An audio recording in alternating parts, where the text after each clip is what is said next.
Good morning, ladies and gentlemen, and welcome to the Spring 2026 Planning and Work Session of the North Carolina State Board of Education. I'm Eric Davis, Chair of the Board, and I call this Planning and Work Session to order. Before we start with our agenda, I'd like to make a personal observation, and it's how much I love these planning and work sessions. But you know, it's no small feat to take this show on the road.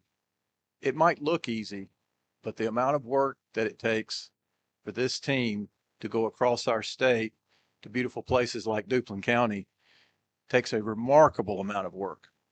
And so we're going to thank our host more formally in a few minutes, but at this time, would you join me in thanking all the members of the DPI team who made this meeting possible?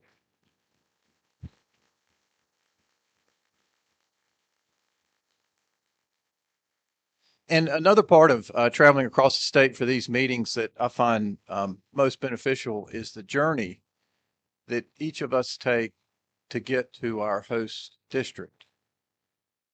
And so whether you roll down the mountains from Watauga County or through the foothills of Rutherford County, whether you traveled through the Triad or Triangle through Pitt or Hertford counties, or you rolled through the beautiful sand hills to Duplin County, did you notice those beautiful fields and those soaring pine trees? You know, it's just a reminder that we live in a beautiful state. And what I particularly like in my journey is looking for and finding our public schools, the most beautiful part of our state. And it just reminds me of every day our educators give their all, and our parents, they send us their very best. And most of all, it reminds me of our students, who truly are the most beautiful part of God's creation. So over the next 3 days and the days ahead, we're just really grateful for the opportunity to do this work for our students here in our home of North Carolina. I'm also grateful to those who are here with us and those of you who are viewing or tuning in live stream on YouTube. Board members, you previously received the planning and work session agenda and had the opportunity to review it. I ask if there are any requests for changes to the agenda. If not, is there a motion for approval?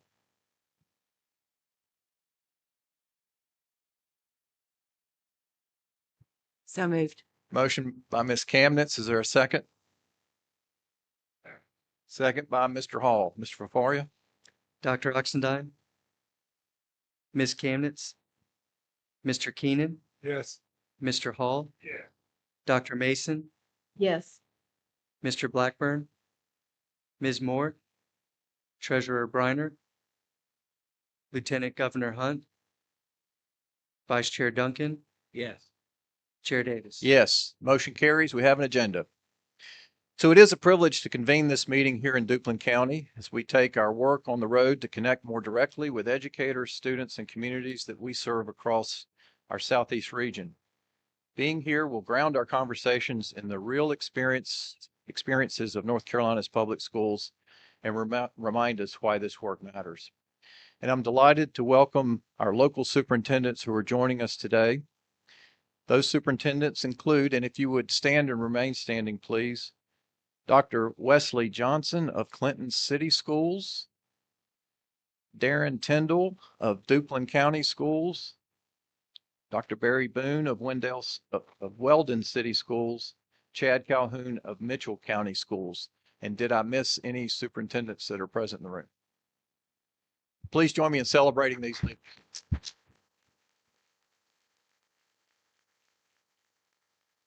Thank you for your leadership and the work that each of you do every day to support our students and educators throughout your communities. Your perspective is especially important as we turn to one of the defining issues in education today. Later this morning, we'll begin with a topic that sits at the center of both opportunity and challenge: technology and digital learning. So we're living in a time of extraordinary innovation where access to information, tools, and global connections have never been greater. And at the same time, we're increasingly aware of the pressures that come with it: distractions, overuse, and growing concerns about student mental health. So our task is not to choose between these realities, but to navigate them wisely. In service to pillars 1, 4, and 6 of our strategic plan, we must find the balance that allows our students to fully engage in learning while also preparing them to compete and successfully thrive in a rapidly evolving digital world. That balance is not simple, but it is essential. And tomorrow, our focus shifts to the foundation of learning and the people who make it possible. We'll explore the next chapter in early literacy in our state and review the results from our latest teacher working condition survey, examine findings from our first pilot survey of principal working conditions, and receive updates on supports for our beginning teachers. This work is central to pillars 1 and 2 of our strategic plan, and these conversations are critical to ensuring that every classroom in our state is led by a well-supported, highly effective educator.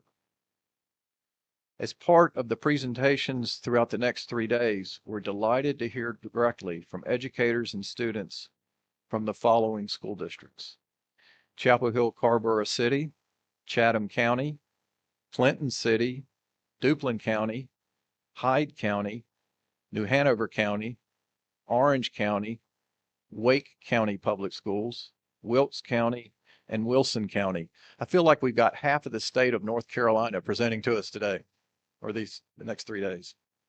So these voices and experiences not only inform our decisions, they remind us of what's possible for our students. And when we get this work right, just next door in Onslow County, we see a powerful example of that potential in action.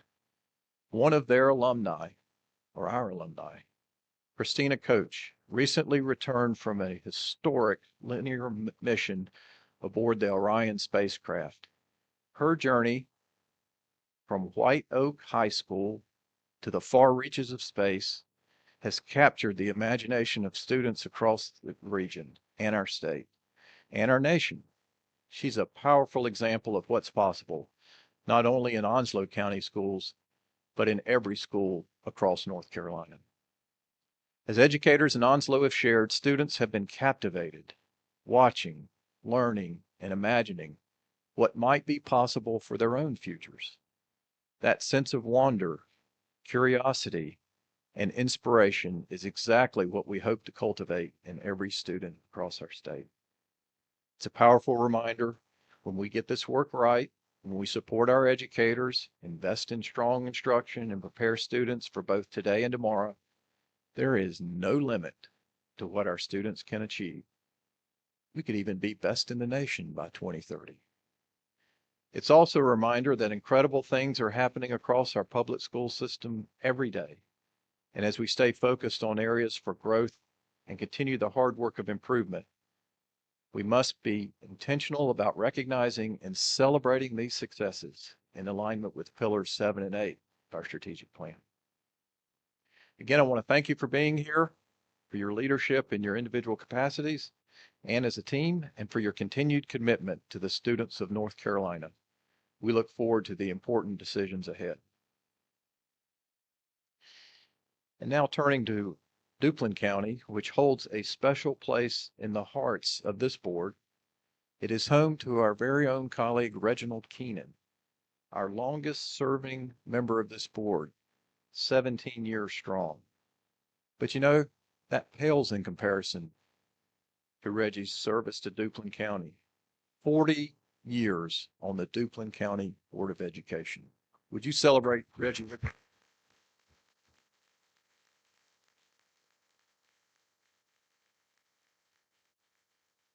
Reggie currently serves as vice chair of the Duplin County Board of Education. His leadership is just remarkable. You know, there's some people who say a lot. When Reggie talks, we all should listen because it's incredibly impactful. This time I'll turn to my colleague, Mr. Keenan, for his remarks. Thank you, Mr. Chair. I know the meeting will be about me, but I sound pretty good there. Thank you. But serious note, I like to, first of all, say I do love Duplin County. And I tell the story a lot. When I was a little boy, I was raised on a farm about 10 miles from here. And I always said as a little boy that I was always going to come back to Duplin County. I always said that.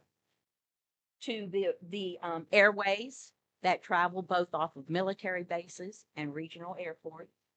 We have major highways that continue to grow, and all of those serve as gateways for commerce and innovation in this great state. We have diverse economies in the Southeast. You may not know, we deal with everything from aerospace, advanced manufacturing, agriculture, as you heard Reggie share with us just now, biotechnology, renewable energy, and our military and local industries are the key to the innovations that occur. We're also an education-driven workforce. Our public schools, our community colleges, and our regional universities work hand in hand with one another to prepare the students not just for today, but for the future. We believe that investing in education is investing in our economy. The last piece that I think you should really just dig into is the quality of life in southeastern North Carolina. Affordable living, vibrant small towns, a rich cultural heritage, and the unmatched natural beauty of the coast of North Carolina. We range from the crystal coast of the Atlantic Ocean all the way to the shores of the Cape Fear River. All of our schools are the heart of the local communities and the families and students that enjoy this quality of life. What truly defines the southeastern region of North Carolina, though, is our spirit of collaboration. We know that progress does not happen in isolation. It happens when leaders, educators, communities, and industries work side by side. This region has school districts as south as Brunswick County, as east as Carteret, if you've ever been down east in Carteret, as north as Beaufort and Pamlico, and as west as Wayne County, with our Air Force Base. We also are represented by the smallest districts in the state, Clinton City, Jones, Pamlico, and we have some of the largest, New Hanover County Schools and Onslow County Schools. We believe that all of these school districts working together is what makes the southeastern region of the state the group of superintendents and districts that are committed to teamwork. Here we believe in lifting each other up, sharing our resources, and collaborating to recognize the success of every win for the entire state. We know that public education is a shared responsibility, whether it's expanding your early childhood program, strengthening the K-12 programs, or creating those seamless pathways from high school to post-secondary and the workforce. We're committed to working together to ensure every student has what they need to be successful. And so today, as we welcome you to the Southeast region, we share a message of togetherness. We recognize your role in ensuring that every student and every corner of North Carolina thrives, from the mountains to the coast, by making education the cornerstone of the progress. We hope that this meeting sparks new ideas, that it strengthens our bonds, and that it reminds us that when we work together as one for our students, our communities, and our future, there is no limit to what we can achieve. So from the Southeast Education Alliance, we welcome you to Eastern North Carolina. We are so glad you're here, and we're ready to build the future with you, starting with the education of our most valuable resource, our students. Thank you for being here.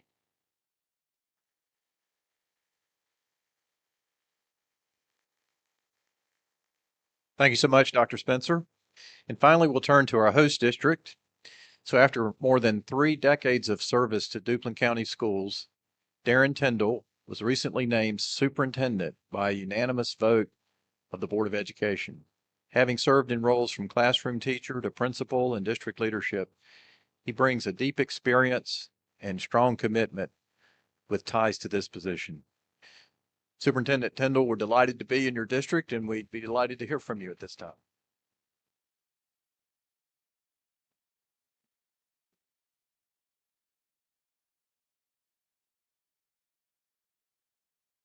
Chairman Davis, members of the State Board of Education, Dr. Green, good morning and welcome to Duplin County. On behalf of Duplin County Schools and our Board of Education, including Mr. Reggie Keenan, I am pleased to have you here this week. Duplin County is a special place to many people, including myself. I graduated from East Carolina University in 1990 with a degree in art education. Back then, there were not a lot of teaching jobs open. I sent weren't email at the time. I mailed applications to 14 districts across this region. I heard back from 2, Beaufort County and Duplin County.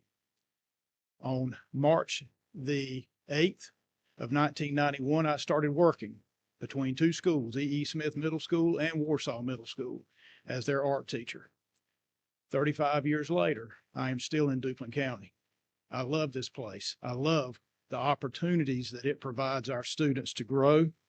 And that's what we're here for, is to help our students grow and our employees grow.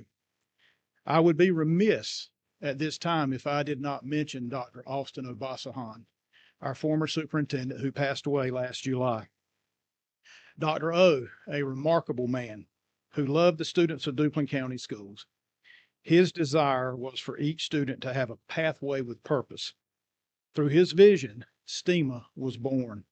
Duplin County Schools provides each student with pathways through science, technology, engineering, math, arts, and agriculture.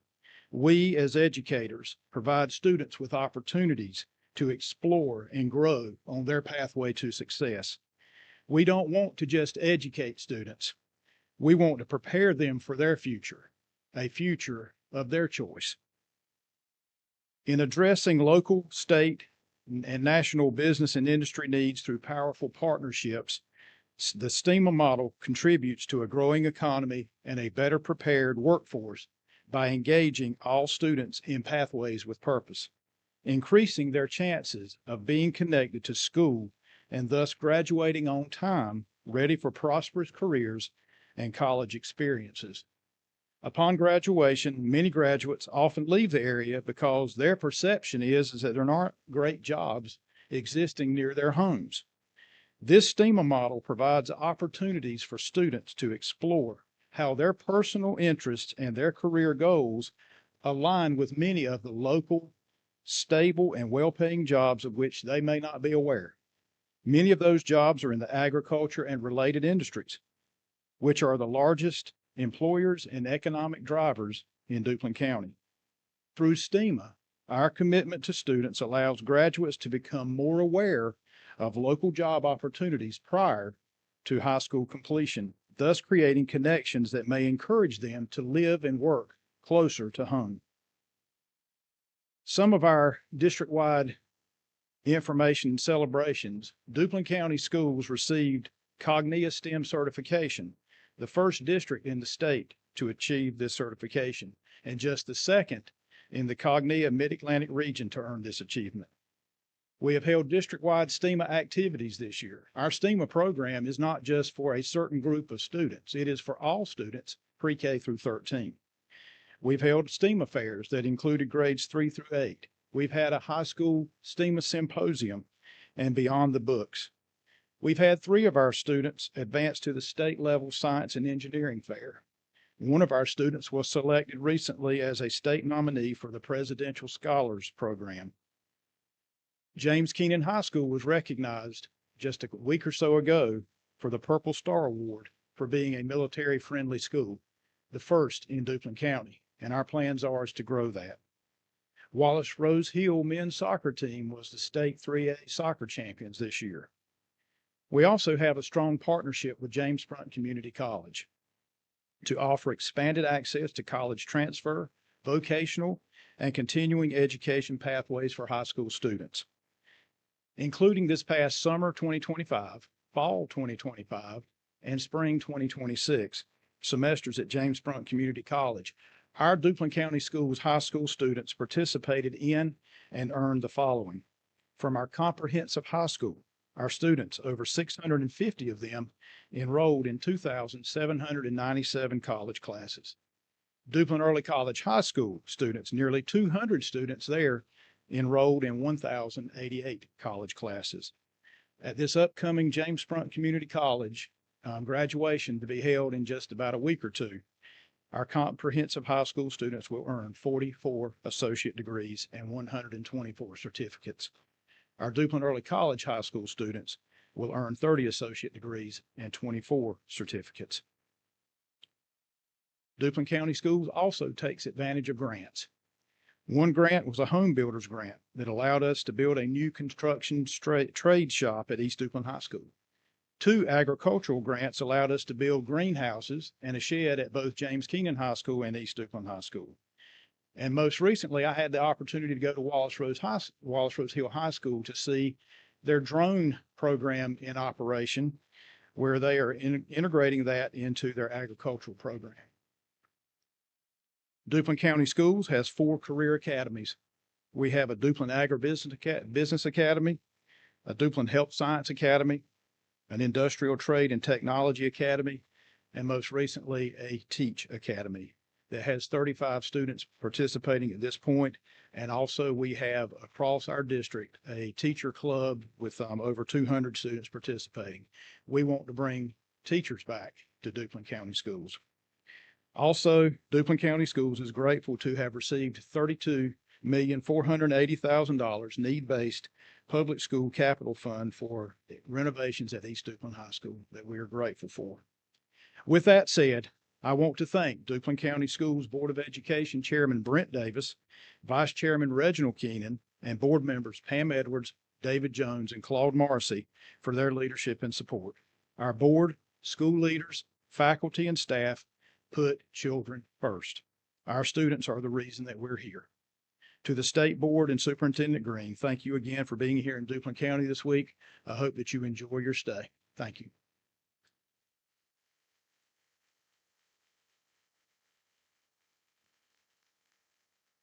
Superintendent Tyndall, thank you for your words, for your leadership, and most of all, for your dedicated service to Duplin County and the state of North Carolina. At this time, we are going to take a cue from Mr. Keenan, and we're going to break for lunch and socialize for a while in Duplin County style. And we'll reconvene at 12:30. 12:30.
Hello, everybody.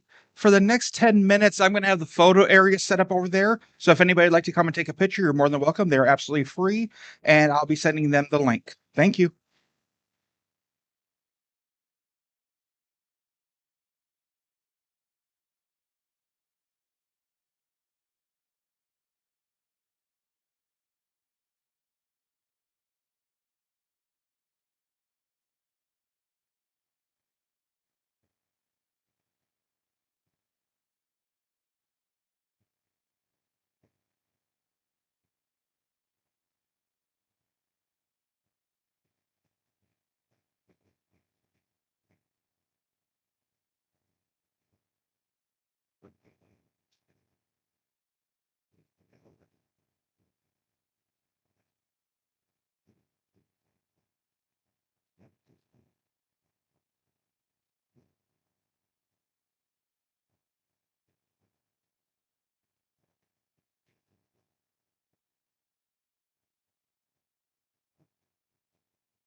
Can you, I've got all the microphones. Okay. Yeah, I just need you to. Okay.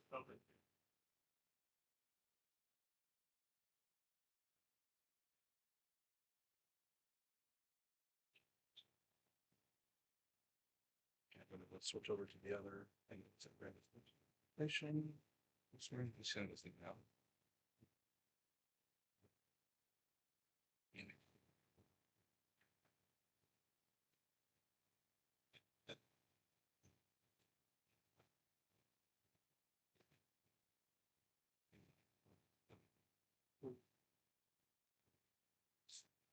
That's yeah, good people good.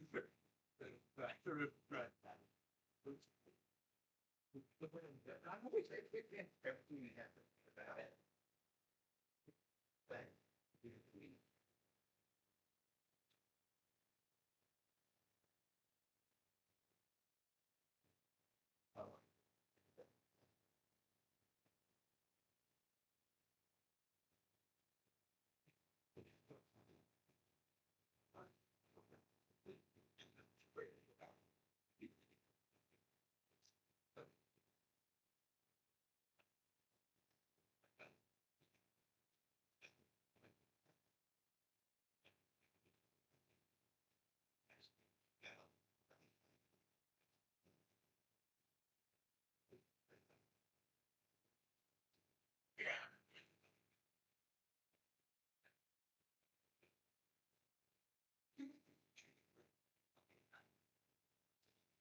Space. I got my iPad. That's my backup. I can move this over. No. That's all I was. Still fires it. Let's move this over. I mean, put your laptop here. No. Just.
Well, good afternoon and welcome back from lunch. We'll get started with our planning and work agenda. And for this first item, I'll turn to Ms. Caddy Moore, who along with Ms. Jill Kamnitz lead our student and school excellence and strategic planning committees. Ms. Moore.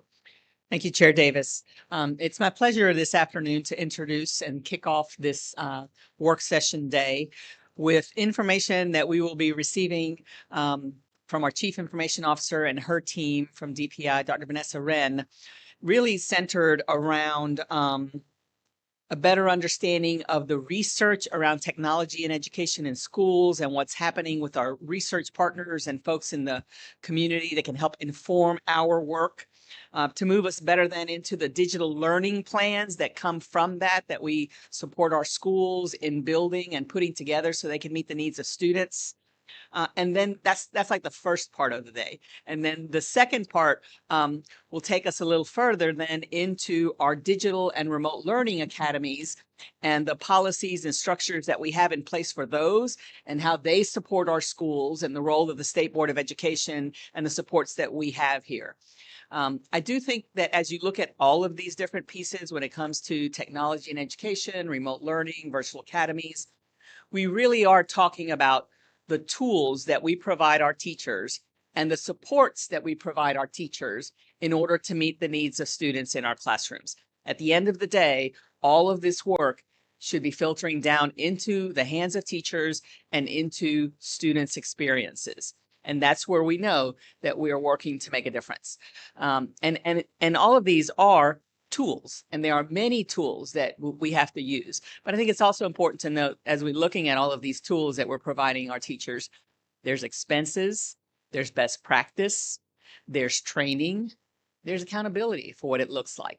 I do think there is strong alignment, especially in pillars 1 and 4, with regards to what our students are learning and the experiences and the accountability that comes out of it when we look at our strategic plan. And I do look forward to what that looks like today as we move forward. And I would like to welcome Dr. Vanessa Wren to the podium.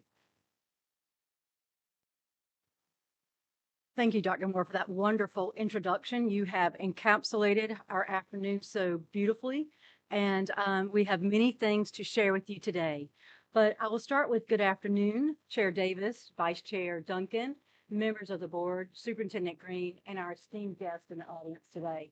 Thank you for allowing us to have this time to share with you many of the important things that we are facing today.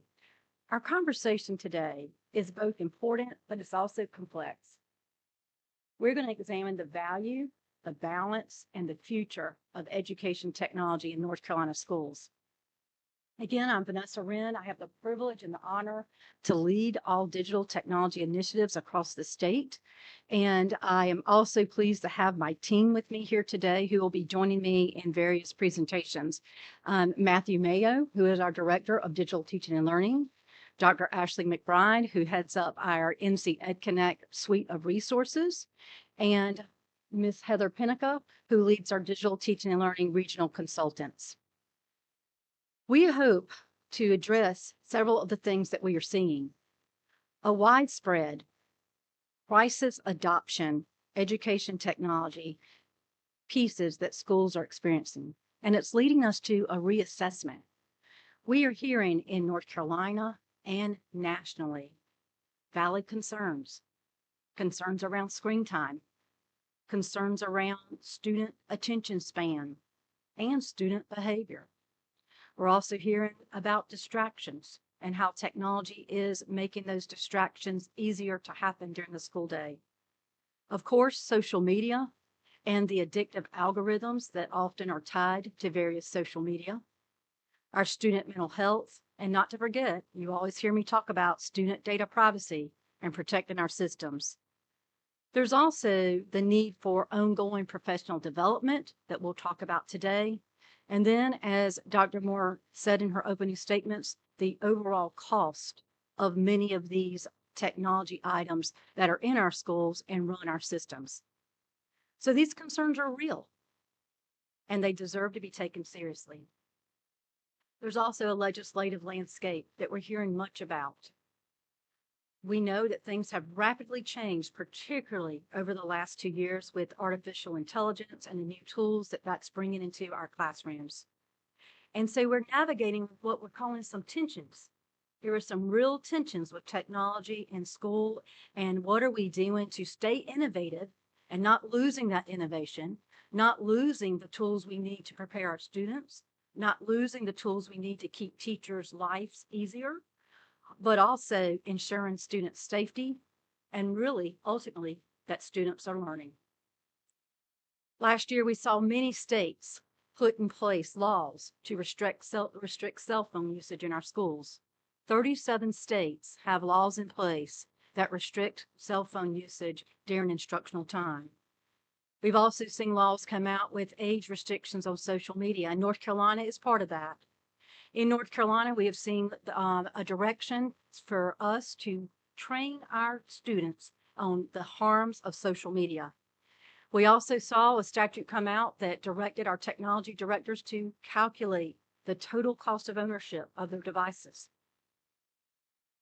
We have on the horizon now potential AI literacy legislation that you are hearing and seeing about in the news, and also other legislation as it relates to technology in schools. So I say all that to say this. Technology in education right now sits in a set of competing realities, and that is going to require careful balance as we move forward and careful consideration on how we support our schools to make sure our students are learning. But what we're debating is not really technology itself. It's this nuance. It's a nuance of what is that healthy balance between what we call analog or dial-up phone, analog, and what is digital. And so much of our work, we have moved from non-digital work to digital work.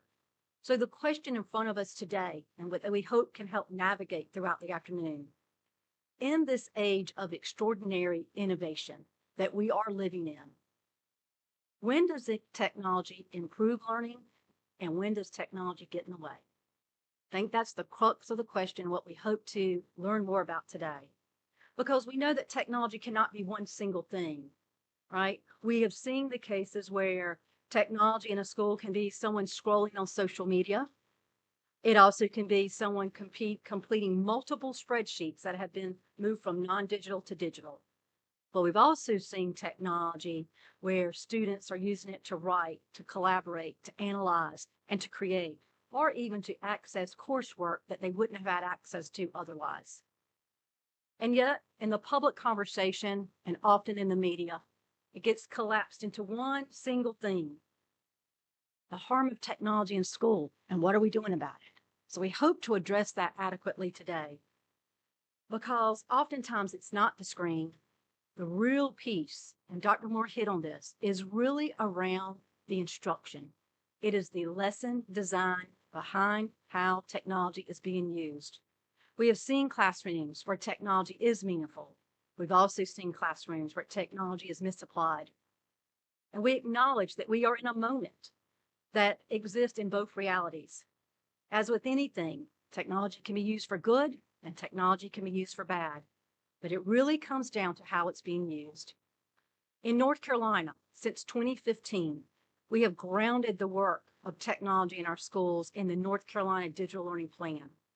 This plan was released by the Friday Institute, grounded in research in 2015, and we revised it in 2024 based off the changes in technology and the new needs that we are seeing in our schools. That plan was built to guide our state into good balanced benefits and appropriate use. But as I mentioned earlier, we rushed to a crisis adoption of technology during the pandemic. And a lot of those supports and trainings that we have done in the past did not happen during that time. And so we're seeing a intersection of these pieces now. We know our educators are navigating real challenges. They're navigating the challenge of competing priorities. They're navigating rapid change and how AI is changing how students complete their work. They're also navigating fatigue and professional development fatigue at that. This is why we need clarity, support so much at this time, and why transparency has to be in place in all of this. When is technology used in our schools? How is it being used in our schools? And how much of it is being used is one of the things that we need to address. Please know, this is not a discussion about technology first for technology's sake. It is not the goal. Our goal in this area is learning. And our goal is to make sure that we have learning that improves student outcomes and improves a teacher's experience while they are supporting students with those outcomes. And then balance. And this discussion today is going to be a lot around the balance. We know that students benefit most when they have a good trained teacher with them. That's the number one thing. And then that teacher needs the tools that that teacher needs to teach well. And some of those tools may be technology. Some of those tools may not be technology, but we know that there are many opportunities to use technology, and we know that our teachers need supports in how they do that. So this afternoon, we've got a great afternoon. I hope you're as excited as I am. We've invited many guests to join us. We're going to begin by hearing from some of our most prominent researchers in the K-12 education. We're then going to switch over to a very concise review of our digital learning plan and the unveiling of our screen time guidance that will support our digital learning plan. We're also going to hear from experts in the field around remote academies. We've invited practitioners from some of our top performing remote academies in the state, and a remote academy that is being proposed that you'll hear about on Thursday to share their why and how they're operating and what they do for supports. After we hear from our remote academies, we're going to also have a most important voice in all of this, and that is student voice.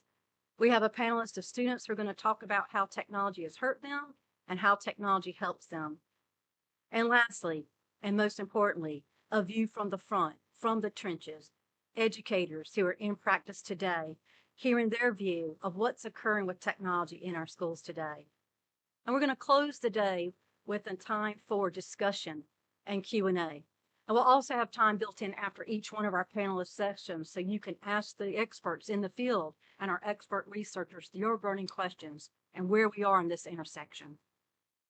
So we hope you're as excited about this work session as we are. We are delighted to be able to bring this information to you. We also have provided for you in a notebook many, many resources. Inside your notebook, you'll see the presentation for today.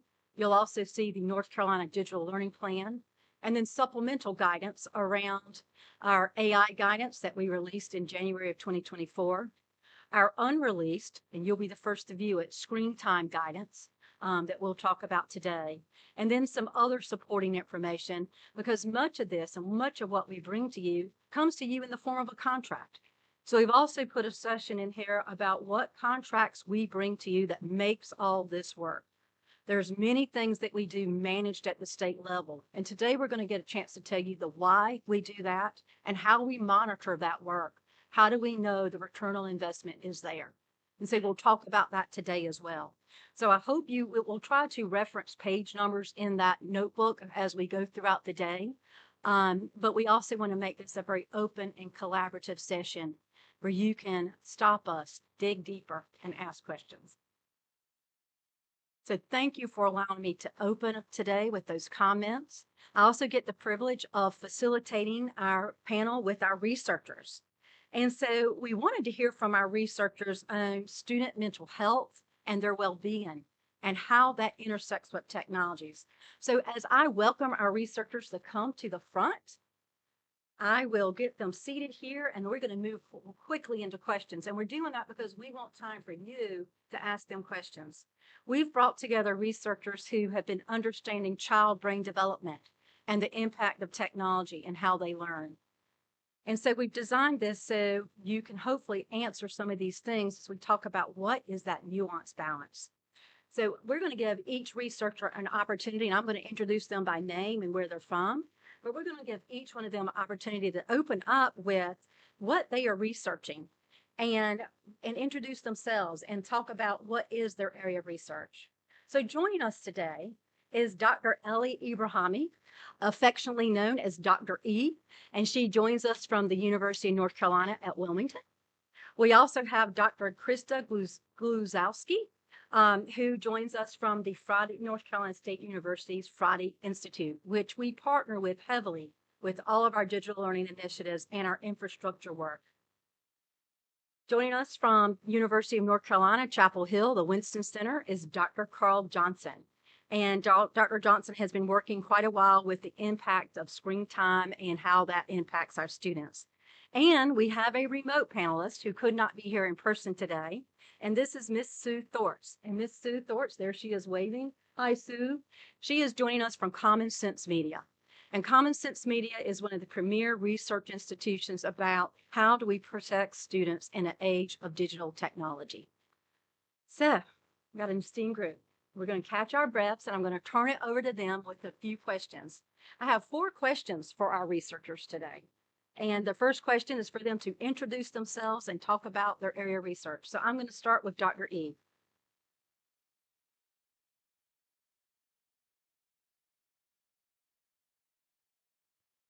Here we go. Good afternoon, everyone. My name is Dr. Eli Ibrahimi. I'm the Associate Professor in the Department of Computer Science at UNC Wilmington. And I have a background in engineering. My bachelor was robotic engineering, and for my PhD, I did human-centered computing, which was all focused on how we can create technologies that are centered around the use of the human being to make sure that they are applicable, they are intuitive, they are in a way that helps our users.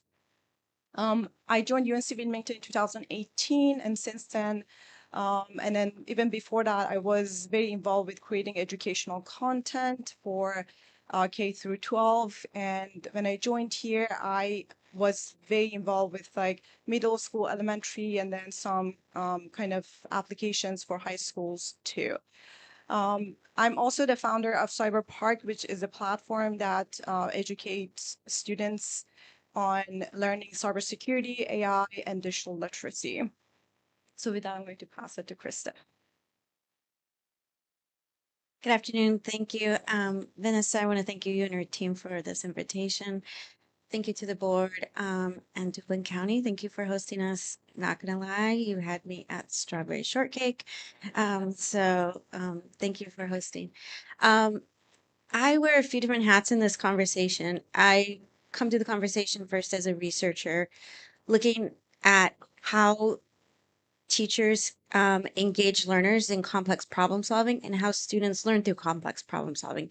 And in that conversation, technology can become an enabling resource for how students can learn best some of the skills that we want them to learn, especially some of the problem solving non-cognitive skills that we value.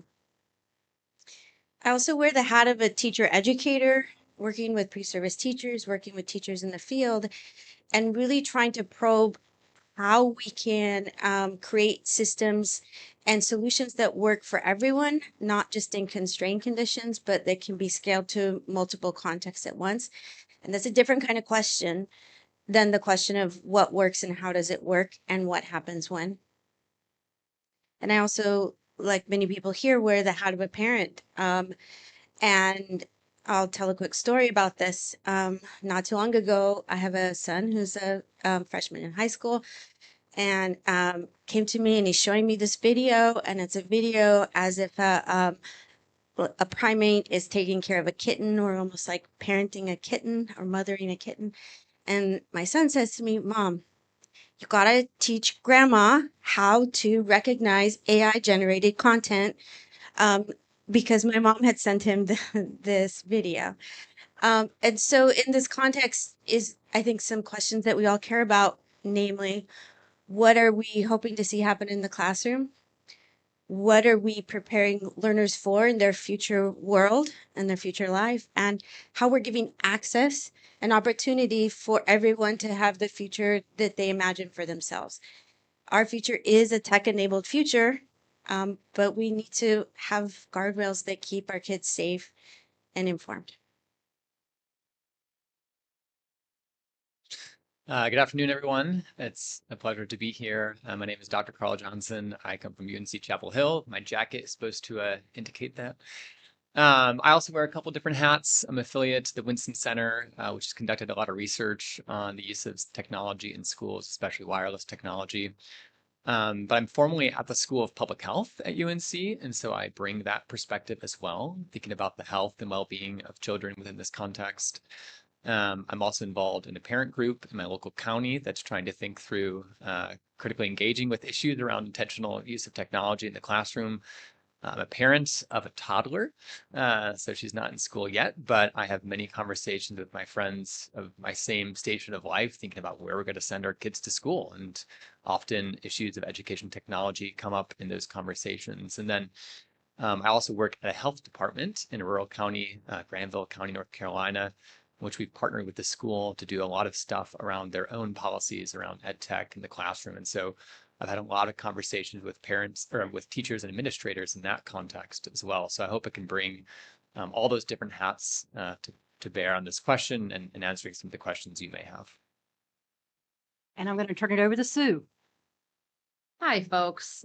Thanks so much for having me today and allowing me to pipe in. I'm coming to you from Los Angeles, California. And my background with before I worked at Common Sense Media is I was a biochemist. That was my undergraduate degree, and then my graduate work is in the field of public health, like Carl. And I also have a background as an educational researcher, looking at I ran a longitudinal study looking at the efficacy of some early literacy technology in the Chicago public schools area.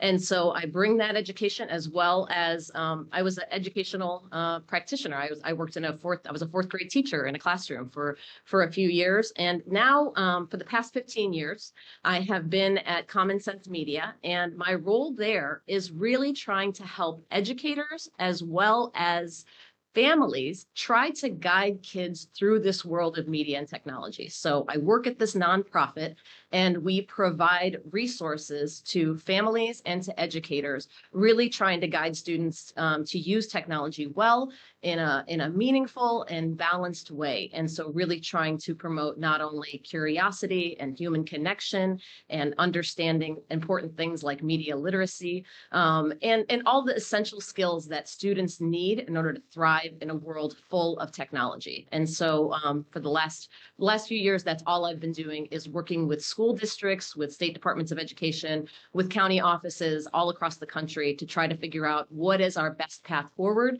and helping guide students in this world of tech. I am neither a tech lover or a tech hater. I'm very much in the middle on a lot of these issues, and what I care about most is the well-being of our kids. Thank you so much for those introductions. We're going to move into our first question. We've talked a lot today about what are the issues? What are we trying to look at? So this question is designed to help you talk about the two sides of this issue. Often when we talk about this and we hear about this, we're talking with people who do not understand what is available in our schools to protect our devices, to protect our networks, to protect what content is being written away from school. So two sides. So my first question to each of you, and I'm going to start here with Dr. E. We hear two sides of this issue. One is extolling the benefits of technology in education, and another raising red flags. We know that most times the research is nuanced. Can you help us understand the major findings from the research, both the advantages and the disadvantages of EdTech? Sure. I want to take on this kind of questions and look at it from three different sides, if we can call it three components that goes into it instead of two. So one side of it is like technology could be harmful. If it's like we have our kids to use it for prolonged, like have a prolonged use, or it is not like supervised, if it is not aligned with the learning outcomes, those are harmful use of technology. On the other hand, if we have content that aligns with the instructional content that we have, if they are used intentionally, they can be very, very helpful. It could be like example of this pen that I'm holding right now. So this pen by itself is neither helpful or harmful. If I use it to write with it, it's going to be a helpful tool. But if I decide to use it to stab someone, it is a harmful tool. It is exactly the same when it comes with technology. If we use it for to help our students to learn, it is going to help them so much. It's going to make learning engaging. It could make learning fun. It could help them to have lots of repetitions. So it all depends on the use. So those are kind of the two main side. But one thing that we also need to consider, which is the third component, third pillar to this one, is technology is here and is going to stay. So how we can adopt to it, how we can use that to our advantage, how we can help our kids to use this tool to become better at what they are, to help them at what they are trying to learn, so make them smarter. So I was at a conference a month ago, and it was talking about AI, for instance, and it was like people who are AI is going to make people who are smarter, and people are dumber. So how we can help our students to learn how to use it to make them smarter, to make them faster, make them more productive, make them entrepreneur. So like it is all about education, how we can prepare them for that future. I'll kind of start by organizing around some of the big questions that we ask in our research. And at the most basic level, one thing we're trying to understand is what happens when. And when technology is introduced into this mix, there's a few ways that this looks in the research that's coming out of the Friday Institute. So we asked the question, what happens when technology is introduced as a delivery partner for content? But there's other questions too around how technology can be used as a thinking partner and to support problem solving. So what I'm pointing to is that when we say the word technology, my next question is, what do you mean when you're talking about technology? Are you talking about content delivery? Are you talking about how students can use technology in certain ways to achieve certain goals? Or are you talking about some of the ways that we might consider lower levels uses of technology where technology is delivering content, but students aren't doing a lot of the thinking?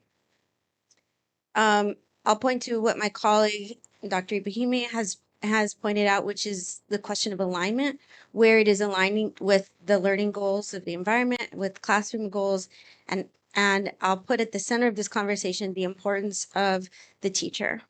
And the pedagogical role of the teacher to make decisions around the uses of technology that the teacher knows will benefit learners in certain kinds of ways, and that the teacher will monitor and engage learners in conversation around. If I were given a magic wand, and let's just pretend that that's what you gave me today, I would be saying that the best thing we can do when we're trying to make decisions around technology is to leverage the resources in the environment, the digital learning plan, the AI guidance, the work that's going into not just creating these plans, but updating them on a regular basis and revisiting them, and investing in the role of the teacher and how the teacher can best use these resources. Thank you. Hello. Thank you for both of the remarks. I think I'll also open up with just some kind of framing questions, and I think it's also helpful using these frames to interpret some of the data that I presented from our tech and school studies. So the first is that I think, thinking wisely about technology does demand what I'll call a holistic analysis. I think there's always a temptation when we adopt a new technology or think about its adoption to think just about what is the particular application it was built for, and if it improves efficiencies on that particular application, then it's good. I think you can get into a lot of trouble that way, and I think we have to think about how technology impacts parts of our lives beyond the one particular application. And I'll give an example from healthcare. So around 10 or 15 years ago, there was a widespread adoption of the electronic medical record. The electronic medical record certainly makes transferring, storing, and analyzing health data more efficient. But it doesn't do just that, right? It also affects the relationship between the patient and the provider in ways that we can be critical about. And so when we look at ed tech, right, we can't just look at what is the particular effect it has on one educational outcome per se, but think about the broader impact. And that's where I bring my kind of public health background too, and say we do have to be mindful of the potential harms to mental health and well-being of these devices. I think another aspect of thinking about it holistically is to say, we can think about particular education platforms or particular applications or programs. Then we can think more holistically about a device, like a Chromebook, like a tablet, and how the introduction of a device, changes certain relationships. I think there's been remarks here and elsewhere to the effect of technology being a tool, that can be used for good or ill. And I think while that is true in a lot of respects, I think it sometimes blinds us to how technology always forms us in particular ways.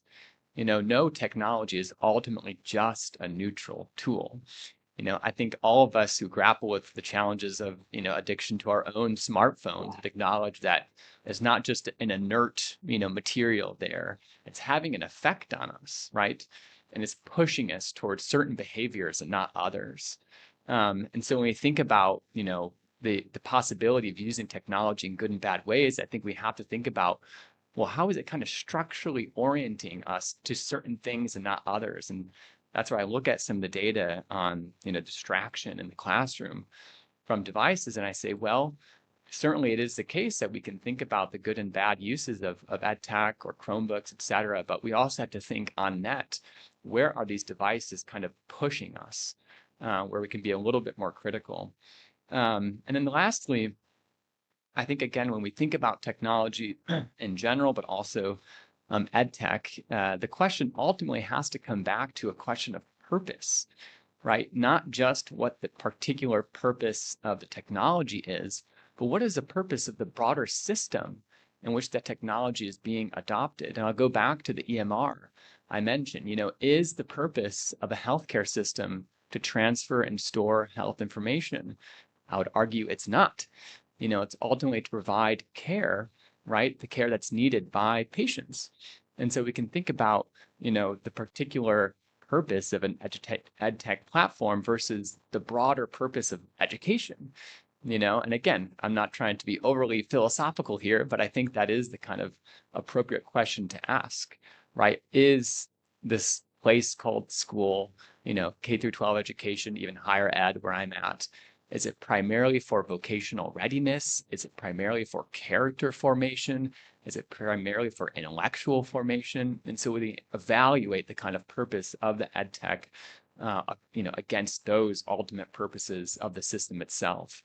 So those are just a couple kind of big picture framing questions to make sense of kind of individual applications or data. Thank you for that. I'm going to turn this question over to Sue with Common Sense Media. Yeah, if you don't mind, I'm going to share a picture here and a couple of images. And so I guess what I want to say is that, like, bringing in a parent perspective, as a parent, these are my children a million years ago. My kids are both in college now. And so, when I was a parent of young kids and I had kids in school, I was very concerned about the ways in which the technology was being used in classrooms. And this was many, many years ago, right? My kids are now both college age. And so I just want to say that, like, from the parent perspective, they are getting a lot of messages around media use. And, they think that, I think a lot of parents view education technology as this idea that their kids are sitting there, isolated and using technology in this way. And I think that a lot of the backlash that we're hearing is that, they are inundated at home and that they are thinking that this is what technology looks like in schools. And so I just want to bring in this idea that, like, technology is ubiquitous in the homes of our kids. And, some of the research that we've done at Common Sense says that, like, by 2 years old, 40% of kids have their own tablet. By 4 years old, 58% of kids do as well. By 8 years old, we know that nearly 1 in 4 kids have their own cell phone. And then what they're seeing all the time is that short form video content is becoming, very, very common. And these very short attention driving, that where we're shortening the attention span of kids by watching these videos. Very, very young kids watching a lot of these short form videos on a daily basis. And so I just wanted to put that into the context of what we're talking about here when it comes to technology in schools. Yes, we can think about the ways in which we're using it really well and the ways in which we might be doing it not so well. But I just want to put this in the context of the world in which our families and our students are living, in which, they're receiving technology at home all the time, and maybe not necessarily always in the best ways. So I just wanted to put that perspective in there as well. Well, thank you for that, Sue. And you actually teed up nicely our next question, which actually goes into attention span. And so we're hearing this in technology because so much of the bites that we get in our private lives are through different reels, different short videos. I will dare say TikTok, right? That is how we are receiving our news. It's how we're receiving our information. And they are short, interactive bites of information that is designed to capture our attention, right? And it does, and we know it works. So as we talk about that, I want to really focus on now, what do we know about the technology and how it affects attention span, our learning, and the retention of information we need in a K-12 setting, especially when we look at different age groups. And typically we look at our youngest learners, our middle school learners, and then our high school learners. So what do we know about the effects of technology on those things based on the research? And I'm going to direct this question to you, Krista. Sure. I'm going to speak to the learning just a little bit about what we are noticing in our research. As I've already mentioned, I study how children learn through complex problem solving. And in this context, we are designing tools and resources and supporting teachers to be able to help students form groups, help students groups deal with a complex problem or question or issue, all of these things that we want and hope that students will engage with in their life that are building these kind of durable skills and non-cognitive skills. What we're noticing is how students are able to deal with information and use information to support arguments, how they can coordinate their group activity, how they can hold each other accountable to the knowledge that the group is building. And have a particular interest in seeing how students with lower prior knowledge are able to make strides and gains in these contexts. So what some of our research is pointing to is the ability for students to leverage and use technology when pedagogically appropriate, as engaged by the teacher or facilitated by the teacher, to see some of the gains that we're looking for. You're hearing me add a lot of these conditionals, like this if, when, and under certain conditions. And so again, I'll point to the importance of it coming back to the pedagogy in the classroom and the use and decision making by the teacher. Thank you for that. Anyone else want to add anything to that question? What does the technology tell us about how it's impacting attention span? I guess I'd just add, and this is from the data we've collected. We had surveyed middle school teachers, and they say 73% agree with the statement that ed tech provides more distractions and challenges to focus in learning. That 87% agree with the statement that students are distracted by their school-issued devices for non-educational purposes. So again, I just want to be sober-minded about the kind of net effect sometimes that's introduced when ed tech is introduced into the classroom, and also to I think it's hard to overstate the importance of focus in education. I mean, not just education and the moral life in general, right? The ability to listen attentively to someone through a long narrative or argument. And so I don't want distraction to be kind of one thing on the side, so to speak, as we think about this issue, but really like a core aspect of the thing we're grappling with. Thank you for that. And I just want to ask one follow-up question to you. Does that research take into account those distractions that are in place with the tools that are in place to reduce those distractions? We know that when a school district has the tools they need to eliminate distractions from school-issued devices, it's very effective. Things like we bring forth tools that actually send content filters down to the Google document level and is the student on point. And any research based of those particular situations where there are strong tools in place. I guess I'll just say I'm not sure about the particular research on those particular platforms, but the data that we collected is from a large diversity of schools and kind of real life settings. And so, but I'm not aware of the particular instantiation in each classroom, correct? Thank you. Anyone else want to add to that topic before we move on? I would like to say that a lot of what I've been talking about, both with teachers and with and with families, is this idea of a frictionless world in which our students are living. And I think that this lack of attention or the shortened attention span kind of goes along with this. And this idea that technology and the ways in which we use our phones, there's a piece that I read oftentimes in when I'm presenting to teachers, and I say, like, it comes from The Cut, and it says that, 2026, we're friction maxing.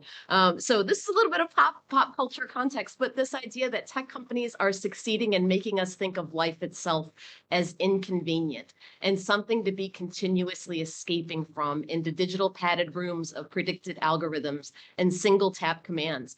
Reading is boring, talking is awkward, moving is tiring, leaving the house is daunting, thinking is hard, interacting with strangers is scary. So speaking it all, this is all overrated. So these frictions that we can eliminate, including focus, right? Including this, we can now eliminate, and easily our students do. And so how are we as educators introducing some of these skills back into a space like a classroom where we're forcing our kids not to do the easy, frictionless path, but forcing them to learn things about critical thinking and and creativity and human connection. And so this is a lot of what we're focusing on. It doesn't mean that we eliminate technology.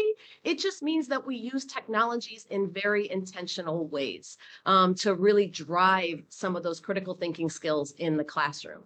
And so I think that, when we're talking about, trying to figure out what this all means, I think we need to, compare this with what they're experiencing outside of the classroom as well. Thank you for that. And I'm going to direct this next question to you as well, Sue, because it really ties into what you're saying. How does technology, screen use, AI, et cetera, impact our students' social development, their mental health, and their overall well-being? And is age a qualifier in that discussion? So at Common Sense, we believe that all students, or even all kids, right, starting at a very young age, if there is technology in their life in some way, they need to learn how to critically think about and use technology in ways that enhance their lives. And so we have a full kindergarten through 12th grade curriculum, which includes content. And so I just want to share this screen and show you, like, what we're talking about when it comes to, this kind of content. We're looking at stuff like, why are we pausing for people? And how do we manage device distractions? How do we pledge to make sure that we are being responsible? And how do we not only do that within our classrooms, but also bring this home to families? And so, this is the kind of content that we use in order to be able to make sure that the mental health and the responsibility and the managing of devices and the notifications and all of these things are a huge part of the lives of students while they are in school. And so how do we teach kids how to manage these distractions in order to be able to mitigate some of the problems with their mental health? Thank you. And so, Dr. E, I'm going to address this question to you as well. How does this technology, screen time, AI, impact our students' social development and their overall well-being? I'm going to start with like a piece of data from the U.S. Surgeon General that compared the health determinant of the social disconnection that comes with the social use of like social media and the high level of screen time in teenagers to smoking 15 cigarettes a day, which is as dangerous as that. So because it triggers dopamine hit and all sort of different things. So through a study that we have done, we looked at how we can come up with a tool with technology that kind of stop the extensive use of technology itself. So the app was called Lookup. We wanted to see if we can have an initiative that is driven by high school students that they wanted to spend their time together. So like the app itself, the concept was, if you're alone, it doesn't matter how much you are on your screen. It depends on like how your family put the restrictions on your phone. But when you are around other people, something on your phone is going to get triggered. And if you're not on your phone, you're going to get points. And we work with lots of local businesses to provide different incentives for the young people to encourage them to have positive reinforcement for them to stay connected, to stay social, like to build those social connections with people around them, with their friends, with their families. And it showed lots of positive impact. And that was one of the things that we looked at, and we want to explore it more and see how we can like expand it to families, to organizations, to make sure people build those type of connections. And one of the things that we are hearing from industry when send our graduates to them is one of the things that is missing right now is social skills. So students don't have those social skills anymore because you're disconnected from people around them. And we need to work on that. It's something that technology kind of hurt, but we can sometimes use technology for targeted behavior and create habits that could be beneficial to our students. Because again, technology is here, so how we can incorporate that, how we can use it, utilize it in a way that it has positive impact. Good. Yeah. Yeah, I think this conversation around, the importance of training folks how to manage technology is really important. And I think, again, I'll probably bring my public health framing to this. I think for any health issue, from a policy perspective, we have an opportunity to either think about it as an individual health behavior issue or a challenge of the environment. Obviously, we think about healthy eating. We can always encourage people to eat healthier, but if they are in a food desert or a food swamp, there's only so much that health education is going to do. And so that's not to say that, having curricula, training programs, et cetera, to help people manage, digital technology is a bad thing. I think it's a good thing, but I think we also have to consider where is it appropriate to push for what I'd call environmental reform.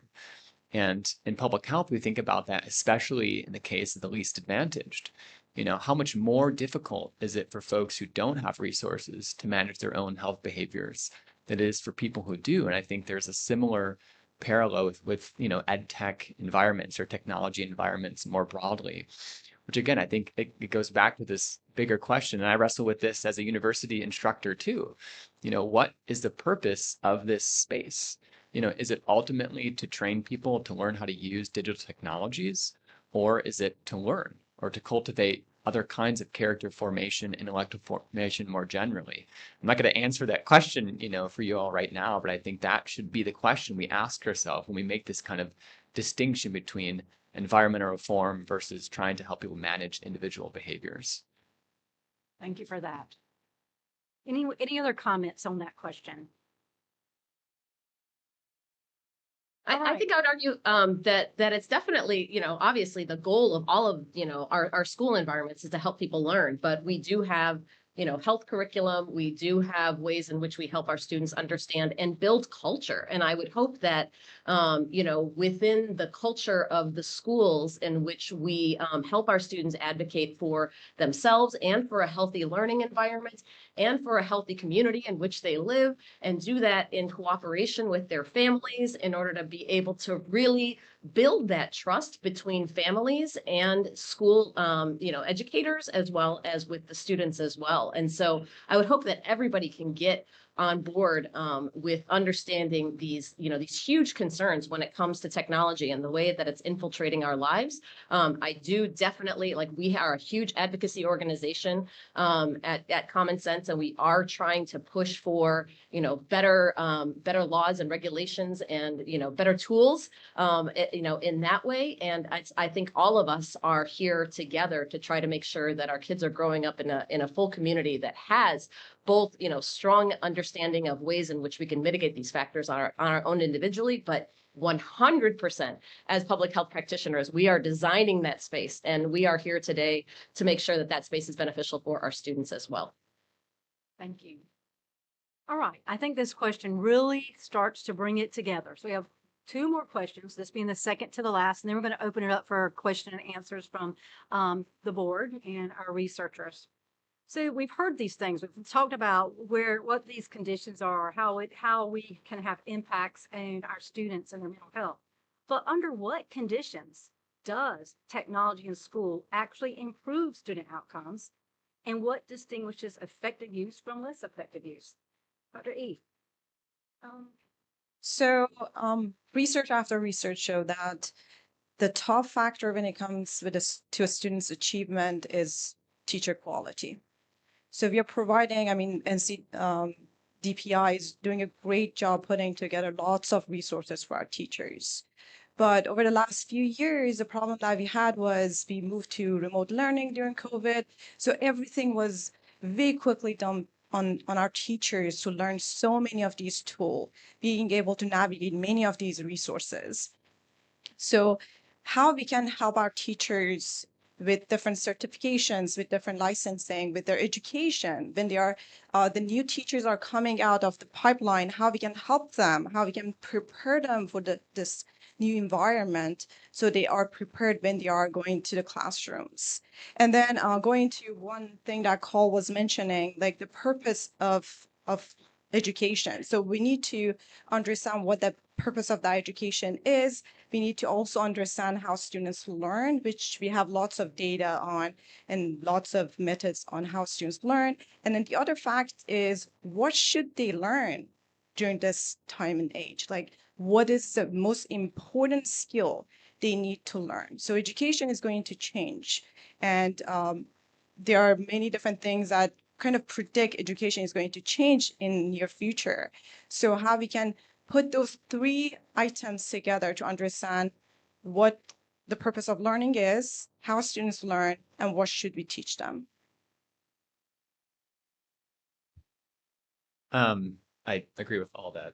And I think that, and again, I come from the perspective of a university instructor as well. And I would say one of the greatest temptations in education that we always have to be mindful of is how have we kind of over gamified, being in a school or being in a classroom. And by that we mean, how we overemphasize the kind of product or result of a particular class or course over the actual process, right, of learning. And, I see that with my students when I assign too formal of rubrics, they get kind of caught up in scoring exactly the right number of points to write the essay in a particular way. And they lose sight, right, of why are we doing this assignment in the first place. And so I think as a general criteria to be mindful of how is any ed tech platform or software, pushing students to either love the process or race ahead to the product. And I think we just have to ask, and that's, you can't know that, I think, a priori or before you actually look at the particular device, but you can ask teachers, you can ask students, what is it like to be on this thing, right? Do you feel yourself just kind of racing through it to score the point or get the badge or what have you? Or is it cultivating in you a love for the thing itself? When you're using a graphic design software, right? Like that's teaching you to love the process of creating new art in new and different ways. You're not trying to race, so to speak, to get to the end of the assignment. And so, I think that's a huge temptation in any kind of educational forum, but I think especially when it comes to ed tech. Good. Anyone else on that question? So we've heard a lot about the teacher behavior is one of the biggest determining factors on the effective use of technology. And so, and we've always said, and back in our research from 2015 with the Front Institute, technology will not make a good teacher bad, right? Nor will it make a teacher who is struggling good. There takes support, there takes training. We do know that there is an importance to technology because we shifted from where the educator in the classroom was the only knowledge base to where that knowledge base has expanded because knowledge is opened up, right? And so we know that that's important to be able to have access to multiple sources of knowledge and teaching our children evaluation skills and critical thinking skills. And so we've said we know technology isn't going away. We are looking at some of these pieces and we know that the teacher practice is so important. So given what we know, right? What are we still figuring out and what should school leaders or policymakers be paying attention to now? So at risk of oversimplifying this issue, I will point to a few things. First and foremost, I've been in North Carolina since 2023, so I'm relatively still kind of new to the state.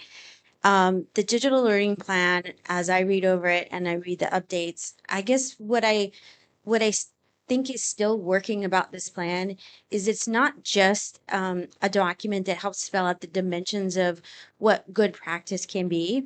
It's also an aspirational document that helps chart a course for where we hope that students will be empowered with tools and resources, not just for today, but for the future. And so, what I have appreciated about the leadership coming from DPI and what I've seen in school districts around the state and in schools is the creative uses of technology broadly. But when we say technology, we're talking about applications that students use for problem solving, applications um, that help them build knowledge within their individual knowledge or group knowledge, teaming approaches, and ability to use information, ability to have command over your information. These are the kinds of things that I think that the digital learning plan has aspired to and is aspired to put in the hands of students. So um, when I think about where this conversation goes and how we chart the course for the kind of the next round and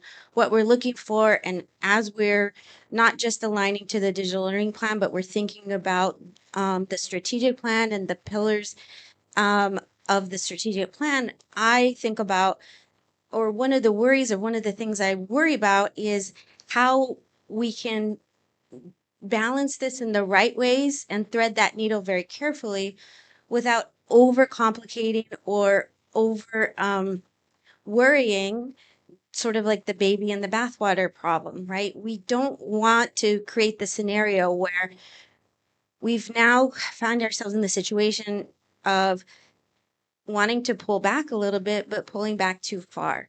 That is a worry that I have for the reason that we also know that we, without the right kinds of guardrails and investments, we can look and see from other states that there are now creeping into play new digital divides, digital use divides, digital design divides um, that are creeping back into our context. So we're not talking about just what's happening today. We're thinking about what is the future that we're enabling students to live well in someday. And so I appreciate this conversation. It is very nuanced, and I think it's important to continue having it. Thank you for that. Carl. Yeah, it's been a great conversation. So I started with my remarks with this emphasis on a holistic analysis, and I want to come back to that at this point. So, the two things I think I would push y'all to consider, or for us to continue to study and think more about, are both from the teacher's perspective. How is EdTech policies affecting their satisfaction in the classroom, the decision of individuals to pursue a career in public education, the longevity of that career in public education, and then a different stakeholder, parents. How is it affecting their own decisions to decide to enroll or disenroll or not consider enrolling their own students in public education? I think there's a lot of complexity there that I don't have the answers for right now, but I think those are two hugely important questions to be asking. And again, I say this as a parent myself of a young child who talks with other parents who are making this decision, and it is a huge factor in where we think about sending our children. And so, again, I can't say, in advance what that result would be, but I think those two stakeholders and their kind of engagement in the public education system is hugely important to consider and study. Thank you. Go ahead. I agree with my panelists, and I want to add one more component to it, which is we need to look at the entire ecosystem when it comes to education. Students are at school, but after they leave a school, they go home. If we completely ban technology and those tools that they can learn and improve their learning, when they go home, we haven't taught them how to use those devices appropriately and intentionally. So as educators, our job, one part of our job is to teach them how to navigate this digital environment. We call this new generation digital natives because they born at the time that internet and digital devices were everywhere. They cannot imagine the world without them, but that doesn't mean they can use those devices. That doesn't mean that they understand appropriate use of it. It's similar to any other devices that we had or any tools that we had in the past. We need to teach them how to use them appropriately. One example, a personal example, I'm from Iran originally, and when I went to high school, we had calculators, but we never used those calculators because we had internal intrinsic motivations to not use them, because there was a national test that we weren't allowed to have calculators. So we needed to do everything on a paper in our head. If I was to use calculator, I wouldn't have those skills to be able to quickly calculate the stuff. So throughout my high school, I never touched a calculator. It was to just confirm the answer for us. So when I was put the national test in front of me, I had like maybe 40 seconds, 30 seconds to answer a question that was complex. And I had to do everything in my head. Because of that intrinsic motivation, I was able to build those skills. So how we can create those intrinsic motivations in our students to use technology as a tool to learn, to become better. And that is a hard conversation. I don't have the answer for that, but we need to come up with ways that we can motivate them. We need to build those type of skills that they want to learn and use those tools. Anyone else? Yeah, Dr. E, that was a great story. I think that's very illustrative. I guess I just want to say that, classrooms are a safe space to explore and to learn technology because they are guided and they are mentored, hopefully by teachers that are high quality and that do have the skills to be able to help students navigate these digital tools. The other thing about it is they're equitable, right? And so whether your students have access at home to the technology, or have access to people who can help them use it well, hopefully our school spaces are the ones where our students are learning how to use technology in efficient and meaningful and safe ways. And so, when we talk about, what is it that we need to do in order to be able to ensure that our tech is being used well, one of them is making sure that our teachers understand how to make goal-driven decisions when it comes to technology use, and they're not just adopting any platform that is willing to sell to them. And because we know that the technology space is flooded with, I don't want to say charlatans, but how are we evaluating, there's a lot of money in ed tech. So how are we evaluating these platforms to make sure that they are high quality and that they are keeping our student data, in a really secure way, and that they are doing the meaningful work of helping students learn? And so what kind of frameworks are we building into place to make sure that our teachers and, our educators can evaluate this technology, and what systems do we have in place to make sure that that is happening? So the DLP is, the digital learning program, like all of these are intended to make sure that we are providing those safeguards. And so, the other thing that I want to harken back to is this idea that we have to build a family partnership model where teachers are communicating effectively to families about how technology is used and why, and what are the ways in which we can systemically implement that to give teachers the ability to communicate that to families. And then how are we helping families? That's a huge part of what we do at Common Sense, is how are we helping families ask the right questions to find out how technology is being used in classrooms? So how are they kind of holding each other accountable for the good technology culture that they need to share and partner on for the sake of the students in which we are serving? And so, what kind of communication systems and documents are we putting in place to make sure that teachers and families are on the same team when it comes to the ways in which their kids are using technology? Thank you, Sue. We've talked so much about transparency with technology, sharing with parents how technology is going to be used. We used to hear a lot about, oh, my student is just completing worksheets at school. They might have 10 worksheets a day. And so if those worksheets have now been digitized and they're doing those worksheets on a screen, that conversation has shifted to, well, now my student is on a screen. But what the real crux is what is the learning? How is it being designed? Is it designed for students to actively learn?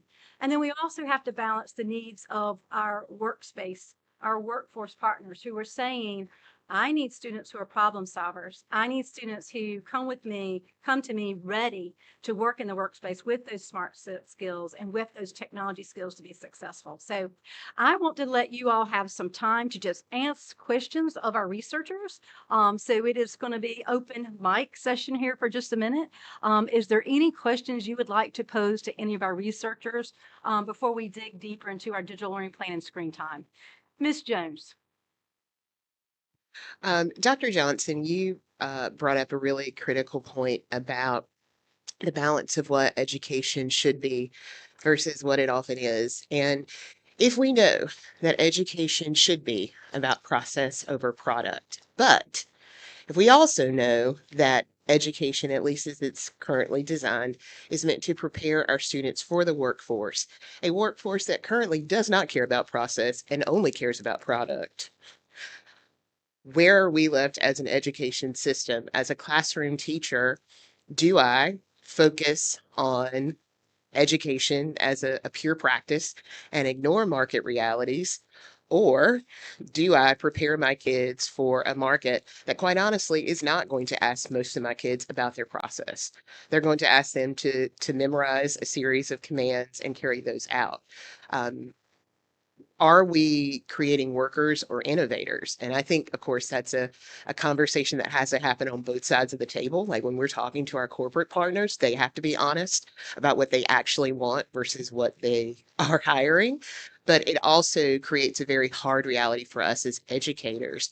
How do we find that balance when, quite honestly, in the workforce, process is very little of the conversation? It's a great question. $1 million question, $1 billion question. I think part of it is just being really clear that there are these distinct things happening in education. And I say this from the perspective of someone who trains a lot of master's students in public health, where we have very applied parts of our program and training in which we are producing things, and the goal is the output. And then we have other clear parts of our courses in which it is much more process oriented. And I think we just have to be really intentional with these two distinct, related, obviously, but distinct goals, and then cultivate spaces, right, in which those two things are really clear. When are you reading a novel for the ability to critically think about character development, drama, moral analysis, versus when are you trying to write a technical report, right, that can be perhaps augmented with AI, right? Those are very different things happening. And I think the kind of ratio of the different purposes will evolve, right, throughout a learner's development. But if we're not careful, I think, about those boundaries, they start to blur.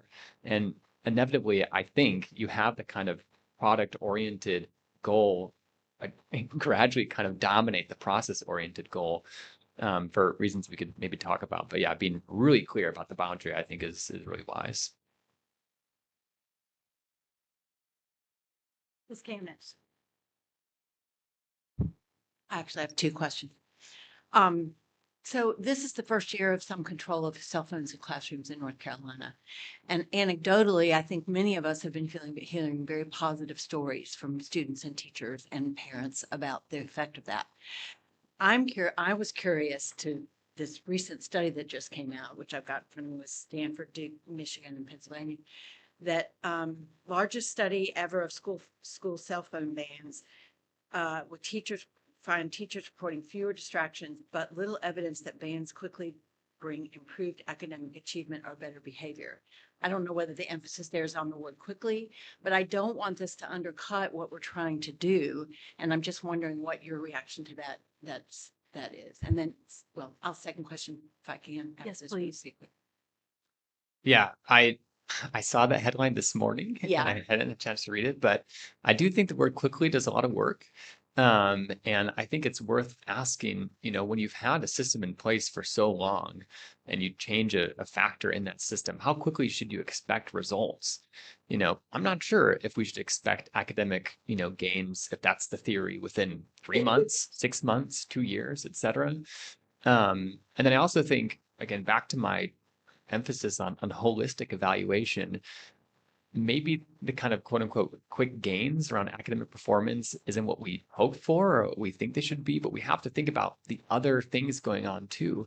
how has it affected peer-to-peer relationships? How has it affected the relationship between the teacher and the parent, or teacher and the student? How has it affected mental health over a long course, a long outcome? So anyway, I saw that, and I'm curious to see how these things unfold, but I wouldn't jump to too many conclusions too quickly. Just add one thing to that. Learning doesn't just happen in school. So when students leave the school, the learning continues. So like you're banning phones from the schools, but what happens when they get home? So it is really hard to control for that. So like I don't know if the output of that data is going to be the kind of descriptive of the entire kind of system that we have currently. Just one final point, because this is such a hot topic.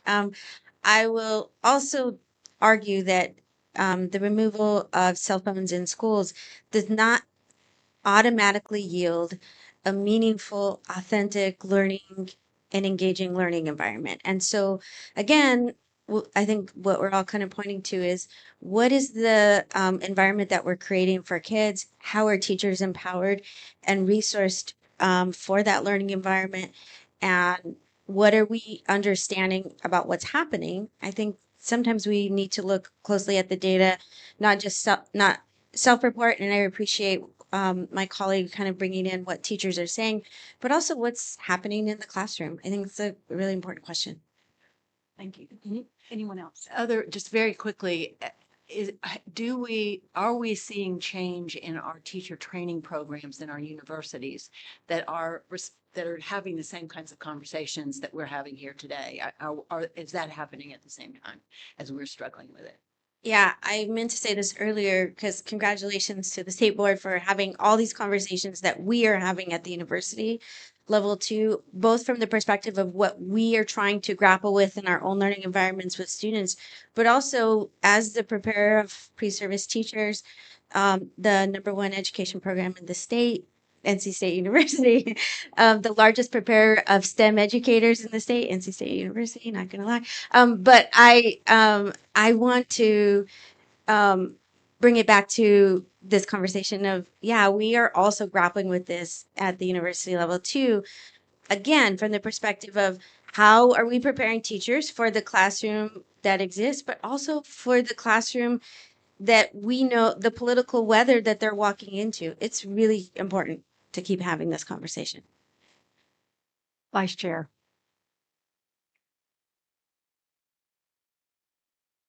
We came into this, I would have several questions in my mind, but your comments have sparked one that I hadn't thought of beforehand, which is all of you in some way or another alluded to the importance of parental understanding of this and either personal interactions with parents or the effective parents support in the classroom, et cetera. And I have this general sense that parents may be attracted to technology in a competitive sense, that they want their child to be exposed to technology. And so that's a sort of on the plus side of the scale as they think about schools. I don't think we have a very well-developed dialogue with parents about the pros and cons of technology in schools. And that worries me in the sense of decisions that are being made. So I'm interested in your thoughts about, A, am I right that we don't have a very well-developed discussion base with parents, and B, how would we go about that, or how would you think we best go about it? I'd be happy to address that. So a good portion of what we do at Common Sense is trying to provide some sort of parent education to help them not only guide their own kids through media and technology, but a lot of times parents don't necessarily, like, they have to understand that they are the role models when it comes to technology use, and they can fret all day long about their ideas about the ways that their kids are using tech.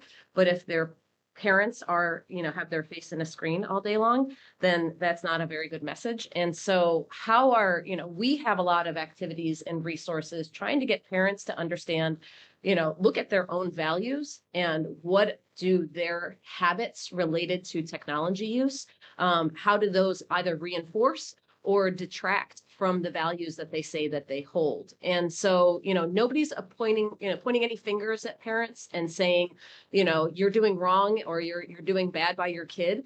But instead, we're just trying to, just like we do for kids, I think what we're trying to do is help parents just do some reflection on their own habits and their own use and understanding the role of technology in their lives. And is it enhancing the things that they are doing, or is it distracting from, from the values that they have and their family and the ways in which they are parenting their kids?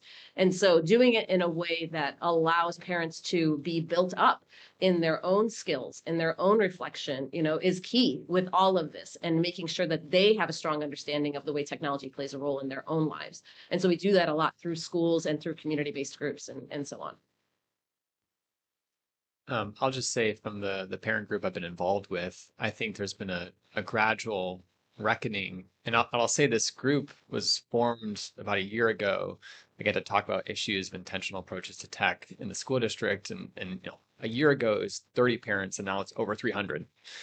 And part of that growth, I think, has been parents realizing that they don't understand what's happening in the classroom around technology.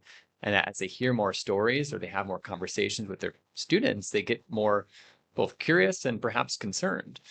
And so I think transparency is a huge value to be pushing for here. And that goes down to data. I think parents are increasingly attuned to what is happening to the data that my students are entering into these platforms, into these softwares. Can I access it?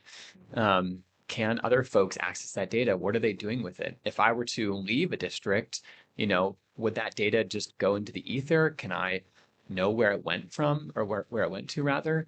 So I think there's a lot of transparency to be built around that. And I'm not sure, I think it goes both ways of parents seeing, technology as a positive, writ large type thing in the school district, especially around competition. Again, it goes back to this purpose question. Like, do they feel that that's making their student more competitive for the job market, for college applications, or do they feel like it's actually stunting something about learning, that's therefore making their student less competitive? And so I think there's a trade-off there to interrogate further. I'll just add another complexity to this conversation, just from my perspective as the parent. I think it's really important to become really precise about what we're talking about when we're talking about technology. And so, are we talking about social media, which I appreciate our General Assembly really trying to tackle the social media right now too? And or are we talking about like learning management systems? I've been keeping an eye on time throughout this panel because I have a 2:00 meeting I have to get to. But in this moment, I've been getting alerts as I've been looking at my phone. I can tell you what my kids' grades are in all their subjects and what the homework is, and I can say like get affirmed like, yes, this homework that I was hoping my kid was going to finish last night, that kid did finish. And the way I found that out was because I got the alert through the system. And so when we have these systems that are trying to talk to each other and bring people together, I think the key question from my view right now in that part of the conversation is, what are we referencing when we're talking about technology? What are we worried about, and which technologies are enabling what we're trying to see, and which ones are introducing barriers or hindering it? Good. Mr. Hall.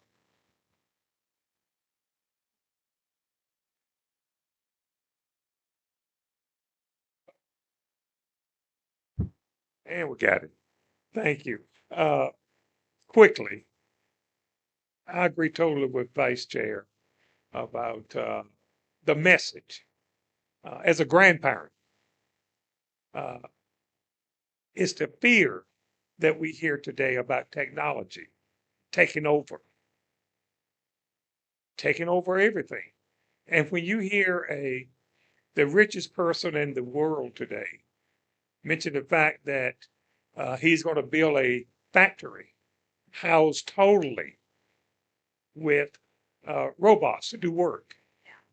The message that we design to share with our parents, that they won't be fearful of their child starting in a job and then a robot steps in and takes over. That's my concern about it. Here recently, I had to go to a graphic designer. I went to a graphic designer to design a flyer for me, for my group that I represent. And I was standing at her desk and I was sharing with her, "Oh, I need this and that." And before I could finish, she hit the button and there it was on the screen. And I sat there and I thought, and the graphics was vivid and the wording. And I stood there and said, "Dang gum, what's the future going to be?" I know now that we can speak to the platforms. You can speak to it and it will design. Are we going to, am I wrong and our parents wrong and being, and grandparents being fearful of the future without those of us still around to help guide those issues? The message, what's the message we should be sending out? I guess. That's a $1 trillion question. So thank you for raising it. I do think I'll just back up and say I think there's a big difference between using technology to learn and learning to use technology. Big difference. And I think if that could be one thing we just constantly distinguish during this conversation, I think that's super important. In job, settings in which you have to be engaging with technology, how much does it help to have learned how to use that technology in advance? I think that's an open-ended question. There are various things that in my own position, in public health, I work at a health department, I can train people when they come into my office, students who come with a master's of public health, I can teach them how to use different software applications relatively quickly. What I cannot teach them how to do is have a difficult conversation in a community setting about a complex public health issue. That is what I ultimately want to teach my students. How can you get into a messy human situation, build trust, build common ground, and work towards a pragmatic solution? Where is the use of technology in that?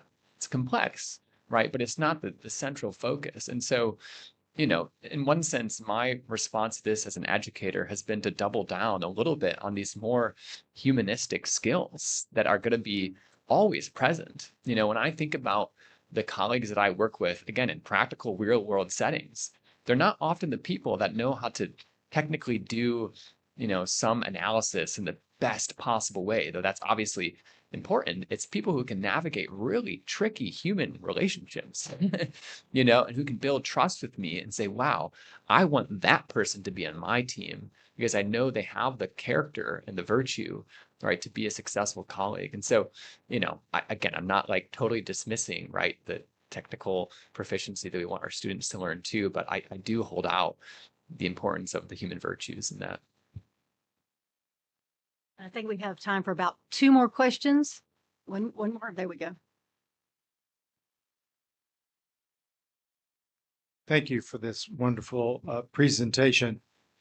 I'm always concerned about the great divide in our state with resources because we represent the least of these and the people with the greatest assets. And one of the things I worry about in the digital divide with our parents is they don't have the skills and they do not have the devices. So how are we going to reach out to them to help them understand those? And I come from a rural area where there's not even clear internet for everyone. Everybody assumes everybody's got a cell phone, got all these things. So how do we continue to address that and make sure that we don't forget the least of these? So that's a comment and a question. So how are we going to do that? I'm going to quickly respond, then I'm going to duck out with apologies. I think this is a question that also keeps me up at night. We want to ensure that access for all and not just for some. We want to ensure all ages have opportunity to engage.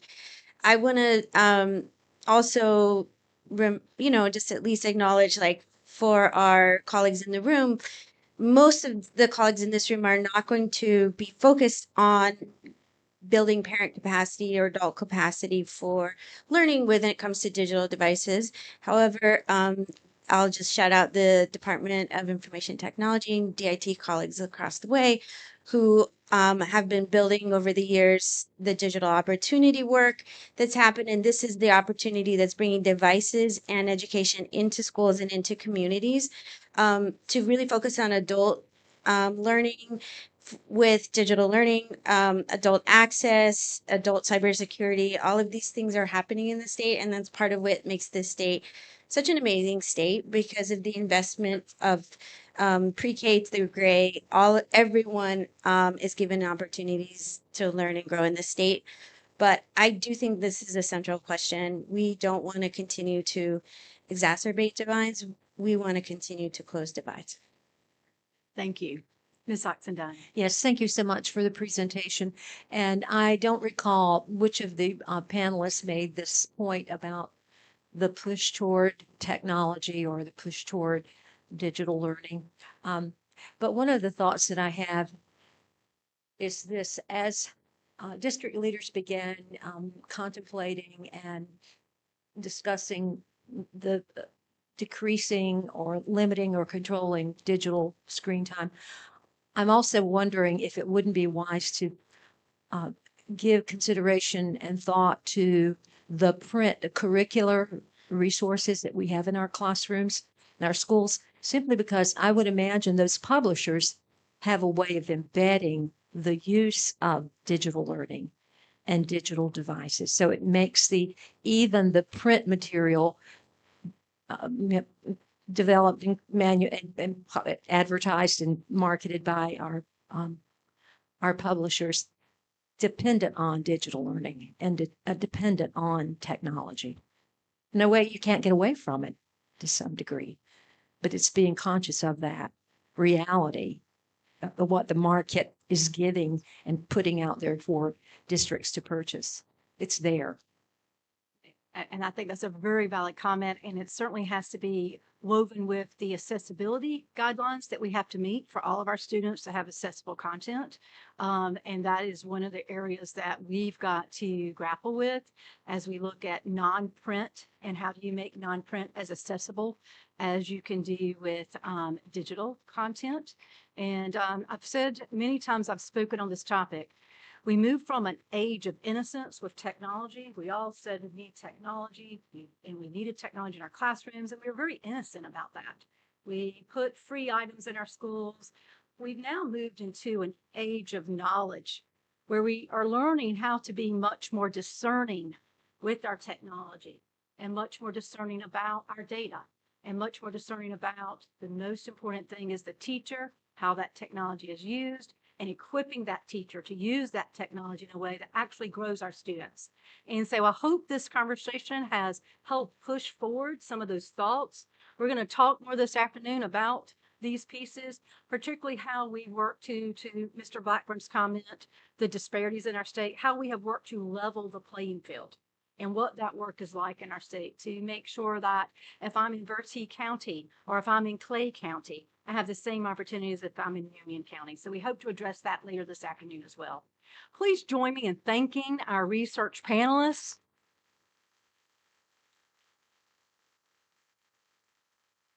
And we're going to quickly move, we're a little bit behind time, so we're going to quickly move to a very short segment on our digital learning plan because so much of this work is grounded in that research framework, and then talk about the screen time guidance that supplements that plan. So I'm going to turn it over to Dr. Ashley McBride, and then after that, I believe we have a break coming up soon after her segment before we talk to practitioners in the field from remote academies.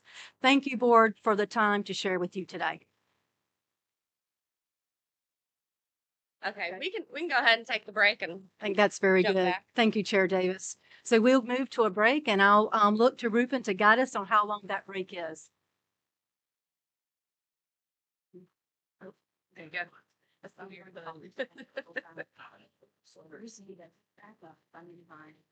Yeah, no, that's fine. We're gonna keep that there, and we'll just click here.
You have a big task.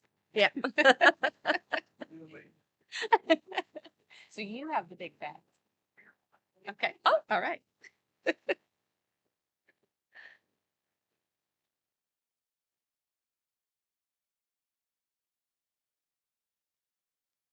Welcome back. We're very thankful for our researchers for talking about the research around screen time and around social media usage and all of those wonderful things. And Heather and I are up here just to talk to you a little bit about the things that we have put in place at DPI over the years that help us to support our school districts as they implement those types of research.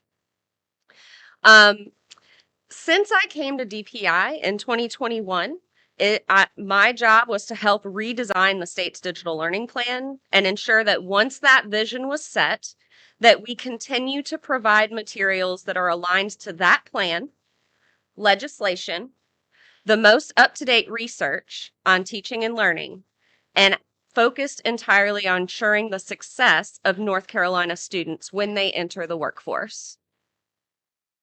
I am blessed to currently serve as the Digital Learning Program Section Chief, and I serve with the Digital Learning Consultants who work directly with the public school units across North Carolina. Our team partners with districts and school leaders, including chief technology officers, instructional leaders, media and technology staff. We serve as a bridge between state guidance and local implementation. We turn vision into practice, bringing the digital learning to life in classrooms by responding to local needs and supporting continuous improvement. Over the past week, you received a digital copy and then today a printed packet titled Value, Balance, and Future of Digital Learning in North Carolina. This packet includes information showing our team's work how our team's work aligns with our strategic plan, as well as 3 documents: the Digital Learning Plan, the Generative AI Guidelines, and a draft of our new Purposeful Screen Use in Schools Guidance. We'd like to take just a moment to highlight that on the cover page of each of these documents, pages 4, 20, and 63 respectively, you'll find a QR code that links to an AI-supported analysis.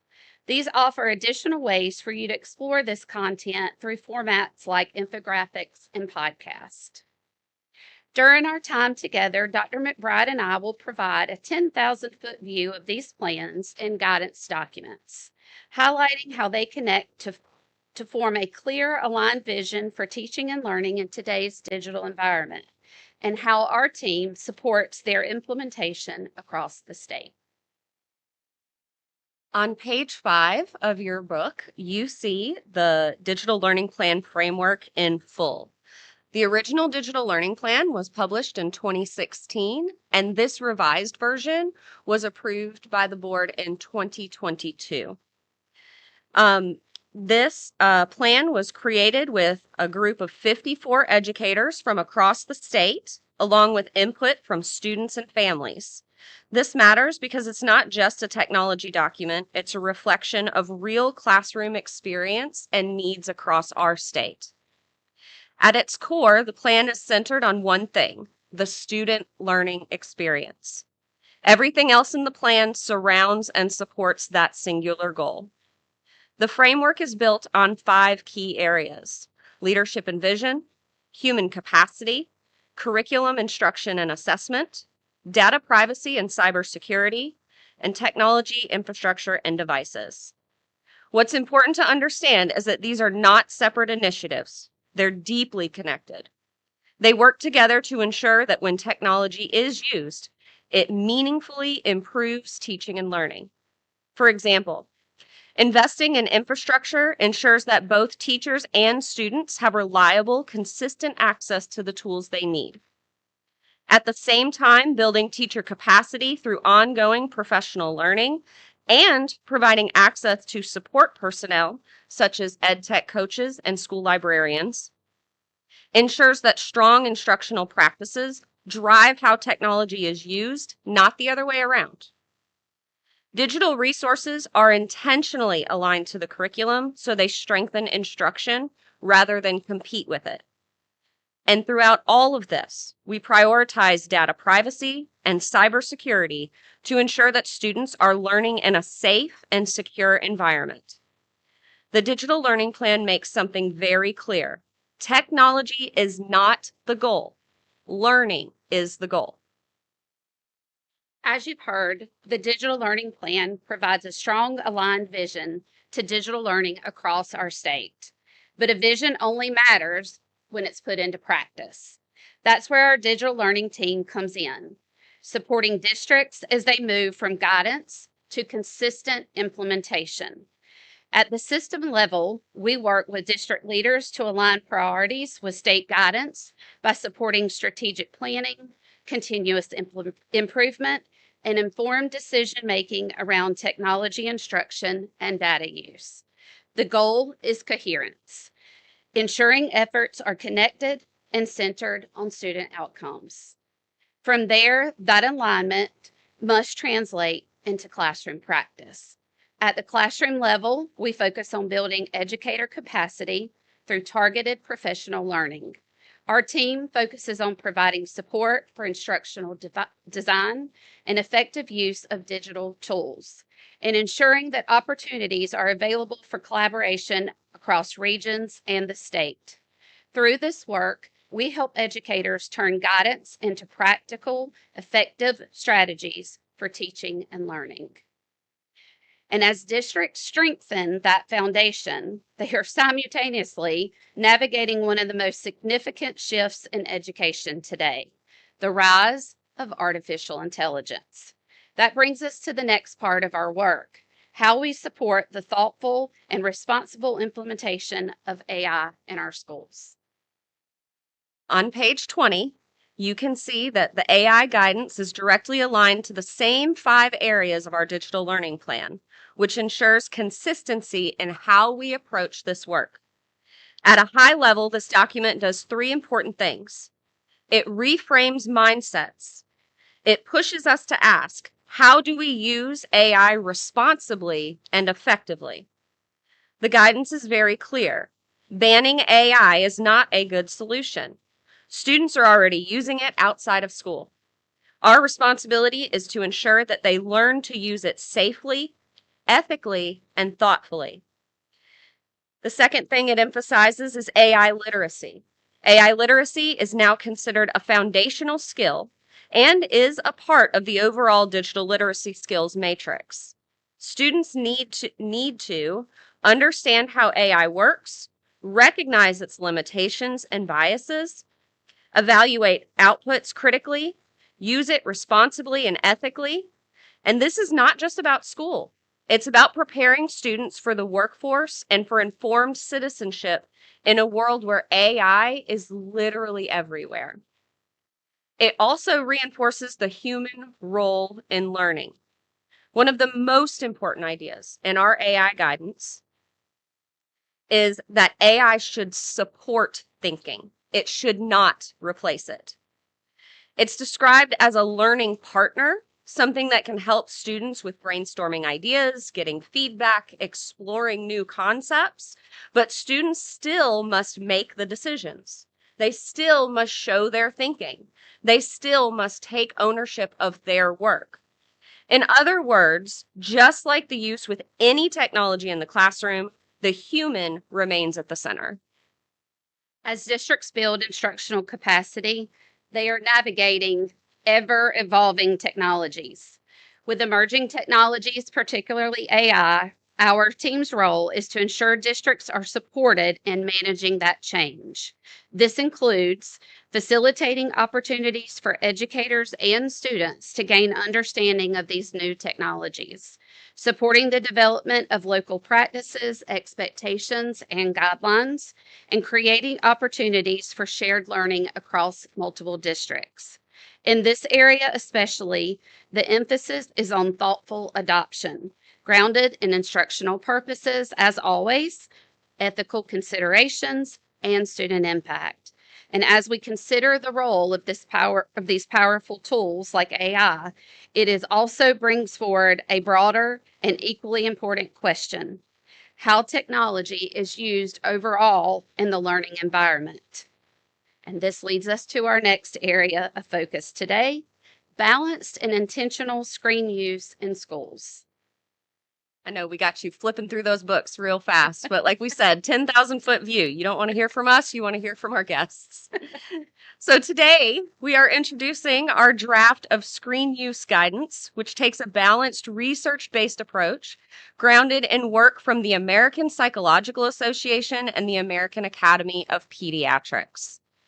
It begins with an important shift in thinking. The question is not how much screen time. Instead, the question becomes what kind of screen use and what is its purpose? Research shows us that both extremes, unlimited screen use and eliminating screens entirely, are ineffective. Healthy screen use is not about strict time limits. It's about thoughtful design and shared responsibility. But the technology's effectiveness depends on how it is used. The impact comes down to three things: a clear purpose, thoughtful structure, and strong alignment to leading goals. Rather than focusing on time alone, this guidance emphasizes intentional, purposeful use. It reinforces the importance of teaching students how to manage technology, not simply restricting access to it. Ultimately, this approach supports the development of essential skills students need to thrive in a digital world, including focus, self-regulation, and responsible decision-making. And while these guidelines are still in draft, our team is already supporting districts in making decisions that balance instructional priorities with student well-being. This includes guiding conversations around effective use, helping establish clear and consistent expectations, engaging stakeholders, and modeling best practices in classrooms. At the same time, we are helping shape what implementation might look like with moving forward by developing practical resources such as teacher reflection tools and family-facing one-pagers. We want to ensure that guidance is both actionable and meaningful in daily practice. Through this approach, we're creating a connection between guidance and daily practice. Ultimately, this work supports districts in moving forward technology that is intentionally balanced and centered on student learning and wellness. So in other words, with the screen use guidance, there's more to come. We've got parent materials, teacher materials. We're very excited to get this out. We've worked with hundreds of educators, interviewed students, and interviewed parents around this guidance, and now we're sitting it with researchers. But when you look at all three of those pieces together, a clear message emerges. The digital learning plan provides a foundation, the AI guidance prepares us for the future, and the screen use guidance ensures balance and intentionality when using technology with students.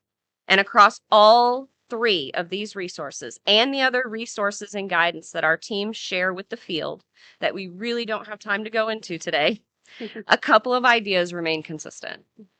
One idea is that implementation requires ongoing support.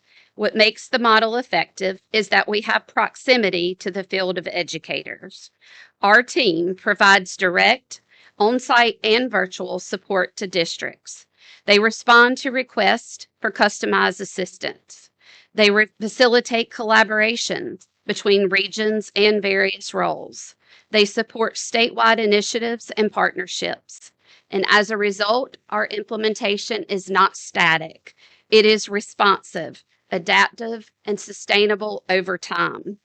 So when you step back and you look at this work as a whole, our role is to ensure that this state level guidance is not just understood, but effectively implemented in diverse local contexts. We do that by building these strong partnerships, support local decision making, and maintain consistent focus on outcomes for students.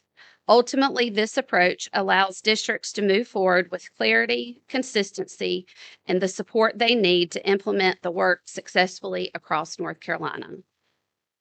This work is not about adding more technology. It's about using the right tools in the right ways for the right reasons. It's about supporting teachers, protecting students, and preparing them for a world that continues to evolve. And most importantly, it's about ensuring that every decision we make about technology it ultimately improves learning for our students. Thank you. That's our big 10,000 foot overview. Vice Chair.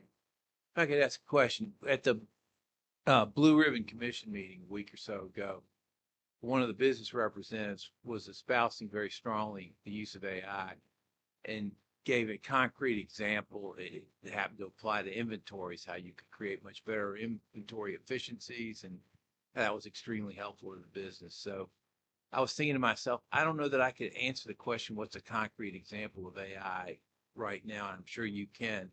Can you give me some thoughts about what a concrete example would be in the field of education? Go ahead. I was an English teacher. And I know that I have had students in the past who have issues with taking ideas that they have in their brain, all jumbled up, and putting it into an order that other people can understand. So one of the things that I've worked with students lately on is looking at putting all of their ideas on paper. So we'll start with a Google document, and they will brain dump all of the ideas they have on a specific topic. And then we will take that and prompt the artificial intelligence to say, do not change my words, but help me put this in an organized order that makes sense to other people. And then it'll take all of those ideas that are jumbled up in our students who are ADHD or have other learning needs, and they can take that and throw it in. And then it'll come out. And then we pull that out. And then we have them start looking at it for, does this sound right? Do we need to add more information? Do we need to take information away? And start looking at how we revise and edit. It's actually a really powerful way for our students who have a really hard time and struggle with language issues to be able to have something to bounce back and forth on. That's not we'd rather a one-to-one tutor, but at the same time, somebody that they can bounce ideas off of. Most of these kids are not actually just going in and say, write a 5-paragraph essay for blah, blah, blah, blah, blah. They're actually going in and saying, will you please check my grammar and make sure that my grammar is on point? And those are tools that are going to be effectively used whenever they are in the quote unquote real world, the job world. Another way, real quick, just like you see in your packets, that QR code, we used a tool called Notebook LM, and Notebook LM lets us drop materials in, very dense, heavy materials. You guys see how big our AI guidance is? That's without the appendices. So you were going to get another like 50 pages. But we put all of that in there, and then it generates a podcast. So you can listen to it in your car and get all of the information that you need out of it without having to sit through a large, dense document. And if you've got 5 or 6 dense documents in front of you, there's other ways to consume it. Yes, ma'am. You're exactly right. I was putting some things in AI the other day trying to plan a trip, and I noticed that the prompt to continue to ask more questions, what it does, and I was thinking of this as an application for students, is it improves your ability to ask questions, to ask very clear, specific questions. But my question to you has to do with, maybe it's already here, but I haven't had time to It's go through okay. it. Completely understand. It would be really useful to have some exemplary lesson plans. Yes, ma'am. Where the teachers have blended traditional with digital. Do you can make that happen? We do have that. That was done by part of our other team, and we do have that we offer across the state. I think that would be very useful for teachers who are struggling with how to blend. Absolutely. Thank you. And I think we've got some educators today that are going to be talking and be able to talk about how some of that actually works in the classroom too. I just wanted to make a comment. So as I was looking through your guide, it made me think as a classroom teacher, how much are my students consuming that is actually active or passive screen use? And so I think this is really, really good because when you talk about how do we set up those boundaries so that students are engaging with the content in a meaningful way, but not getting screen time overload. So my question to you is, this guidance, would that be delivered directly to the districts for them to give out to teachers? Okay. Yeah, because it's a great guide. And our team is working on, so if you're a K-5 teacher or if you're a high school teacher, we're working on one-pagers and materials that would be easier for so you're not having to read through the entire thing. If you wanted to, absolutely. But so you have easier to consume materials specifically for K-5, 6-8, 9-12. Yeah, but thank you for putting this together, because especially beginning teachers, when we're taught to use, our Chromebooks and use learning management systems, I think this is a great way to kind of set up the differences between active and passive use of technology. And I think this is a great guidance for parents to see how we use technology in the classroom and what it looks like. So thank you. And I just want to note too, kind of combining both of your questions. One of the things, I was just down in Moore County with their RESA group and had some wonderful conversations about active versus passive. And one of the things that was highlighted there is sometimes we have students that do need active technology, passive technology to support their learning. Our ELL students need that passive technology for translation. And so we have to be cautious in our active versus passive definition of technology, because there are times when passive technology is good. So those are great further conversations to have. And to your point, we need to be able to define that and support teachers and model that with our lessons and so forth.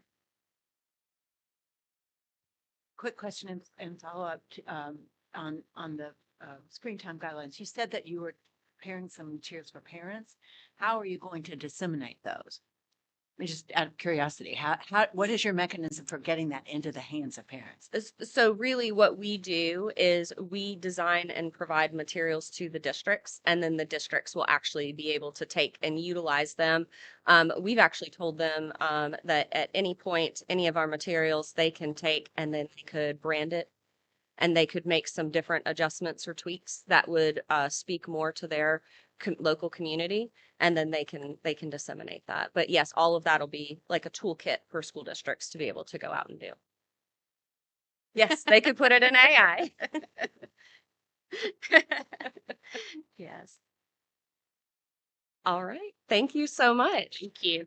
I think we're moving on to remote academies.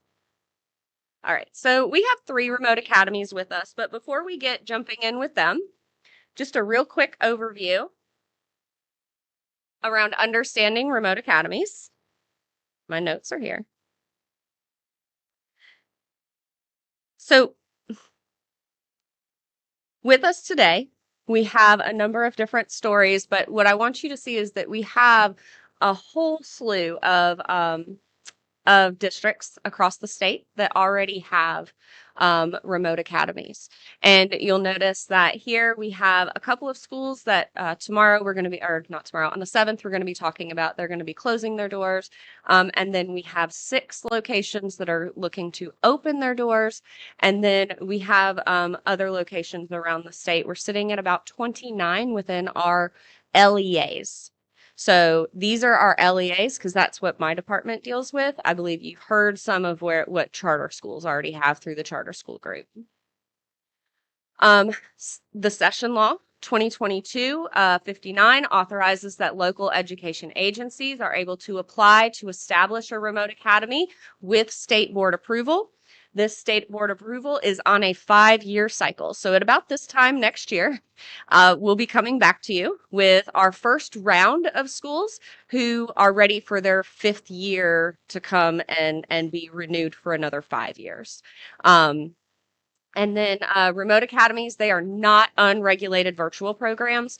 Something to make sure that we all understand is that they follow and fall under all the same laws that our other schools fall under.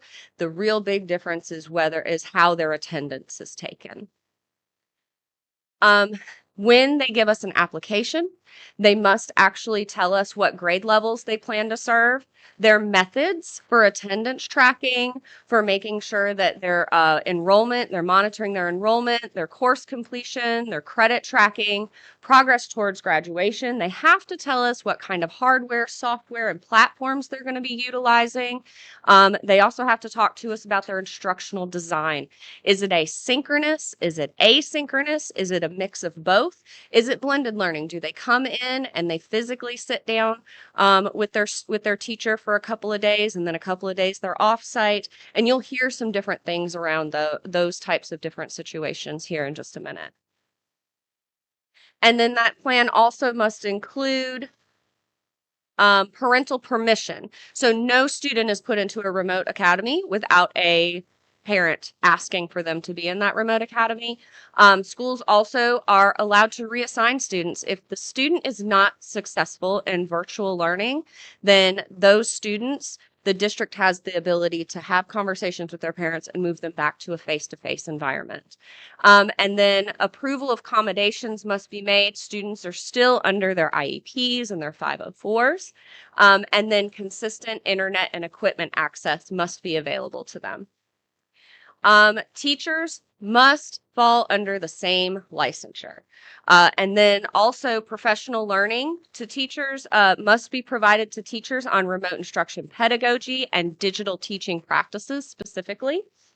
And then these schools have even a little bit more support because they are legislated to require a media coordinator, an instructional tech facilitator, a data manager, and some sort of technical support staff. So our physical schools don't even legally require a media coordinator or an instructional technology facilitator. So those pieces are extra supports that these schools get. And then they are evaluated, and Dr. Marr and his team come and give the evaluation. And I believe we mentioned to you guys last time that our focus this year is not just the quantitative data that Dr. Marr and his team will be doing, but we're going to be doing interviews and surveys that are qualitative as well, that we will pair with our quantitative research coming up. We've already interviewed all of our current LEAs and gotten their whys for you. So we're going to start pulling all of that together and be able to give that to you as well. All right, and then we look at their school performance grades, we look at retention rates, their attendance rates, completion and dropout rates, and then any changes to any of their programming requires that we bring that back to the State Board of Education. And we've actually got two that you guys saw that are in that packet for on the 7th that we'll talk about that are actually requesting changes in grade levels and things along those lines. All right, you guys don't want to hear me. I know you guys want to hear our speakers. So if I could get Christy Nottingham, Dr. Anthony Jackson, and Dr. Melanie Shaver to come join me up here. We're actually going to start with Christy Nottingham. This is going to be less of a panel discussion, and they're each going to present their stories. They're going to tell their stories for you, but I did want to bring them up here just in case you have any questions at the very end that you would like asked, so that way they don't have to run back and forth to the microphone.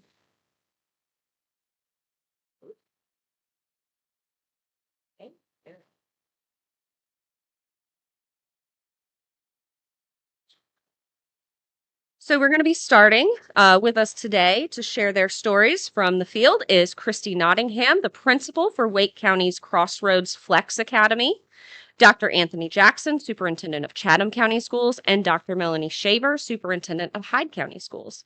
Our first presenter is going to be Christy from Crossroads Flex.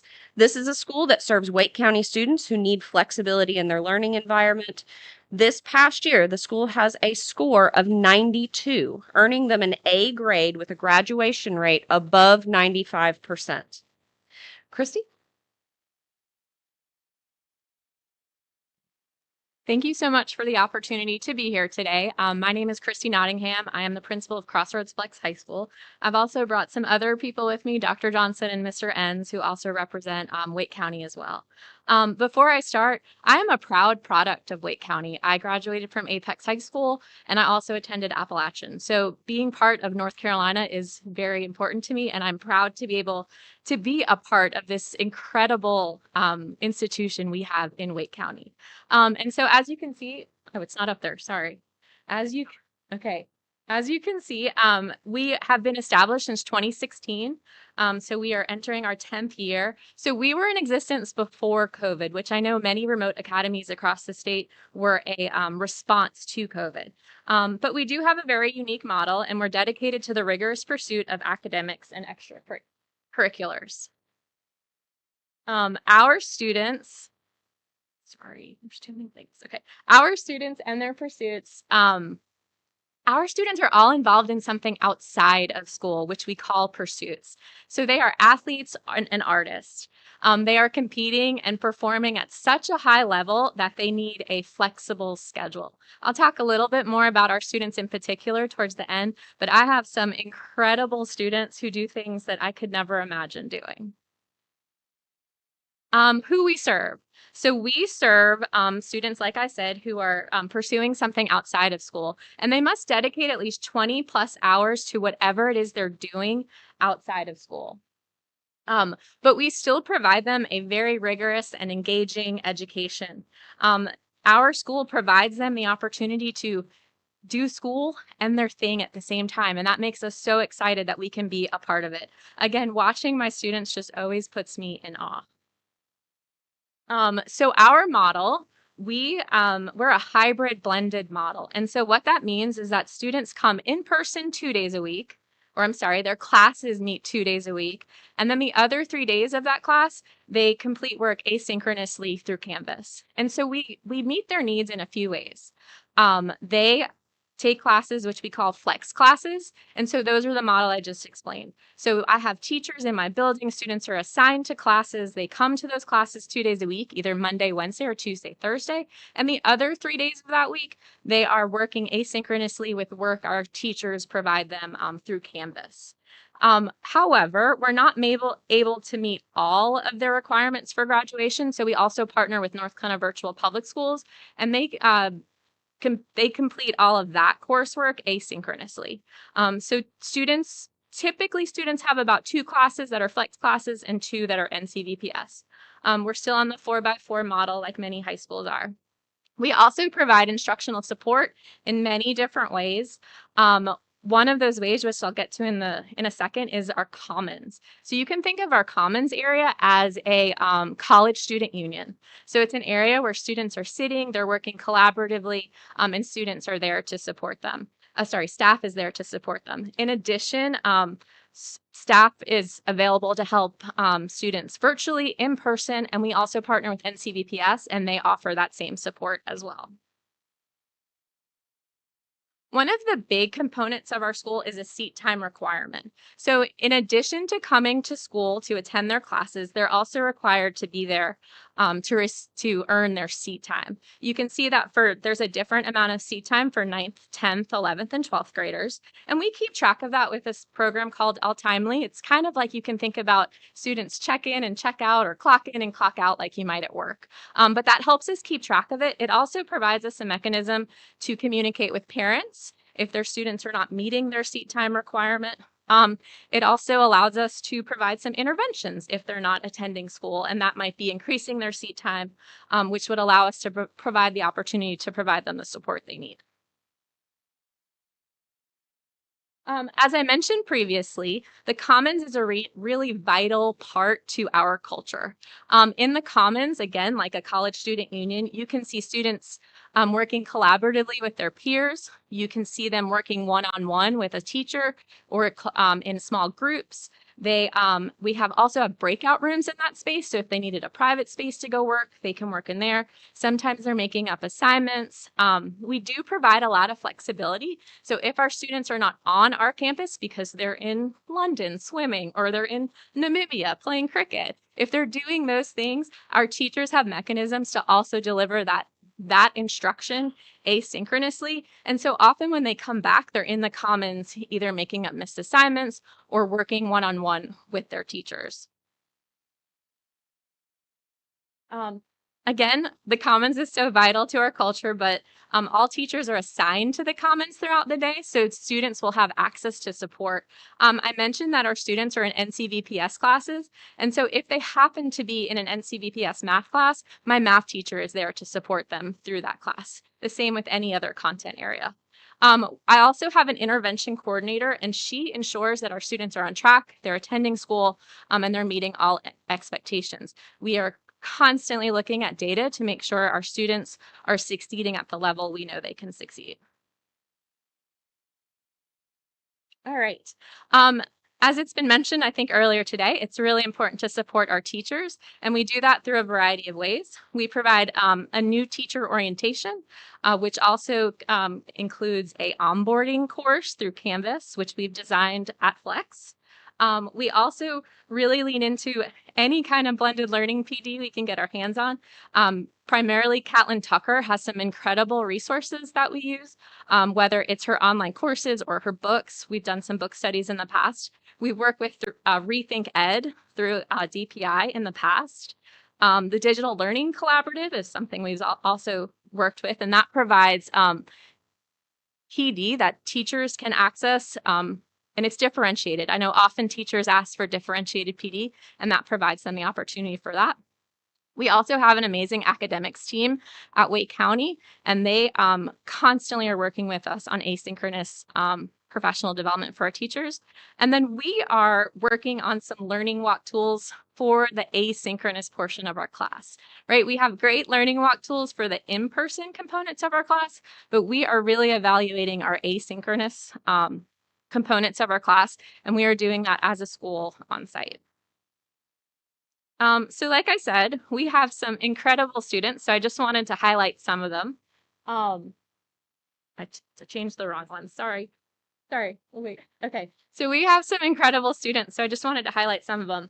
The young lady all the way on the left, she is playing with Courage right now. She's playing with the Courage soccer team. The young man in the swimsuit, he competed in the Olympic trials. The young man playing volleyball, he was in Ireland playing with their national team. The gymnast, she's going to a school in California not California, Florida, that I can't remember right now. And we have a young man who's a freshman this year, but he's engaged in esports. And he is involved at such a high level that I can't even imagine what he's doing, but our schedule allows him to have the flexibility to devote the time to that and still come to school. And then we have a fencer who has gone up to New York and spent a considerable amount of time there just fencing with some of the New York City schools. So my kids are doing amazing things that I'm so proud of them for everything they do, but our school provides them the opportunity to do these things. Without the flexibility that Crossroads Flex provides, I think Wake County Public Schools would lose these kids and that they would seek options outside of public school. I think they would seek charter or private or homeschool. And so our school provides them the opportunity to do these things, but still be a proud Wake County student. So some of our excellent outcomes have already been shared, but we have been an AP Platinum Honor Roll school for years. We have had 100% graduation rate since the school opened, and I'm very proud of that. Our North Carolina report card grade is an A. This is a pretty typical stat, but specifically for last year, we had 42 seniors. They earned $2.8 million in scholarships, which is incredible in itself. But what I'm most proud of is out of that 2.8, 1.9 million was academic scholarships. So although our students are coming to us because they're amazing athletes and artists, they're earning academic scholarships while they're with us at Crossroads Flex. So that is the end of my presentation, and I'm happy to answer any questions, and I'm proud to be part of the remote academies for North Carolina. We're going to hold questions until you have all three of them up here, if you don't mind. Next is Dr. Anthony Jackson from Chatham County Schools, and he's going to tell us his story. You want me?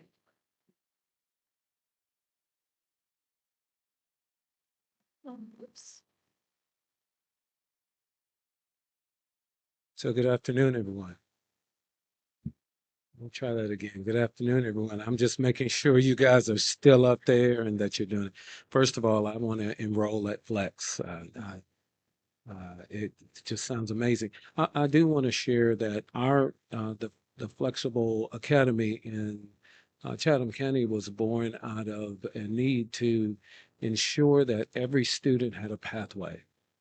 That every student had a pathway to the diploma. What we were learning is, as a high-performing school system, we had a lot of kids who were sliding through, who were being left in the creases, as we said often, and that typical school just didn't work for them. And so we built our strategic plan, but we really wanted to begin with a very simple quote, and this is where the work started as we built our strategic plan, that different is not deficient. It's just different. And that we have a responsibility to provide opportunities for kids that are different. And for us, it meant that we had so many students who that we saw who were in that space of school does not meet what I need, so I'm just going to walk away. And we had to begin, we deputized our social workers and all of the others to go and find these kids. And we recognized that for some of them, they had fallen out of love with school. And we didn't want them to fall back in love with school. We just asked them to come and date us for a little while and just attend school and do that work with us. And so we found that non-traditional opportunities became a superpower for us, because what we found is that when we provided it as an opportunity and not a punishment for kids, that it began to open doors for so many other families and so many other kids. So when our initial work was to try to find those kids who had maybe fallen out of favor with school, we realized that we created an option that became a true opportunity for a lot of kids. And that's where our what we call One Academy was born. We have in Chatham, our theme and our mission has always been one Chatham, that we're going to, regardless of where you live in the county, you would receive the absolute best opportunities available to you. And so opportunities never end became our theme for these kids, that if we were going to provide this, we didn't want it to look like, feel like, taste like regular school, traditional school. And so as we were coming out of the pandemic, we had the remote opportunities. And so we began to build upon that particular framework. And so what we wanted to do was make sure that it was open to all kids. And they had to apply. They had to, it was designed to ensure that all of our students had access to it, and that it became, we call it our One Academy, and that it was grounded in flexibility, personalization, and that we were going to push them towards success. We wanted them to, some kids, we started with this notion of some students just need a different path to the diploma. And it was amazing having those conversations with parents about, well, my child, at first we were talking about kids who had fallen out of favor. Then the next group started coming, families who were saying, you know, the traditional model just doesn't work for me. We had high school students that spare me the prom. Spare me football games on Friday nights. I want to get this done. I want to get through school so that I can help my family. We had students who were much like Flex, engaged in pursuits. I love that word, that were passionate for them. We have equestrian students who travel. We had students who had different interests. And so we wanted to do that. And so as we expanded that opportunity, we found that there was definitely a group a need in our community for this. And so we built our model around flexibility and support. We knew that if we were flexible and the students had the support, that they could take advantage of this opportunity. We do not use the term alternative when we talk about this. We call it non-traditional. And so one of the things that we recognized was that we had to really adapt the terrain for our students, because you know you have that friction in the traditional model.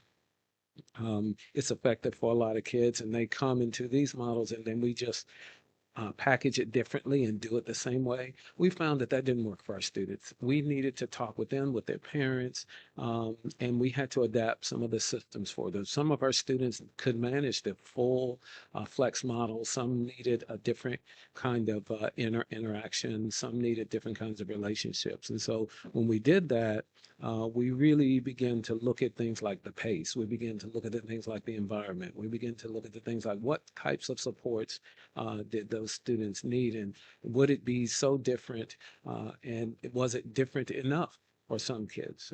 And what we found was that we hit a nice blend. Um, we found that we had all kinds of students who were interested in our program. We had what we call the jugglers. Those are the students who manage complex. They had a lot of external responsibilities. We had students who were parents. We have students who have to work to support their families. We have students, that's not a new concept. We hear the stories about old families. I had to go to work in the meal to help my family. That's not new. So why would we act like it's new? And so we wanted to respect and support that student. We had the overcomer. That's the student who had medical issues that kept them from going to school. We had students after the pandemic who really declared that they were just anxious about coming into a regular school building. And we could easily say, force them in, make them do homebound, but we wanted to treat them with the dignity and respect that they deserved. And we had those students who we call adjusters. Those are the students who are currently just struggling in traditional schools. I was a elementary, a middle, and a high school principal, and we had those kids we called our frequent flyers, and they would just rack up miles, and they didn't want to be there, and so we had to figure out a way that they could come to school and love school, at least like it enough to finish. And then that independent, that's that highly motivated student who has that pursuit. They're doing all the things. And we felt like we could build a model that would meet the needs of all four of these groups. These are the different pathways. And that's what we use when we actually go out and try to hire people to do this work as well.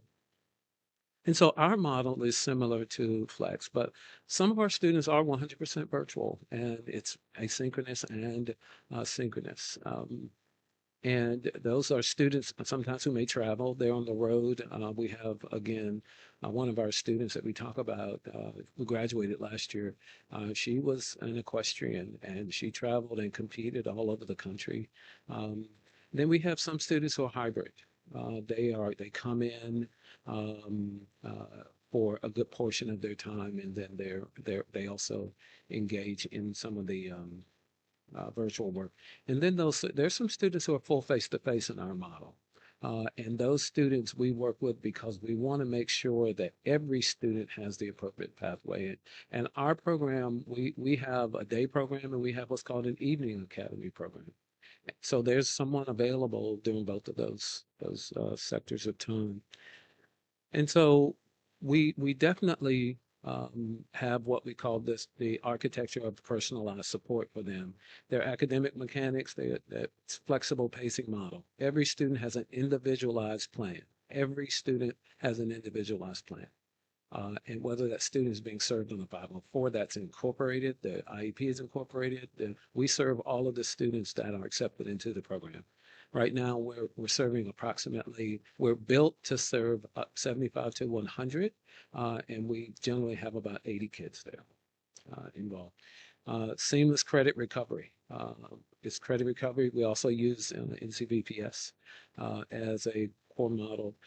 And then we get kids back on track, a lot of kids back on track. What we were finding was a lot of kids who had fallen out of love with school, they were close enough to being on track. And we talked about being on track as opposed to being ready to graduate. Are you with your cohort? Once we get them with their cohort, the light comes on and they can see graduation. If you can get them to just be on cohort with that group that they entered ninth grade with, I see the high school principal nodding. Once you get them there, you've accomplished a lot, because a lot of kids, the further behind they get, they begin to feel helpless and hopeless. And we didn't want that for them at all. Our human capital, we hire certified teachers only, and you have to be successful in this program. In fact, this is the only group that I actually want to know who's going in as a, typically I don't, principals make their recommendations, but I have to be engaged in the hires for this program. And then uh, um, the cultural guardrails, we keep an intentional relationship between the homeschool and the school. This is their school. They graduate from one academy. But we also know that there were people there on their journey that made a difference. So we try to keep that connection with that guidance counselor, that social worker, that principal, that assistant principal. And they come and have visits and check-ins with them. We have certain milestones that we want them to hit, and the one is that uh, those relationships are important, but we also want to make sure that the parents are connected as well. That's important.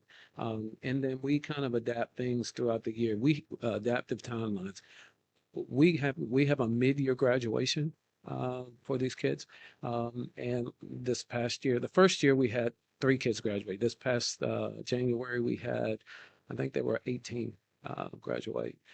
And there's a portion, there are 2 very special portions of that ceremony that make a difference. One is the rose ceremony, where those students, they walk out into the audience and they hand a rose to the person who has made the most impact on their journey through this program. That is probably the most meaningful part of this work. And the second part of this is that they do a video and they get to tell their stories. To me, that if you were just to, and I didn't want to take up the time, but I can share a video with you all where we allow the students to tell their story and we allow the parents to tell their story. It's an amazing testimony to what a program, when you just remove the barriers and say, we're going to help you get to your, fulfill your dream, then in fact, what really happens. And so we have had success, increased student engagement. The students come to school. In fact, we have kids who come there in 9th grade and they decide, we say every year, you want to go back to the traditional? No. Nope. We have students who have gone back and their parents say, I want them to go back to one academy. Because it was different. They were more engaged. They took more responsibility. Improved credit attainment, where at high school it may be just too much there for them. Increased student success and ownership. Stronger student and staff connections. When a lot of times that yellow rose goes to an adult in that building, or an adult who was at that previous building. Improved parenting support, and then we've not had any kids drop out of this program. We get them back. We generally get them to the finish line. And so our goal is to get them to that stage, to help them realize the hopes and dreams of their parents. That's the sole goal of One Academy. And it's tied into our strategic plan, our strategic work. We don't throw away or let any child in Chatham County slip through the cracks any longer. We have opportunities for them. And we're very intentional about it and unapologetic about it. And so, like I say all the time, even a bruised banana make great banana bread. So all you need is a few nuts. And so we're crazy enough to do this work for our kids, and we just want them to be successful. So thank you all.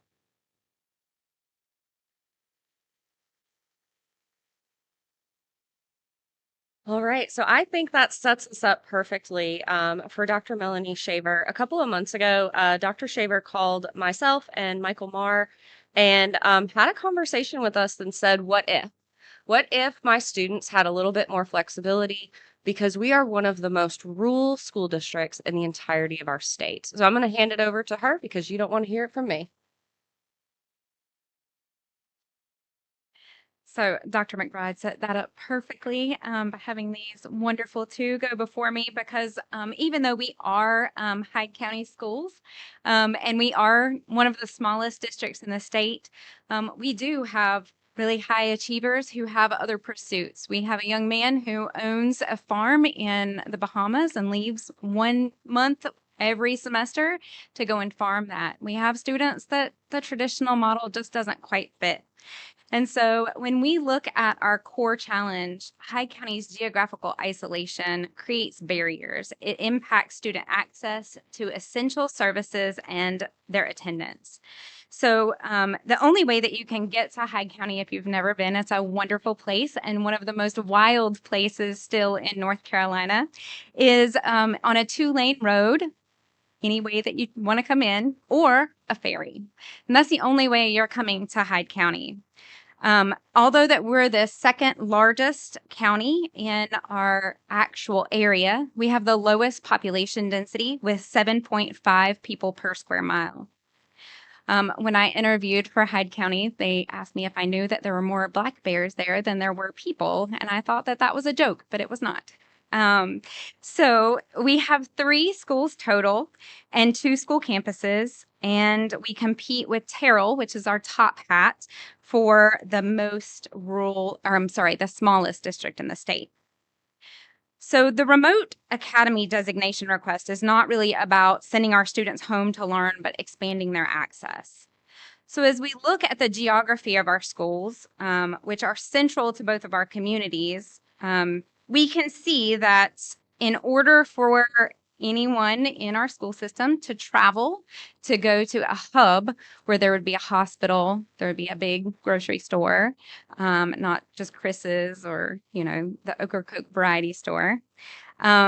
It's about being able to travel to those places in time to have appointments for things like orthopedics or pediatrics or orthodontist.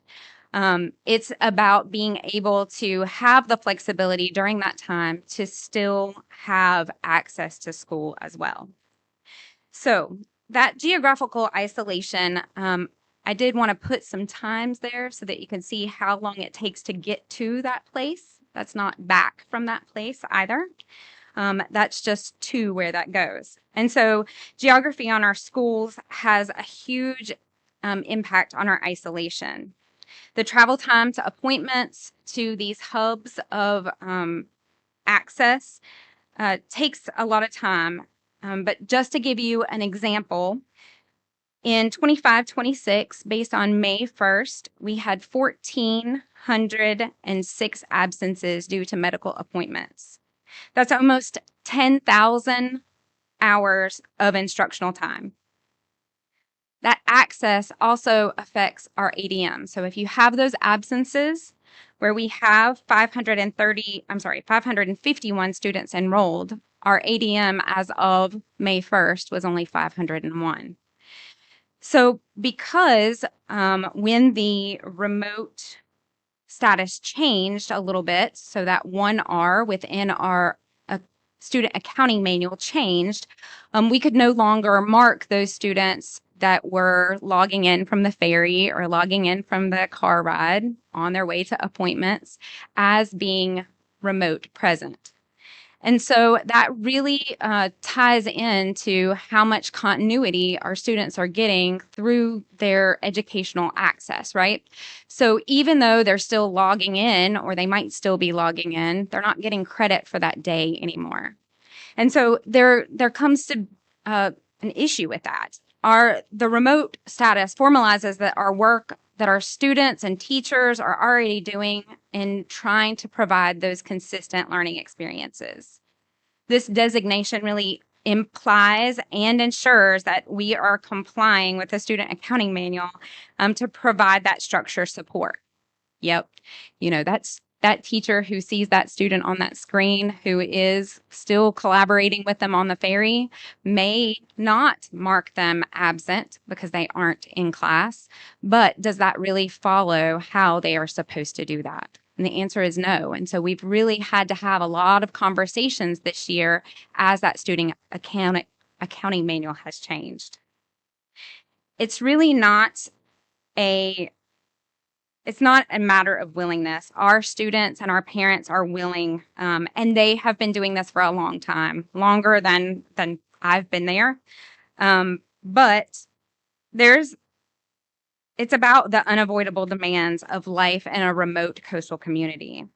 So prior to the change, we've done this through our conference classification in sports.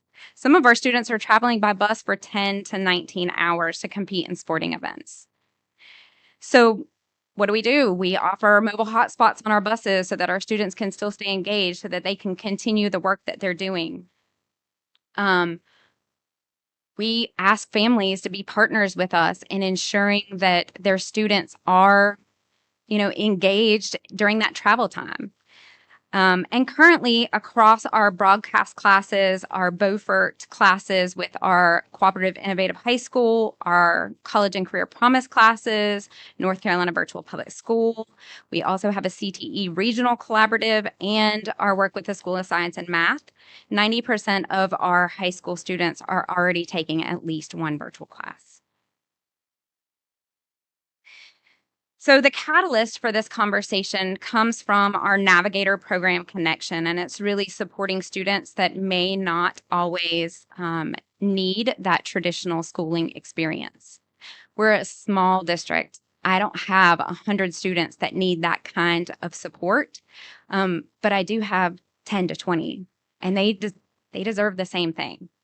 And so really looking at how we can maximize our resources in order to support the flexibility that all students need and deserve, this was part of that what if conversation that we had. So our district strategic plan, just like everybody's district strategic plan, contains student success. We want our students to have success no matter where they live, no matter what the geographical conditions are. We want them to have the best access that they can to education. And this is one of the ways that we think that we can make that happen. So embedding this hybrid option into our schools, it reflects the commitment to ensure geography doesn't define opportunity. It also maximizes that impact and ensures that we have compliance as our students are meeting the just realities of rural coastal life. And so we are really excited about partnering to work and to expand the opportunities that our students can have, not only including the ones that we already offer. So with our CIHS, it has been remote since 2010. And so although some of our students do travel the hour and 15 minutes from mainland to get to Beaufort County Community College, most of our students attend those classes virtually or through broadcast. This year, we have one of our largest graduating classes with 18 graduates from that program, which may not seem like a huge amount of students, but when you only have about 75 total students across both of your high schools or all three of your high schools, that's a pretty good graduating class of students who are increasing the post-secondary credentials and certifications that they're receiving in one of the counties that has the lowest in the state. And so this really serves all of our students. It gives all of our families and our communities the flexible options that they need in order to be successful. It's not about sending our students home for them to learn. We want our students there, but we know that they can't always be there because they may need to go to an appointment. They may have a farm that they need to tend to that they have purchased in the Bahamas and are trying to further that pursuit. It may be because they are on the regional shooting team and traveling to other places. And so we have a lot of interesting opportunities for our students, but we also have to have the ability to offer them flexibility. We know that we cannot support another school number with 100 students, and so this is the way that we feel like we can do this. Of course, the accountability and rigor is still there. We have all of those systems already in place, and we are still supporting our students through our campus-based instruction. And so our commitment is to every student every day, regardless of their zip code. Thank you. Oh, your phone. Thank you so much. Very quickly, if anybody has any questions very specifically for them, if you have any overarching questions and you would like to give those to Rupen, I will be back with you on May 7th to be able to have some more conversations around not just these remote academies, but the other remote academies that we have across the state. One quick question, and anybody can answer it. What are the SEL safeguards that you have in place for the students who are 100% virtual? Oh, well, I can't answer the 100% virtual, so I'll pass it. Oh, okay. So, when I got to Crossroads Flex, I noticed that was an area where we were lacking. And so what we did is we created an advisory period. So, every student is assigned to an advisory period, which meets twice a week. And during that period, it was important to me that we focus on many things, SEL being one of them, but also just providing students an opportunity to be kids. They are my students, and many of our students, I'm sure they're so busy doing all the other things that it was important that we provide them time for fun, but also to address the social and emotional learning that needs to happen. We also work a lot on soft skills, like some of the things that were spoken about earlier. To look people in the eyes when you have a conversation, to shake their hands, how to make a phone call, because a lot of them don't know how to pick up the phone and make a call because they're so used to a text, right? So those are things that we work in through our advisory lessons, and that's really important to us. And it's just the fun. We play games sometimes, we have competitions, but we also make sure it's time for them just to be kids. And so ours really focused on kind of this whole notion of family, where we check in with our students on a regular basis. We also have events and activities, field trips, things where they can still, we implement the AVID model across the district. So the college tours and things like that are still made available to these students, as well as other field trips. Artist in residence opportunities, they can drop in for those. So we always try to make those kinds of experiences available to all students, and especially those students who are in our remote academies. Our students who are in our CIHS, they have touch points. And so they have weekly times where they come in and they are engaged with our dean of that academy, who spends time with them and makes sure that they have what they need during that time. All right, thank you so much. I think our student panel is next. A quick question that was asked of me not too long ago was about how many students do we have who are engaging in remote academies? In the LEAs, not in the charters, but in our LEAs, we have over 5,000 students that are currently engaged in remote academies. So, all right, I believe it is Heather Pinnica and our student panel.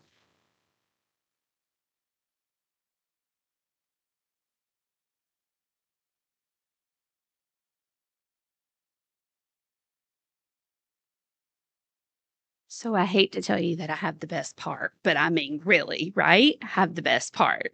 All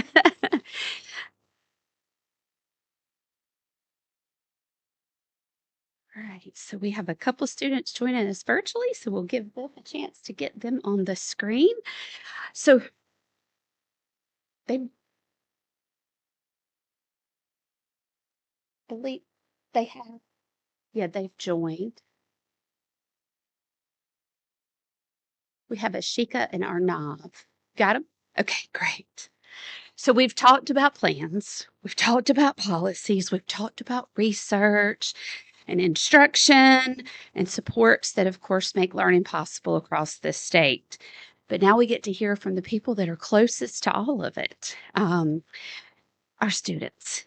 They are the ones that are moving through our classrooms every day. They are the ones that are completing the assignments, collaborating with classmates, learning from our amazing teachers across the state, using the online tools, of course, managing the distractions, and figuring out what helps them stay engaged. And you're going to hear from these four be extremely successful. So let's give this opportunity, give us a chance to listen carefully, and we're going to model student privacy with them. We're going to ask them to introduce themselves, given their first name only. They're going to tell us what school they are from, and If you would like to share about current successes or future plans, you're welcome to do that.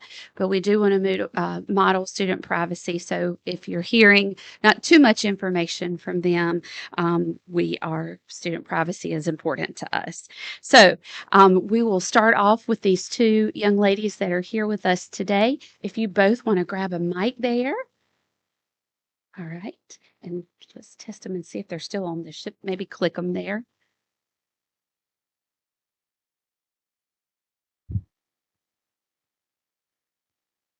Hello.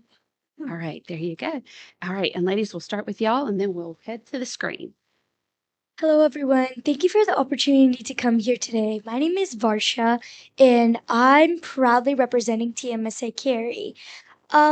Some past successes that have happened to me is I've won second place in elite international piano competition and gotten a chance to go to Carnegie Hall. I Piano is one of my most favorite things to do. I have published a story before and I've gotten on the news because of it. And of course, I've gotten first in the AI Solvathon regionals. Hi everybody. My name is Gypsy, and I am proudly representing Wallace Russell High School here in Dublin. And my future plans in the fall, I will be a freshman at UNC Chapel Hill. Go Tar Heels! I'm gonna major in psychology and minor in neuroscience on a pre-med track. One of my recent successes was I am going to nationals for poetry. I'm a very poetic person. I think that is one of my most defining character traits. I love to find the joy and the beauty in everything. And I am just so excited to be here and open a conversation about how technology should be used in our school systems. All right, we'll take it to the screen now. All right, Arnav, we'll start with you. Perfect. My name's Arnav. Great to meet you all from a screen. I go to Panther Creek High School. I'm a senior. I am currently in San Francisco. I'm working at a healthcare startup, which is why some of the earlier conversations were pretty interesting to me about balancing virtual learning, because I'm taking a lot of classes virtually right now. And my future plans currently undecided. I might go to school, I might take a gap year and keep working. But a recent success has just been like the work I'm doing. It's really fun to be able to see how we're positively impacting frontline workers every single day in hospitals. And balancing school on top of that is hard, but it's something that I've signed up for, and so very grateful for everyone that's here today and focused on this conversation.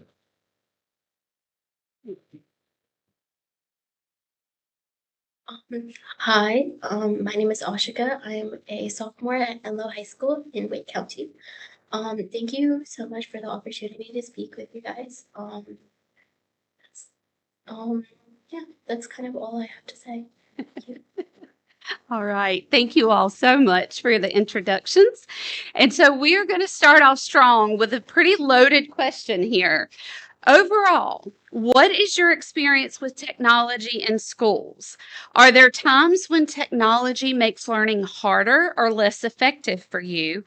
And what should adults understand about that? And Gypsy, I see you grabbing the mic, so we're going to let you get started with this. Thank you. Yes, of course.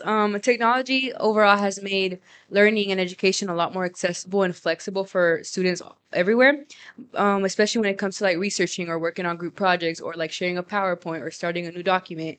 But sometimes it becomes very overwhelming, and it can sometimes feel more transactional rather than meaningful when everything is online and you always have to send emails instead of like talking to somebody face to face.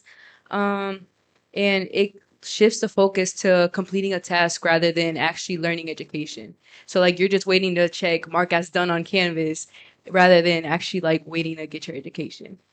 Sorry, I took notes, guys.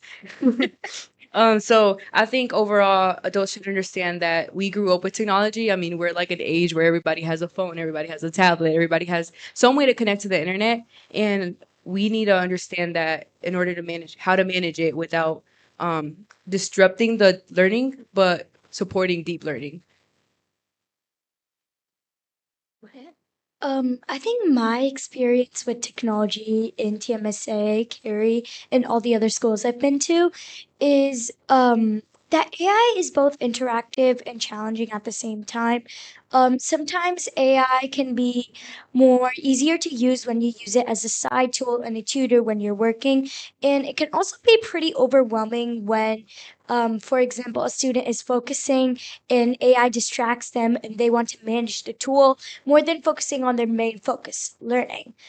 Um, I feel like adults should understand that AI is now a big part of our generation, the one that we are in right now, and that AI helps. AI has its own pros and cons. Any new invention does, and AI definitely has. It has its own pros that it can be interactive as well as it can be uncomfortable and overwhelming to use. All right, our virtual students, you guys want to, those of us that are, excuse me, let me be careful with my words. Our students that are joining us virtually. Either one of you want to join in? You can go ahead. Thank you.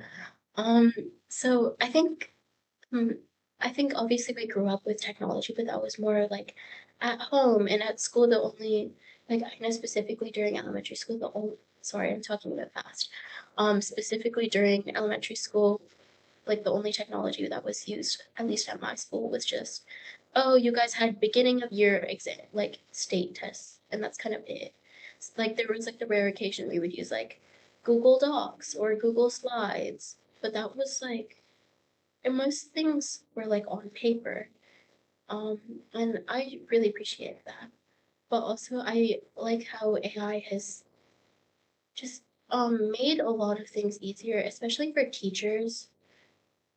Um, but it also has made everything a bit harder because I know I put like effort into assignments and then it gets flagged as AI, which I didn't use AI and it just gets flagged that I did and it confuses me because I'm not plagiarizing anything. But I know that there are students who do and don't like and who use AI for like not or not like getting the full benefits of AI. I think this is also like a shift, like a mindset shift that kind of happened during COVID, especially since a lot of our class or all our classes were moved online, and that just kind of, especially since we were all paper pencil to boom computer. Now you got to talk to your classmates that way, and it was like kind of hard at first, but then since everyone now has phones and different ways to technically communicate, it's not as hard. And I think this impacts virtual students especially since um like during the COVID years we didn't get as much like social interaction. And at schools, one thing that I really like about it is like going to a public school is like, oh, I get to just meet new people I've never met. Like I take some classes and they're like, oh, I've never seen you ever before, but now we're friends. And I think um having like the like the virtual academy directors, I think at Crossroads, or yeah, Crossroads Flex, she was mentioning that she had advisory for social interaction, and I think that's really important. And I think something teachers could learn from that is maybe don't make everything online because I have a lot of online assignments and I like as much as I appreciate them being online, I also miss writing on paper, which I never thought I would say, but here we are. Arnaud, do you want to continue? Great points there. Definitely agree with everything. I think the one thing that I realized is I think the problem has shifted. And so now it's like we have all the knowledge of the world accessible from a device, which is great and all. But that means that the scarcity that was previously information has now turned into an attention scarcity, is what I call it. And it's just like you look at, first graders, second graders that are given Chromebooks like just as soon as they walk in, and it's like they don't have the self-control and discipline to be expected to not jump to the distracting websites that are designed to capture your attention. And so I think the focus just needs to shift in a sense that we're focused on like how do we sustainably capture people's attention so that they stay engaged but we're also taking advantage of all the information that we have accessible at all times. Like even this is part of it. Like even a few years ago, it would have been like, oh, how are you going to get someone from the other side of the country in San Francisco right now to call in to like North Carolina? And how are you going to get that done? But that was not possible. But now, like, we're able to do that. And so now I think the problems that we need to focus on have just shifted a little bit. And so we just need to adjust ourselves to target those more strategically. I'm going to remind y'all this is the student panel, not the researchers. All right. Goodness gracious. All right. You ready for question 2? From your perspective, what is the difference between technology that helps you learn and technology that becomes a distraction? And feel free to give us a specific example of each if you'd like. All right. Varsha's grab the mic first. From my perspective, the difference between technology that's really helpful and the difference between technology that's distracting is when I was in the AI solvathon, I used AI to help improve my solution in whatever I was doing. It was like a tutor on the side. It helped me a lot because now I can realize that AI has its own pros and cons, which I was talking about a long time ago. AI has been very helpful for me through lots of competitions while I was writing essays, while I was spell checking my word, even checking my homework. And technology that's been distracting is when a student is focusing. I don't think AI is mostly like a distraction, honestly, in my opinion. I feel like when a student is like learning and their distraction goes to Google, like a search engine, and they start browsing, that's what I would call like a distraction. Even though Google has AI, I would not say AI is a distraction itself. That's my opinion. Okay, I agree with. I'm gonna start with the distraction first, because sometimes we're assigned side quests or like web quests, and we open a new page, and like we're immediately bombarded by a whole bunch of advertisements that are like free games or like cool games or like more trying to get us to like look at something else rather than the work. And it's so easy to like click something and then get dragged to another link, and then you just end up in like a endless whirlwind of clicking. And that's where the distraction comes in. But as for helpful, I'm a very visual learner, and I know a lot of my peers are. So for me, it helps if I stay interacted. So like programs like Kahoot or like Quizlet, where we're like actively learning and actively answering questions while we're in class, and we're able to like ask follow-ups or like ask our peers like why did you think that, and like just to stay engaged. I think that's where the learning and like the helpful learning really comes in.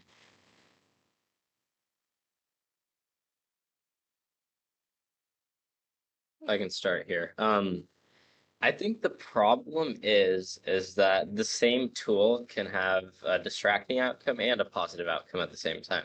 You look at YouTube, like a lot of teachers put YouTube videos in, which is great. Someone invested their time into making an explainer that's like does the job better than a teacher could, and that's perfectly fine. But the problem is after I'm done watching that explainer, I could just watch a random YouTube video that's not related. And so a lot of that's just like control. Like, can we make sure that we're staying on task? I will say the most helpful parts is that my favorite one is there's this one physics simulation on potential energy. I remember last year I was taking AP Physics 1. I just couldn't get my head around yeah, I couldn't get my head around it. But it's like I saw that simulation, got to mess around with a bunch of the variables, and then I realized like, oh, like it's that simple. And it's like that's just something that only happened because I was able to see everything in front of me on a screen. I think the other big thing is like that's an immediate feedback loop. I change one variable, I see how it affects the thing. I change another variable, I also see how it affects it. And I can just keep doing that over and over until I see how they're all related. Problem is just the context switching. Like, can we stay focused on one thing at one time? Because like a browser has the entire internet on it, and it's like that means there's a lot out there that is designed to capture our attention. And so that's when it gets a bit tricky. But I think for selective uses, it's very helpful. I was gonna say something similar, especially in classes where you don't do as many labs. For example, AP Physics 1, I'm taking that class right now. Um, so we do a lot of virtual labs because a lot of the simulations are like frictionless and massless. And you can't do that like in real life because everything has a mass and like a friction. So it's way easier to see it online and manipulate variables, but it's also, especially when you do AP classrooms, those videos are really helpful and they're designed to like be really helpful. They can get really boring though. I know I've experienced this. I just start nodding off and then I get like really distracted by just doing nothing. But I also think they're a really helpful resource, especially for like students. So it's like a double-edged sword. Like obviously it can be used for very like it's very helpful, but everything in moderation because especially with like for example, sometimes like I know people who used to like get really bored in class since like a lot of our work was online, they would just go on solitaire and just play solitaire, which I mean, you do you, but also that's not what we're doing in class right now. So I feel it's kind of like a distraction because I know like the classes are like hard, but maybe let's be on task. But at the same time, AI is really good at explaining things. Like some things that my teacher doesn't understand or teacher isn't as good as explaining, I can like turn to AI as a resource to help me understand, especially with like harder math concepts and like science concepts, especially for physics. Oh my gosh. Yeah. That's kind of all I wanted to say. Awesome perspectives there. We definitely continue with that a phrase of balance throughout the day, right? As a former technology director, I can tell you trying to block all of those things that come through our filters is a continuous challenge. Um, all right. You guys ready for another one? All right. How have your teachers used technologies in ways that make learning more engaging, clear, or personalized for you? What stood out about those moments? And feel free to share specific moments there. Let's go to our virtual attendees. Arnav, we'll start with you. All right, so I have a story about this. Awesome. AP Environmental Science, last semester, I was in class one day. It was my first period class, which I'm never a fan of. One day we had to roll a dice 50 times to predict frog populations. And I am like, I did not wake up at 7 in the morning to go to school and roll dice 50 times. And so really grateful to my teacher because he gave us the freedom to experiment. He's like, if this doesn't work for you, like go like figure something out and then come back to me with it and we'll see if we can adapt the actual assignment to like doing like using your method that's a bit different and more engaging. And so there's this tool called Claude Code. I'm a big fan of it. It's like an AI coding assistant pretty much, but I took our assignment, I put it in Claude Code. I told it, make this an interactive simulation. 5 minutes later, and like two more prompts, I come out and I show him on a website of just like, oh, here's an interactive simulation I made, very similar to the ones where you can adjust one variable at a time. And I've had this theory that the problem is like what you're trying to learn is about frog populations in this case. Rolling a dice does not teach me about frog populations. Messing around with the variables that control frog populations, that does teach me how everything relates to each other. And so that is what the focus should be on. And so I think that's very an interesting thing to just notice, like the actual activity and the outcome that you're hoping. And so I showed him that at the end of the period, and then I made a few more adjustments, posted it on the internet, and like he was able to use it next period for his class. And so for teachers, especially, I think the most important thing, be adaptable. We are in like things are changing every single day. Schools are institutions that have been around for centuries now, and so it's hard for them to turn on a dime. But there are things you can do, like just give like the freedom to experiment, would be my favorite thing.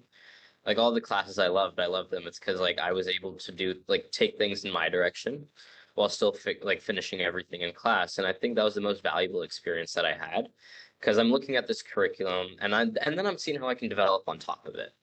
And so I think that's just been like I've been most appreciative of the teachers that give me the freedom to experiment, are open to feedback. And just like they realize that things need to change and they're open to that. And I think that's the most valuable thing that you can do.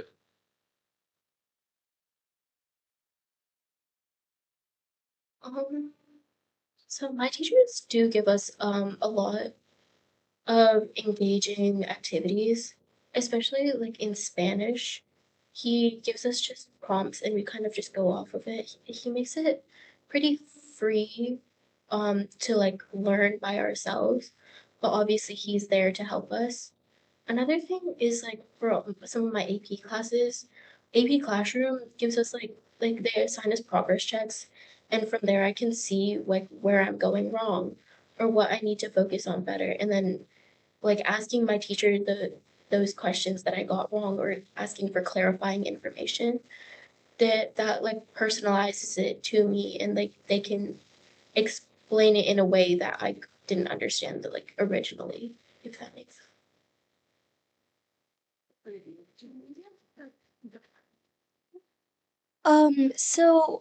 Actually at TMSA, I also have a story. The teachers at TMSA use AI as an interactive user, and actually, I'm in sixth grade right now. My social studies teacher, we were actually learning about the Greek and Roman colonies, which is personally my favorite, especially the Greeks.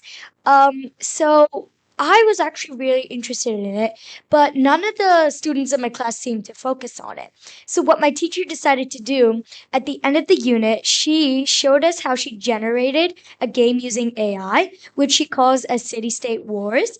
From now on, it's been very interactive for us, and so many of the students have loved it and they've learned a lot from it because you basically get that passion of how the Greek and Roman colonies battled against each other and how much that like affected them.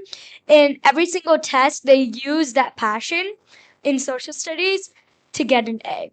So, what stood out in this moment is my teacher made it like interactive for everybody, not just one person, but for the entire sixth grade. And that's what really stood out to me because that's really important.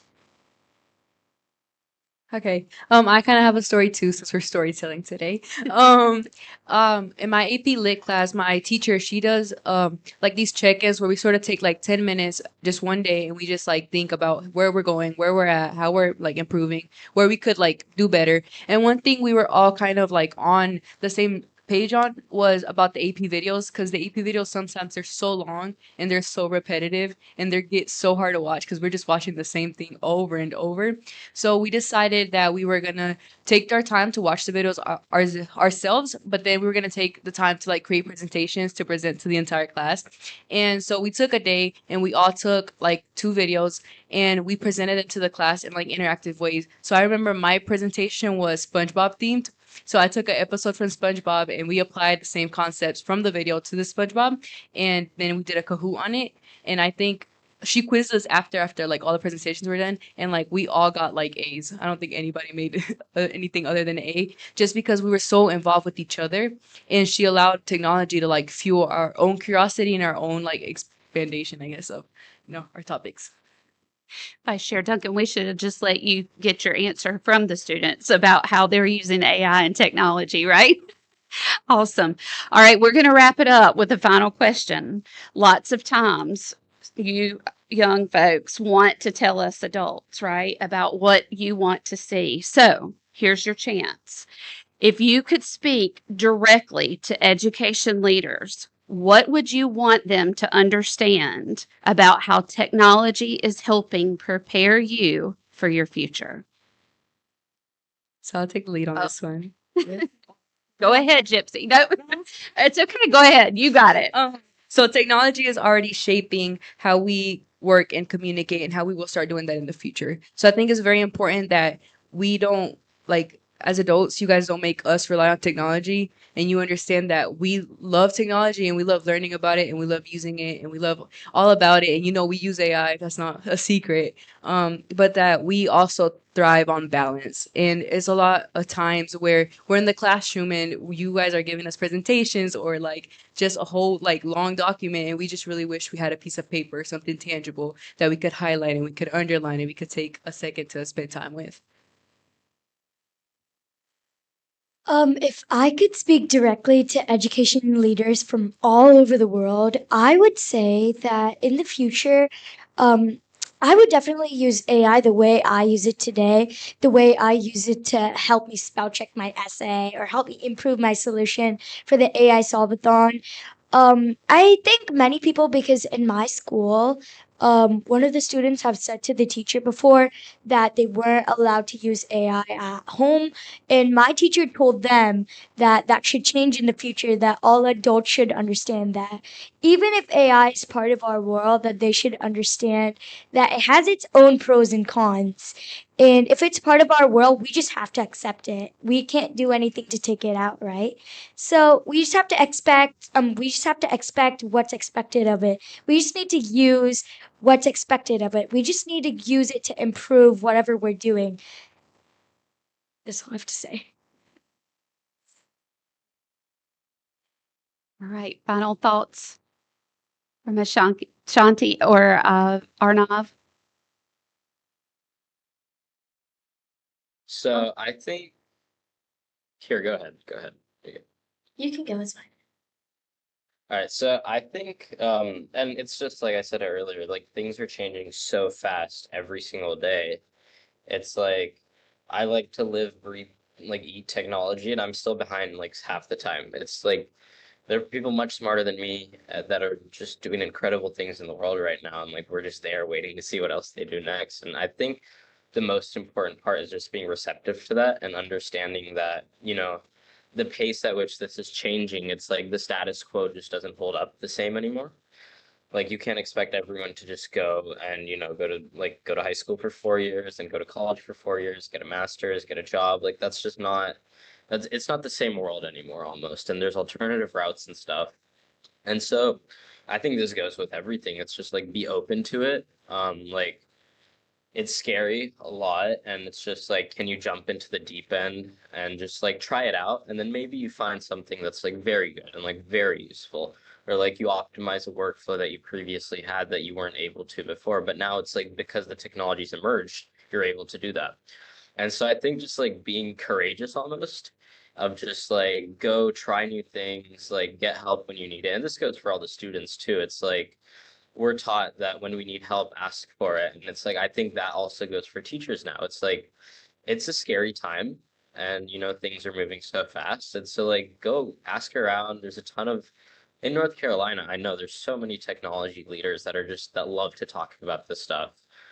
And so I think it's just like be open, be receptive, and like understand how like we're all navigating through a new world together. And just like how can we make it so that everyone is like improving and like leveling up. Yeah, and I totally agree with like a lot of the things that have been said.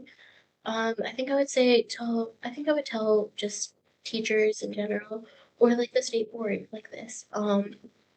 That technology has been like essentially ingrained in us.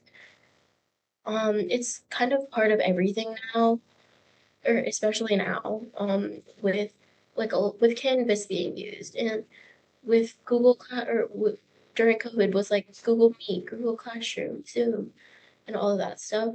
I think sometimes technology is makes it easier for us to understand things, especially when you're writing like a research project or like doing a research project.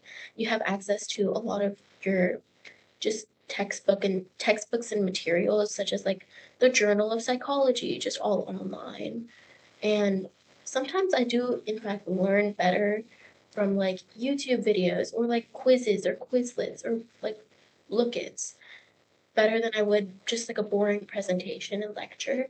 Especially like I know, for example, I like in my science class in like eighth grade, I think we watched the Magic School Bus, and I really liked how that taught me a lot without my teacher having to um, just sit there and lecture us.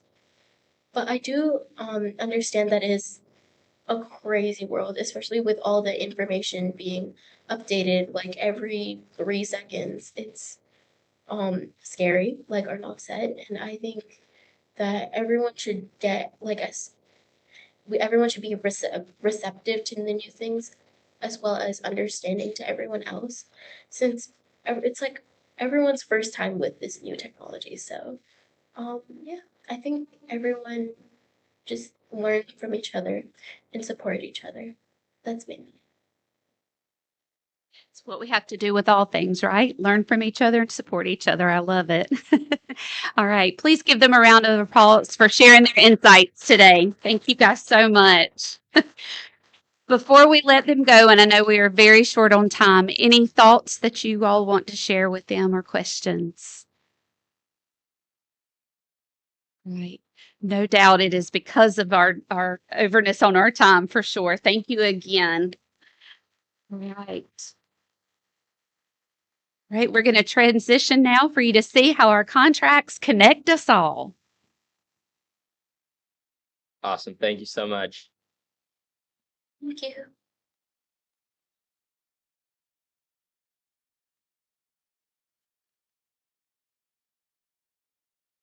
I just realized I got punished by going after the kids here. I buzzed, but while they were talking, I was just amazed about how awesome our kids are. And that's the why of everything that we do. And then I was reflecting a little bit. I worked with Mr. Johnson in 2012 for one of the first rollouts in Eastern North Carolina. And I remember during this Race to the Top days, we were telling teachers that technology should, use in the classroom should be like oxygen. And that kind of brings us to the point here today when we talk about infrastructure and contracts that make it all work. Most people don't see this part of the work, but we do know that every teacher, every student, every district depends on this. And in North Carolina, we have worked to build a shared foundation so that every PSU is not having to solve these challenges alone. And through the statewide infrastructure, which is our School Connectivity Initiative program, offers completely zero cost internet to all of our PSUs. But also these coordinated contracts help provide reliable access, stronger security, consistent support, and better pricing for districts of all sizes. This matters because, as Mr. Blackburn mentioned a few hours ago about making sure that everyone had access to these things, this matters because a small school district with a limited staff should still have the same access to the same essential supports that a larger school district has. These contracts do more than just provide purchasing services. They save time, reduce local burden, stretch state and federal dollars, and help make the tools that we talk about today actually work in our schools for tomorrow as well. And as we know, when the foundation is strong, instruction can even be stronger as well too. And when it works well, people may not always notice it, but they always rely on it every single day. I want to make sure that we understand that when we think about these different contracts and services that we offer here at the state level, as we talk about leveling the playing ground here, we realize that our PSUs, not all technology teams are created equal. We have some who have one or two people who are carrying the load, while some may have a lot more people in their technology team. But we also realize too that some PSUs have a lot more local funding to be able to take advantage of some of the things that others may not. These statewide contracts close the gap.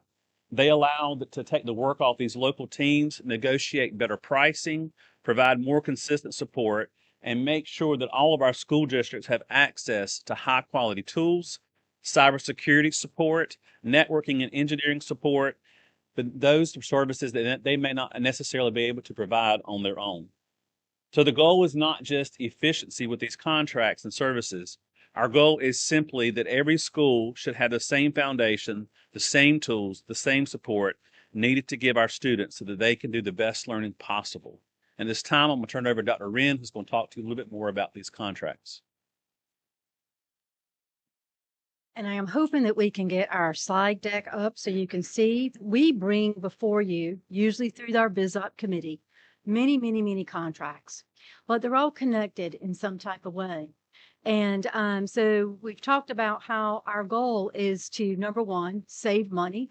So we use a true consortium purchasing approach for many of our contracts. But as Matthew mentioned just a second ago, our goal is to provide some equity throughout the the state. So no matter where a student goes to school or where a teacher teaches, there is access to some of the same contracts. So I want to go through real quickly with you some of the contracts that we manage from a statewide centralized point of view, and then contracts that we use as a consortium purchasing. And what I mean by consortium purchasing, we negotiate the terms of that contract. We negotiate the security, the data privacy. We ensure that the service level agreements are in place. And then we put that in place for our entire state to use the power of 1.5 million students to drive down the price. And then in schools, if they choose, can purchase off of those contracts, and we hold the master services agreement. So, see if I can move this forward. Let's see that. And Jeremiah, would you mind just making that large? Thank you. So some of our consortium, I think we need to go back one. There we These are our centralized managed contracts. So I feel like it would be beneficial to see them all on one screen instead of bringing these to you as we do. We typically bring these to you when they are expiring or we're changing the terms of the contract. So we provide the internet service provision to all of our schools. That is how our schools connect to the internet. There is one single drop that goes to the network operations center at each of our schools. And that is what we call our school connectivity E-rate Category 1 contract. Our board approved that contract this April for a new internet service provision for our schools. We also provide several cybersecurity services for our schools. Some of those contracts you'll actually see on Thursday. Our Know Before contract, which is how we train our educators to be good stewards of data and look out for pitfalls. We also provide a contract from a company called CrowdStrike, but all that is endpoint management. And another cybersecurity contract we bring is Run Zero. Run Zero is the company that provides a tool for our schools to know what's on their network. And that's also how we protect students. We want to make sure we know what's connecting on that network for our students and how we can keep foreign objects off that network appropriately. We manage this through MCNC and also our firewall services with Palo Alto. And then, of course, there's a Friday Institute contract that helps us manage these cybersecurity services as well. We pay for these services out of a state appropriation that comes to us specifically for cybersecurity, and that appropriation is embedded inside of the School Connectivity Initiative. You've also heard about our statewide contract for our student information system. That is a single system, and we've had a single system in North Carolina since we can track back to about 1978. So we've had many versions of that, but that is one single student information system for our state. Certainly, identity access management is another one where we can control identity, and I'll try to speed up because I know we're short on time. And then our NECES Educator Effectiveness Tool, which is a Power School contract. We also have our unique identifier system. That's that 10-digit identifier that is used with each one of our educators and students across the state. That helps us mask identities and protect privacy and also track data in a way that is safe and secure and accurate. Additionally, we provide library research tools. It used to be called NCWISILE. If you remember that term, that's going way back, but that is EBSCO and Britannica. That is available to all of our students across the state and our educators. We have open education resources through Go Open NC, which is managed at the state level. And then the reading assessment system called Amplify, and you're very familiar with our Amplify system. We also have a North Carolina longitudinal data system. That eScholar is the vendor for that, and you often see that contract come with you, and that's how we track our data longitudinally. In North Carolina, we have about 40 years of digitized data going back to the Sims and NCWISE days. And lastly, we manage from our level statewide contracts for content filtering that goes beyond the firewall. It goes down to the messaging level inside of Google Docs, Google Classrooms, and spreadsheets to make sure students are safe. And that is another contract that is managed at the state level through a specific state appropriation. The vendors for that are Gaggle and GoGuardian. And lastly, and this one you have heard a little bit about, it is not ready for prime time launch, but you'll start hearing more about our interactive standards platform, where we will house our interactive academic standards. And also host high quality instructional resources. And the vendor for that is Common Good Learning. That is something that we're doing in partnership with our teaching and learning team. You have approved that contract before, but that is a statewide contract that you see us bring for you. And then next is our consortium contracts. Again, these are where we use the power of group purchasing to drive costs down across our state. Some of those contracts are all of our hardware and networking equipment that's in our schools. That is E-rate category 2. And so we actually put out an RFP where we put out requests for equipment that makes the internet work inside of the building. And there'll be various vendors off of that. And that is something that is E-rate eligible. And so we use our federal receipts money from LCC to pay for 80% of those costs. Next is our Microsoft Education licensing. We have worked very hard to make sure our agency is recognized as an education consumer, unlike other state agencies. And what that does, it helps us to get education pricing from Microsoft for our email, for our workforce suite. We then pass that cost savings onto our school off of our state contract.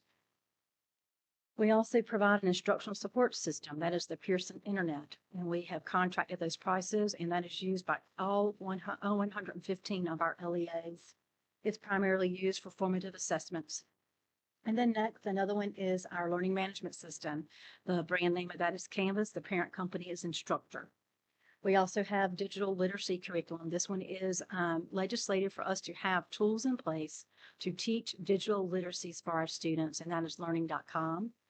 And our applicant tracking and onboarding system, which is used by 94 of our PSUs, district PSUs, and about 40% of all of our charter schools, and that is a Power School product. Additionally, we host our legacy financial systems, own a product, and we negotiate that pricing at the statewide level, and that is in Sono AS400. So that is a sampling of some of those contracts that we bring to you that is in the background of all things digital technology that we provide to the state. Now, all of this is wonderful, and we do all of this, but if our leaders are not trained and our leaders in technology do not have the information they need, it will not work well. So one of the things that we have taken very seriously is to have a pathway to ensure that our school technology leaders are certified. And we do that through a combination of two things. We provide training for them through COSIN, and there's a certification process called the CETL, the Certified Education Technology Leader. It is rigorous. It is a coursework with a standardized test that is taken. It is very difficult. We have about 100% of all of our technology leaders licensed through that program. We also marry that with the University of North Carolina School of Government in Chapel Hill with what is called a Certified Education Technology Leader certification there as well. We put those two together, and that is our pathway to make sure that we're putting supports in place so our schools have a technology leader who understands how instruction and technology and leadership have to work together. And that is very important for what we do in our state. In addition to having those two certifications, we have a CIO steering committee where we have 2 representatives from each of the 8 State Board of Education regions, and we meet bi-monthly to understand where they are and support them where their needs are. Additionally, we provide a digital teaching and learning hub with hundreds of resources for all of our instructional leaders in technology and our technology leaders. We started in COVID. I've talked about this. During COVID, I had this crazy idea that we need to do a statewide webinar. I don't know if you all remember it.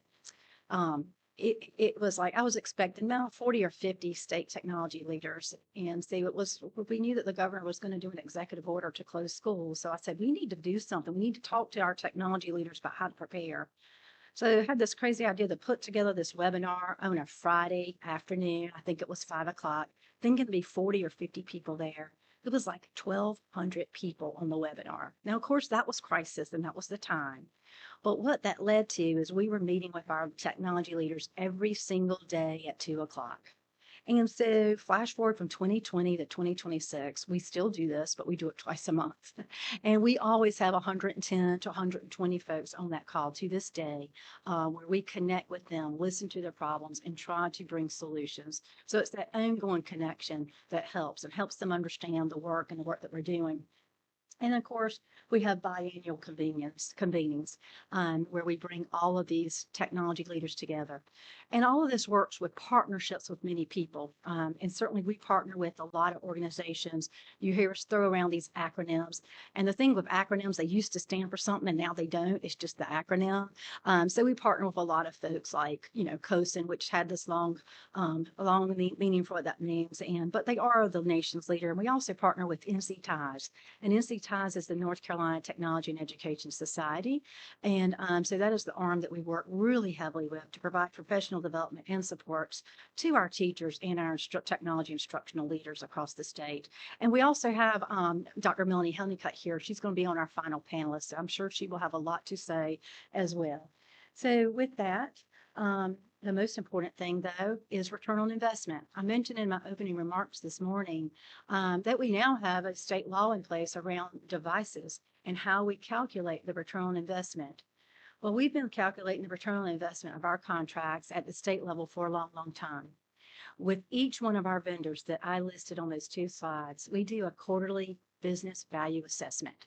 And at that business value assessment, we hold that vendor accountable. We look at their metrics, how it's being used, where it's being used. If we hear of problems in the field, we share that. And we also say, what's on your roadmap? This needs to be improved. We also have, and you've heard us talk about, our annual digital learning media inventory. It is in policy and state board policy, and it's required to be completed by our technology leaders every June 30th. And that's where they put in there how many devices do they have in their building, what software are they using, what instructional supports are in place. We used to ask questions like, how many wireless access points are in your building? I think we have let that question go. We have moved beyond moving to wireless, but we assume that all of our wireless. But we do ask questions now specifically around remote academies and other pieces like that, and we modify that as we need to. But that is data that we always collect. And then we also monitor, of course, through our convenings and the meetings that we have with our constituents. So I know that probably went over my 10 minutes allotted, but I felt like it was good to give you an overview of what are the things that we're doing that makes all this technology work.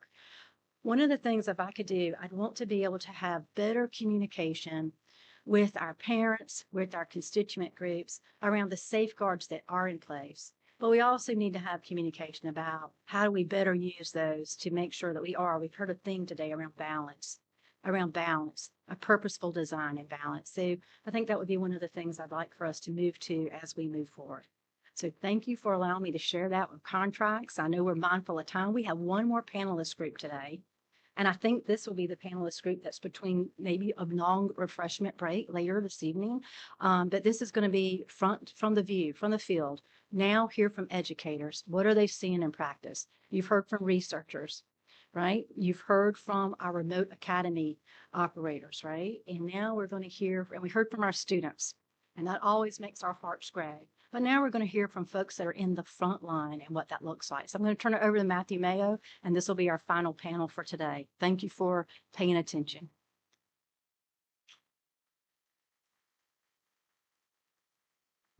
As we move into this final panel here today, I want to just take a moment to just kind of pull everything back together where we have been today. We started this afternoon looking at research around digital learning. We looked at screen use, student well-being, and then we looked at the digital learning plan and the importance of using technology with purpose, not just because it's available. And then we heard how flexibility really models help our students learn best. And then, of course, we learned about the different contracts and services, too, that we provide at the state level to lift some of the burden that our PSUs have. So this final panel that is coming up at this time is really going to be a chance for us to just step back and ask, what does all of this look like when it all comes together for our students, for our teachers, and for our schools? We know at the end of the day, this is all about teaching and learning. It's about our students, and it's whether or not we are going to create better opportunities, stronger instruction, and better outcomes for our students and our families here together. So joining me today is an amazing panel here that we have gathered here. We've got Dr. Anthony Jackson, Superintendent of Chatham County Schools, Robin May, Assistant Superintendent of Curriculum Instruction for Wilson County Schools, Lindsay Skidmore, Curriculum Director and Innovation for Duplin County Schools, and Dr. Melanie Honeycutt, who is a retired CTO. I just introduced her a few minutes ago. She was the CTO of the West, and she is now our executive director for NC Ties. And so as we move forward here together, we're going to just think through some questions. And the first question that we have here, as we think here, is where have you seen technology not add value or maybe even create challenges for learning? What should we rethink or do differently?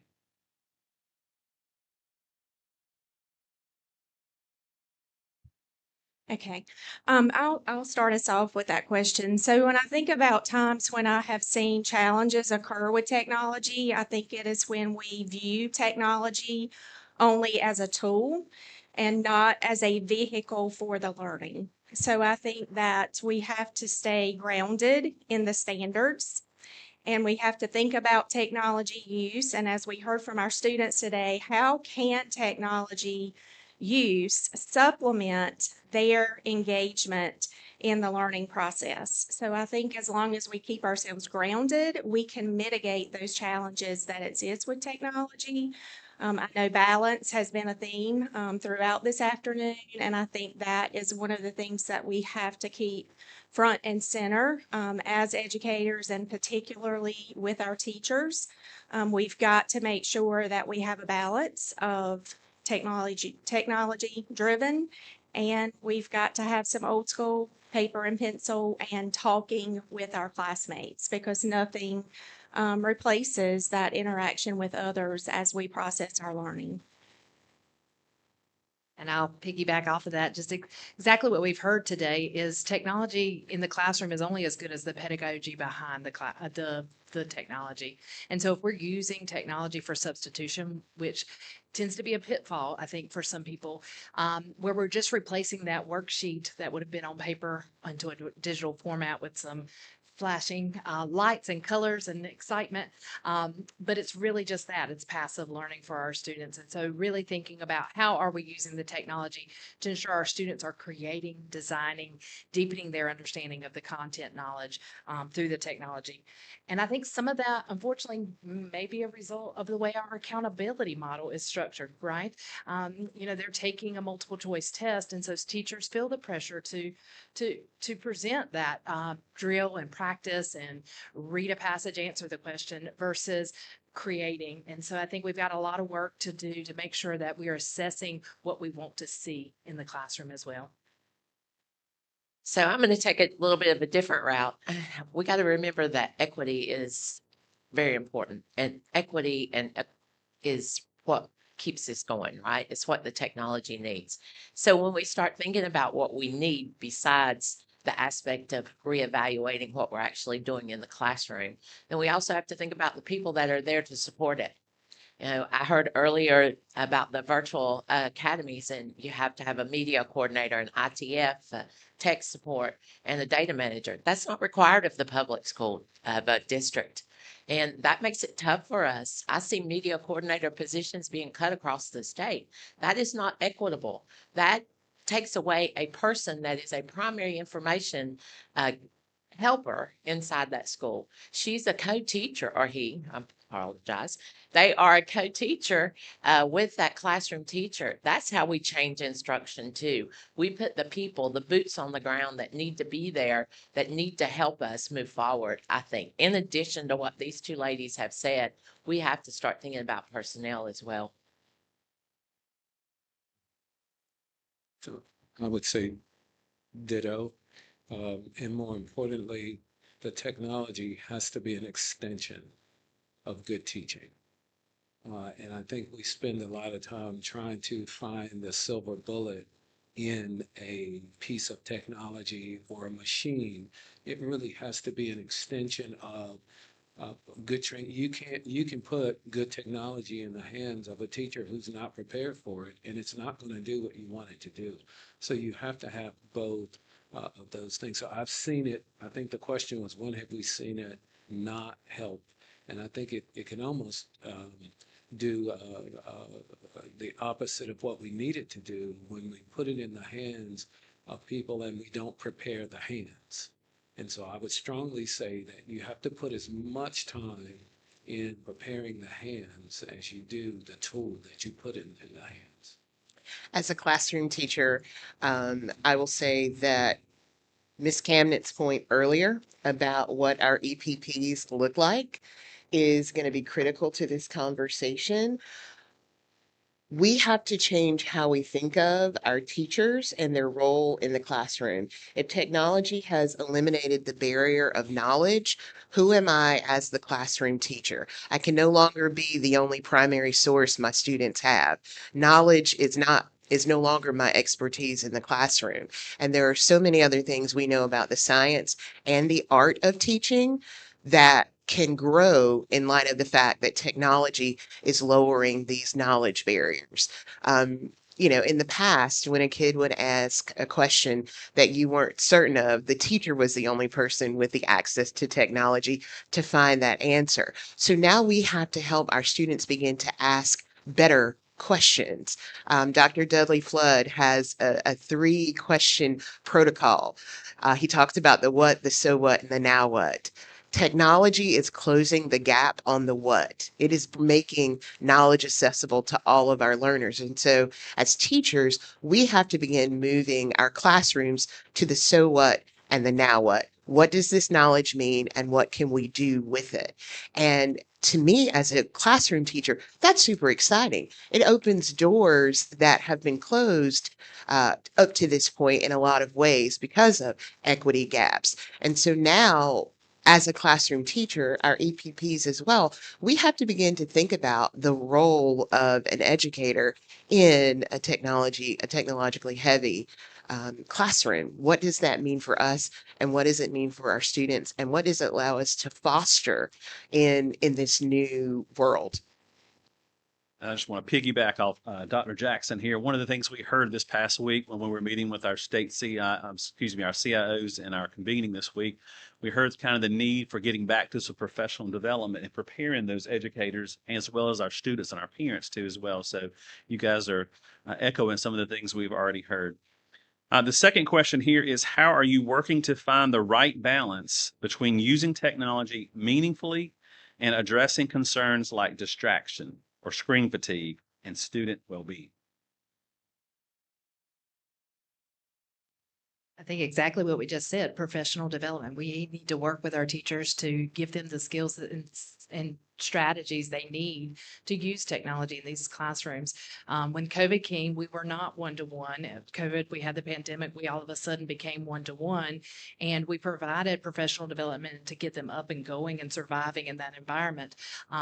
But recently, there's been a change in our CEU requirements. Digital learning is no longer part of that. And as a result, I think we're seeing some impacts from that, and that teachers do tend to fall into the more substitution where it could be better off on paper and pencil versus on a device. And so I think really providing them with coaching support to show them how to create a blended learning environment that balances online, offline, in the classroom where students are making and creating is what we need to do. So I was just thinking about what you were saying about the human capacity piece is we need to be able to have people in the buildings to be able to provide that support for our teachers. So I want to add to that. NC Ties does an annual conference. NC Ed Connect does an annual conference. They have the meetings in July. We have all of these things that offer teachers opportunities. So we have to support that as district personnel as well. And in my district in Burke County, when I was there, I sent over 65 teachers to NC Ties. They came back. Their requirement was they had to do so many hours of PD with their staff in their school. You give these teachers that are high flyers the opportunity to be even higher, and they're going to come back and they're going to be a pontoon. They're going to get everybody on that boat and get them moving and moving forward. But you have to have a leader inside there, which is why the CEO and or the CTO programs, all those are very important, is because you have those people building that capacity and building that ability. And just a quick side note too, I think I'm a Mimi. I'm a grandmother to 2 boys, and they are screen attached. He is 7 months old and can use his walker to get to my phone. So how do you control that, right? So as a grandparent, mine is no. No, that's not what you're doing. With the 4-year-old, you have 30 minutes on it, then it's 2 hours outside, right? So you have to train parents. One thing I've been thinking about is how can NC Ties help parents, especially get out the information that you guys have already built. When I think about that balance too, I go back to our conversation earlier today about exemplar lessons. I think we have to, and when we think about training, we've got to show and have exemplars of what does that balance look like and what is that critical shift. Ms. Jones, you talked about that shift to facilitator, right? Because information is so readily available. So helping our educators walk through that shift and know exactly what that should look like, having those exemplars embedded in our curriculum map. So it's not a guessing game. I can look at an exemplar and then I can build a lesson on a different standard to kind of match that balance. So I kind of get scared because I think we've got to also remember that we're preparing a generation for a time that we can't yet see. And I get concerned that we are very focused on building comfort for the adults, that we forget those kids sat here and just told us a story. They literally just painted us a picture that said, get ready. Now, I too am a grandfather. I've got a 3-year-old. He's brilliant, by the way. I get to tell that story every time I get out. But here's a real story. I told him we were watching Paw Patrol, and he wanted to get out of the chair, and I was like, well, not yet, because I was trying to get my nap. But he was watching Paw Patrol. This young 3-year-old, I want to remind you, he's 3 years old, and I told him he could get down in 15 minutes. And he said, okay. And he sat back and he looked at me and he said, 15 minutes. I said, yes, sir. And now he goes, Google, set timer for 15 minutes. That's a 3-year-old.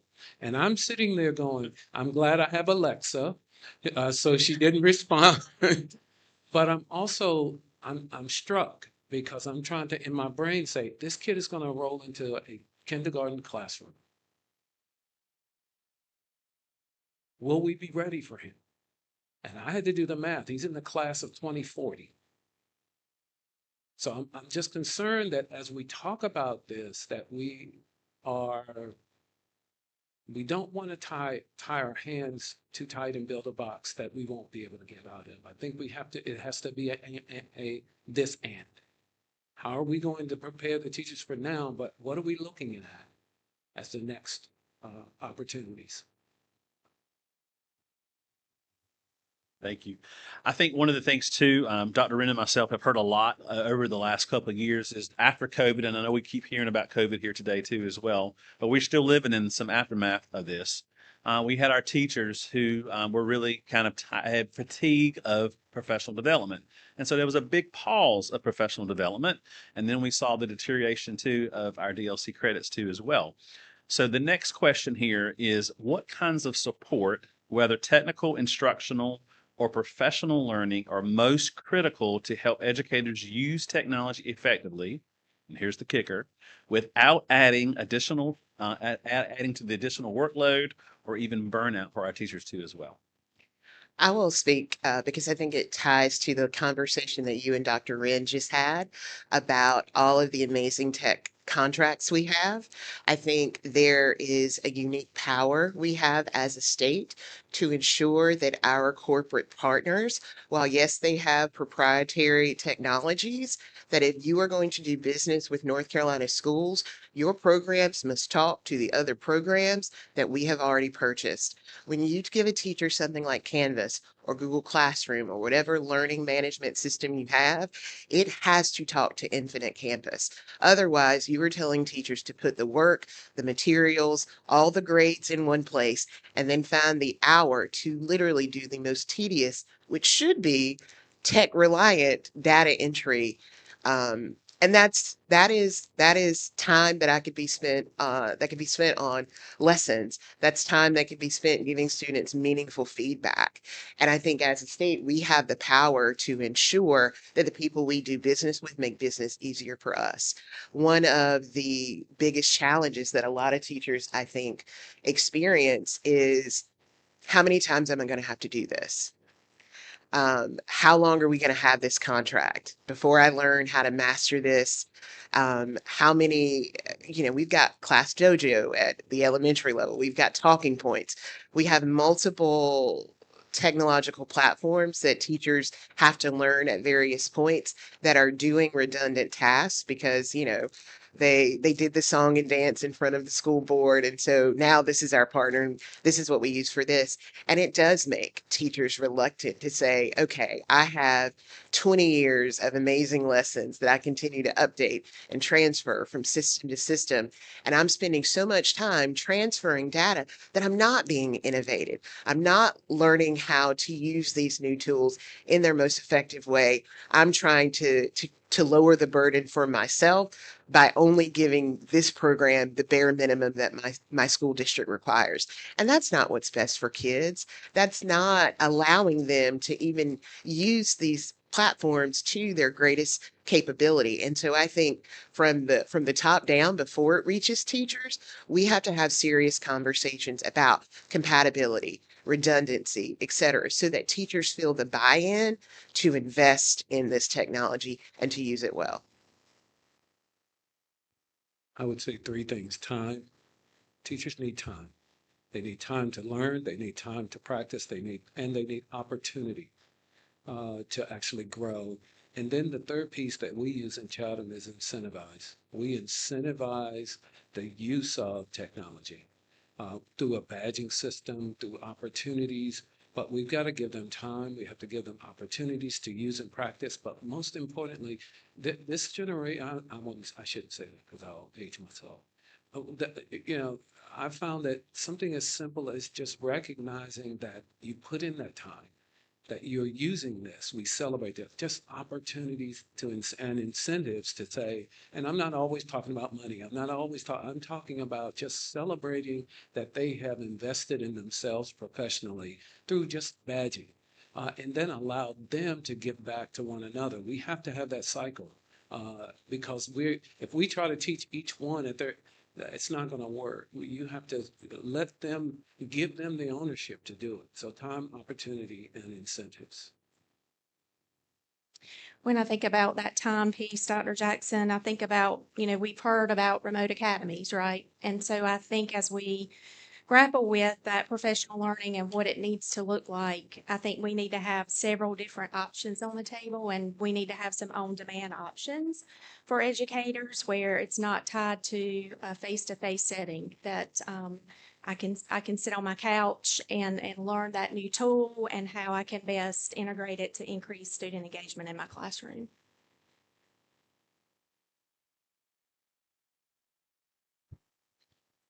I also want to add that I think it's important that we give that multiple opportunity for teachers, but we also let teachers be trainers too.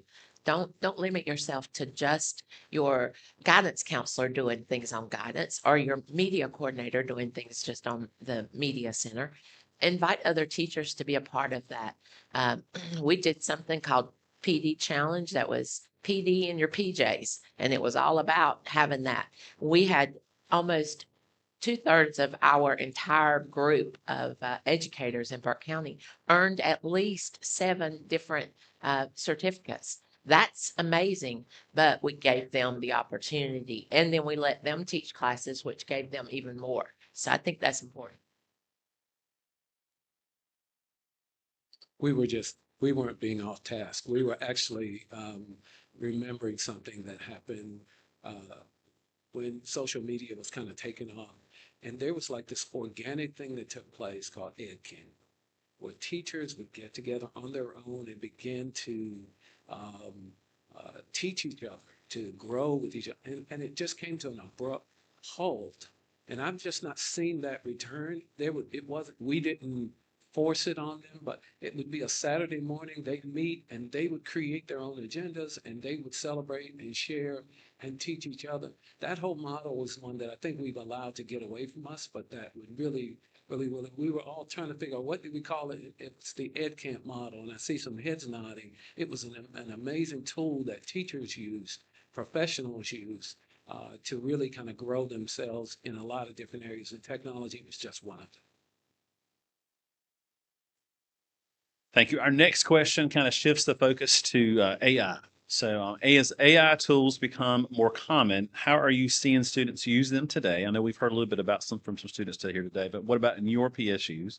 And then what opportunities and concerns do you see with students' use of AI?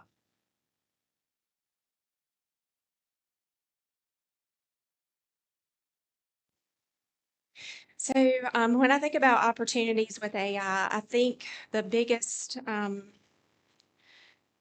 thing that we have to focus on is appropriate use. And I recently attended a conference sponsored by NC East Alliance. It was a conference with industry partners. And I heard industry partners at that conference talk about how they are leveraging AI to increase productivity and efficiency. So I think it's important for us to embrace AI, but embrace it with caution and with explicit teaching about how to appropriately use it. And I think in order, we have awesome guidelines from NCDPI in reference to AI, but I think we really have to focus on professional learning for our educators.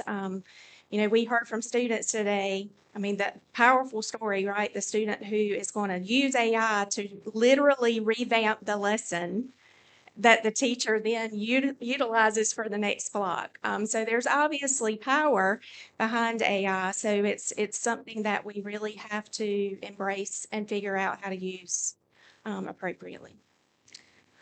As an English teacher, my greatest joy is my kids having a hard copy of the book in their hands, and there's a lot of transparent post-it notes for them to highlight and to make notes. I'm also aware that some of my students have that hard copy book, but I also provide an audio version of the book that they can listen to as they read along. They can enter difficult passages into an AI, a generative AI chatbot, and say, "Can you explain this particular section in a given chapter?" The reality is that AI is only as good as the operator. And so I'm trying to teach my students that better prompts equal better outcomes, and that ultimately prompts are about questioning. So we talk about Bloom's taxonomy of questions, and we talk about what are we asking this thing to help us do. Last week, my Honors English 10 students were writing an essay at the end of Lord of the Flies. I had 16 or 17 kids in that class period. Even pulling them one-on-one for conferences, it's difficult to get through all of those kids in an 80-minute period. And so at the front of the room with my screen shared, I talked to them about how can we use AI as a thought partner to get feedback on this draft before you conference with Ms. Jones.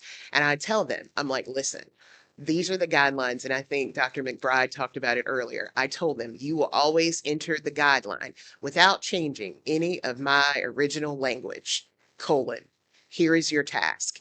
And I tell them at the end of the task, ask AI, do you understand this task? Have them repeat the task back so it's clear that they're not about to change your writing. And then when they say, no, this doesn't actually fit your prompt. No, this doesn't actually fit your task. I task my students with asking AI to give them a series of questions that if they answer them, they will have achieved that purpose. So it's always about, even when using a generative AI bot, that it is a thought partner. It does not replace their thinking. I tell my kids all the time when we're on paper and pencil, use your brains, it makes them stronger. Like, it might hurt a little bit, but that's just your brain growing.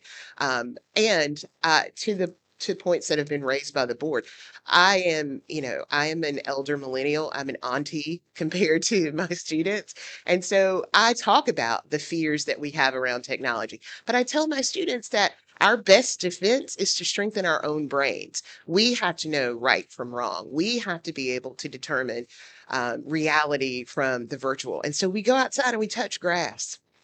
I teach outside so they know what real things look like. Even when we're using our computers, we are out in the world. We're not siloed in these, sunlight absent classrooms. We are in the world. And I think, in terms of concerns, as a classroom teacher, that's one of my greatest concerns. When our kids are seeing so many altered images in the world, I always want my kids to see the beauty in their own face. I want them to see the beauty in the reality of someone else's real face without a filter, without blurring, etc. And so I tell them, take a picture with me and we're going to do it without a filter, because we're going to know what we look like and the beauty in that. And so, on both the academic side and the social emotional learning side, I think there's a lot of conversations that teachers have the power to facilitate in a way that empowers our students to use this incredible tool that they're going to have to use in the future, while also prioritizing and maintaining, above all, their appreciation for humanity. I just want to piggyback off that. We've got to start having those conversations as early as pre-K. We have to start building our digital citizenship, media literacy, AI literacy. It needs to happen in every subject, every grade level, across the board in every classroom. And so, really developing ways for us to integrate those standards into core curriculum.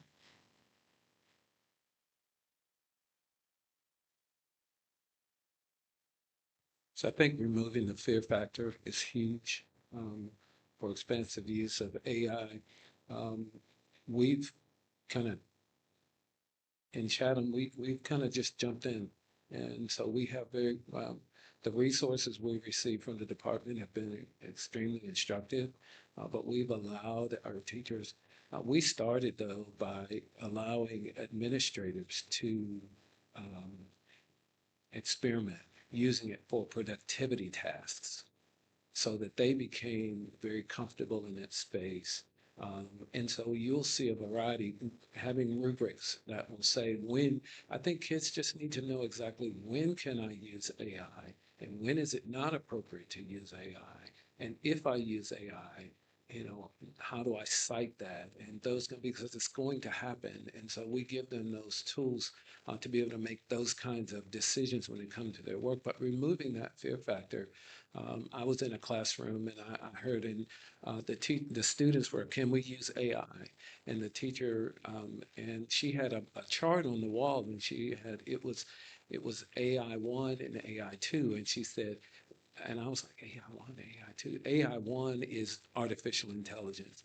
And then she said, AI 2 is actual intelligence. You turn the computer off, you close it, you use. And so that was just great. So the kids were able to differentiate when I can use this tool and when I really have to just struggle. That's her way of getting productive struggle in her classroom. And she had differentiated AI 1 and AI 2. So we had to give her the space to take a chance to do that. So our next question is around devices for students. As we know, many districts are facing some challenges with this. So when you think about your one-to-one device program beyond the pandemic funding, what does that look like in practice for your school or your PSU? For us, devices becoming one-to-one was a game changer for us, especially in eastern rural North Carolina, where we were trying as hard as we could to get to that point, but didn't know if we'd ever make it. And so this was an amazing accomplishment for our district to be able to provide all of our students access to devices to close that digital divide. It's essential for them to have it so that they can access the opportunities that are available for them virtually. And so that was a huge gift. But at the same time, there are some impacts that we are facing now without the ESSER funds or whatnot. But one of those is the human capacity. Is so we don't have enough technicians to serve every school. And so the responsibility of device inventory, managing, troubleshooting, first line of defense is falling on what we call our digital learning and media coordinators. And those people are expected to be instructional leaders in our building to collaborate with teachers instructionally. However, they are using using a percentage of their time, managing a large percentage of their time, managing devices and making sure that students have them available in the classrooms. And so, that was a sacrifice for us that we're still facing. Another piece is with our devices. We are maintaining our one-to-one status, but we are having to dip into capital funds to do that. And so there is a concern, how long will we be able to continue that process? And then when we're doing that, we're just maintaining our fleet of devices. We're not innovating our devices. We're not moving forward. We're not following the time. So how do we find funding for that? It's a big concern.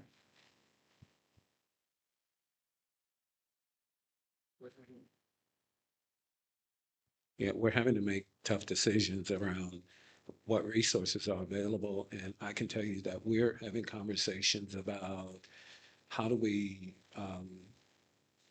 meet the moment of the conversations around screen time and how can we support what parents are expecting at the schoolhouse, but also looking at things like extending replacement cycles and things like that, because we know that those things are going to have an impact on our ability to keep up with the innovation cycle.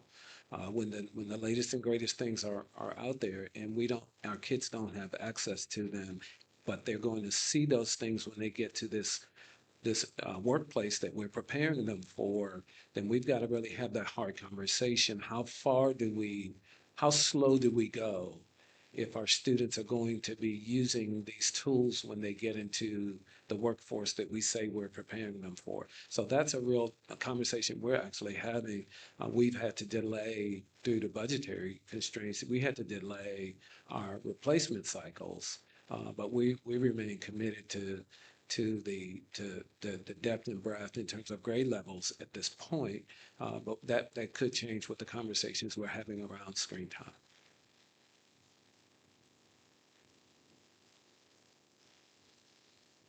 Good. Our next question, and this is for Robin and Lindsay. How do decisions about technology and what tools to use and how to use them get made in your school district? So all of those decisions for us as a district are collaborative decisions. We don't make those decisions without a team at the table, and that team includes school leaders, it includes teachers, it includes parent input from our parent advisory council. And then once those decisions are made on what is going to be utilized and purchased, then we turn our focus to implementation and support of our educators in implementing those. Same in Dublin. We have a collaborative team that goes through and takes a look at those, but we really ground our work in the digital learning plan that was presented to you earlier. We at our district, we take the digital learning plan, bring a group of stakeholders together to look at it and determine goals for our district based on the digital learning progress rubric and where we are and how we want to move forward. And then we turn around in our schools, actually in their school improvement teams, they develop their own digital learning plans that take a look at the district goals, the state goals, and then determine what their needs are. And they use that to outline what they need to focus their funds on. It may be library books or it may be a digital resource that they use. And then again, before they purchase it, that goes through a whole content procurement process so that we make sure that we have our student data privacy, that we're checking that as well as accessibility so that all students can access. Excellent. Our last question of the afternoon. If you could give one piece of advice to the state board here as they think about the future of technology in schools, what would it be? So I'm going to kick it off, and I'm going to go back to what I've said before. Professional development, staffing, continuing the contracting that DPI puts in place. That saved me millions in Burke County, millions. And that was money that we could use for other things, which included 8 ITFs for almost 27 schools. So, I mean, we at least had that opportunity. But I think if we had to think about all of that, I would say that the most important thing is reconsidering staffing and looking at that as a whole and the professional development we offer and continuing and allowing us to continue to be partners with DPI and with NC COSN and NC TIES and the administrators group as well. I mean, we all talk to each other and that helps us build capacity, but we can't do it alone. So we have to have things in place that help. And I just feel like those are the things that would change the entire face, teachers would feel valued and instructional support staff would feel valued if they had that opportunity.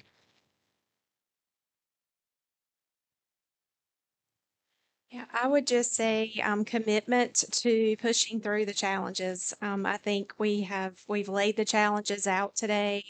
I think staffing, the budget, continuing to have the funds to sustain what we know is right for students and what we know will prepare our students for the workforce and in their future. So I just think, when the work is hard, we've got to work together collaboratively as a team, make sure all voices are heard and push through and take those risks and kind of push through that fear. The only advice I would give is be quick, but not in a hurry. Understand that this thing is going to keep moving, and we really don't get the luxury of waiting for the perfect moment. And so, if we could just understand that um, kids come through, they get 13 years with us. That's it. That's it. We get a 30-year career. Kids get 13 years with us. So we have to be quick, but not in a hurry. But we can't be so tied up that we paralyze ourselves to not act. And so we're going to make some mistakes, and that's okay. But we have to take the necessary risks because we only get them for 13 years. So that's it. And I would just say, use caution when thinking about banning, limiting, because we don't know what that future looks like. And so I think we really need to spend some time investing on educating our children on how to use the technology appropriately. I would end with saying continue to do what you have done today to center the voices of field experts. We know our intentions, but trust the voices of those in the field, trust the voices of our students, continue to elevate the voices of our educators when they say this is what we need and this is the balance. And I think Dr. Jackson's point is key that we are preparing our students for a tomorrow that most of us won't see. And we have to trust that technology, as all forms have been, is a tool, but that our purpose, we have set audacious goals for our public schools. And I think technology is a tool in reaching them. So many of our students are school resourced. And using technology as a tool is a tool of equity and a tool of empowerment, but it does center on the student. And so keeping that humanity and keeping the value of our students and our teachers at core, like you have done today, is going to be key. Thank you. I open the floor for any questions for our panelists.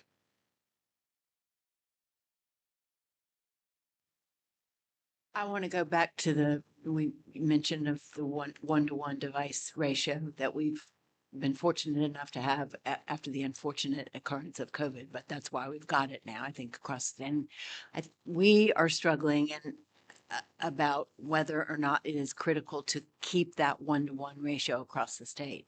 Am I hearing you say you think it is?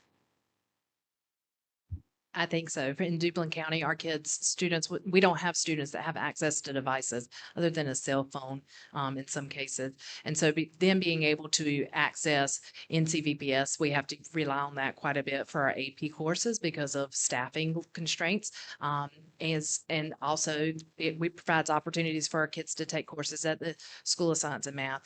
There's a lot of opportunities that they would be unable to access if they did not have devices. So in my mind, yes. Is there a difference between the need at the elementary level, the middle school level, and the high school level? I would say I think there's a difference in how the technology is used, but it still closes the digital divide for those students. And so one prime example was just this winter when we had our snow event here in Duplin County. I think we had got 14 inches. So for that was major for us, but we were able to utilize remote instruction. And so the learning continued for those 5 days for our kids. And I watched and witnessed read alouds, valuable conversations with our students that otherwise, if they did not have access to to those devices, we would not have that opportunity to provide.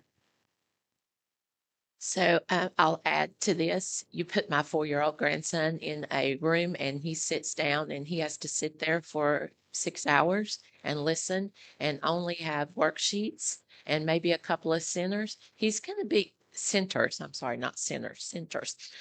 He's going to be distracted. He's not going to be engaged and he's going to be a behavior issue because of that. So I agree that they don't need to be on that device the entire time they're at school, but they need that time because the jobs that they're going to, I have a few quotes that we included. The jobs they're going to are all using some type of device. We have a tool company in Burke County that's what they do. They get on and design with a actual coding product. So those kids they need to know it as early as possible because we don't know what it's going to hold for them.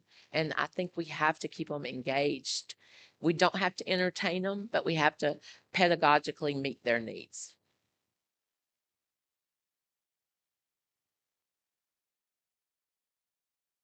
More questions from the board? Well, let's give a round of applause for our panelists here today.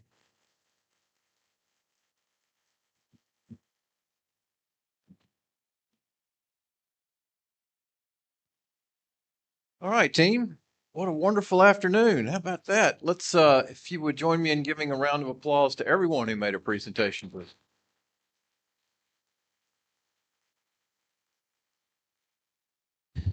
All right. Any of my colleagues or advisors have comments, reflections, thoughts to share about this afternoon?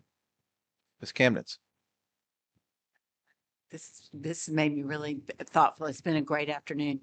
One observation that I would say that we need to keep in our minds, and I'm going back to the early days of letters and the training and science of reading.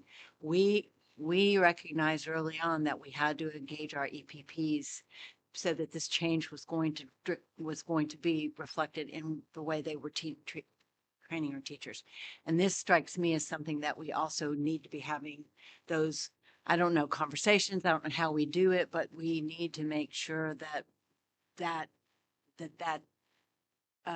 level of that the teacher prep is mindful of all that we've heard today and is also adapting to it as we are trying to do. I don't know how we do that, but I think we should try and find a way to do it. Dr. Oxendine. Just a reflection.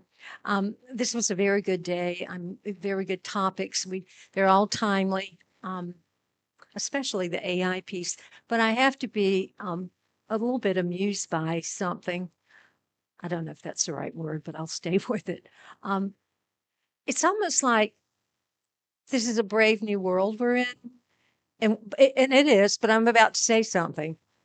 We have been in virtual education for a long time in this state. We have the North Carolina virtual public school. That's not, hey, that's been, and I would say it's maybe one of the premier types in the country.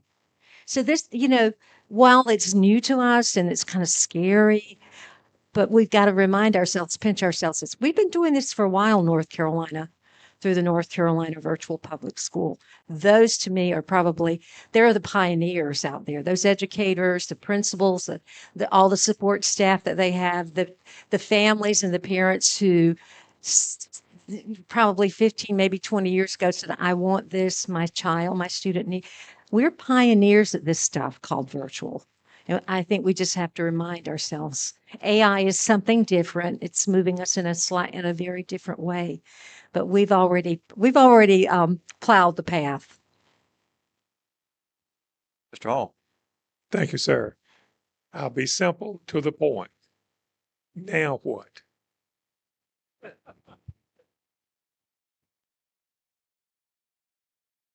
Anyone else?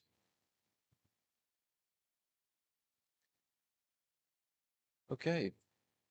Well, another thought is this session this afternoon showed how all things are connected. Standards, curriculum instruction, technology, teacher preparation, support, it's all connected. And our opportunity is to figure out how to leverage all of that to bring successful academic achievement to all of our students. What are the keys to delivering that for all of our students? So, well, thank you all for giving us an opportunity to learn from you and our students today. And we look forward to having another opportunity to do that tomorrow, where we will meet at 10 o'clock tomorrow at the clubhouse at River Landing. I'm sure Reggie will be able to show us all where that is. So we'll follow you, Reggie, to there. And with that, so 10 o'clock tomorrow morning, we'll reconvene. And with that, I'll wish you all a good evening. Thanks so much.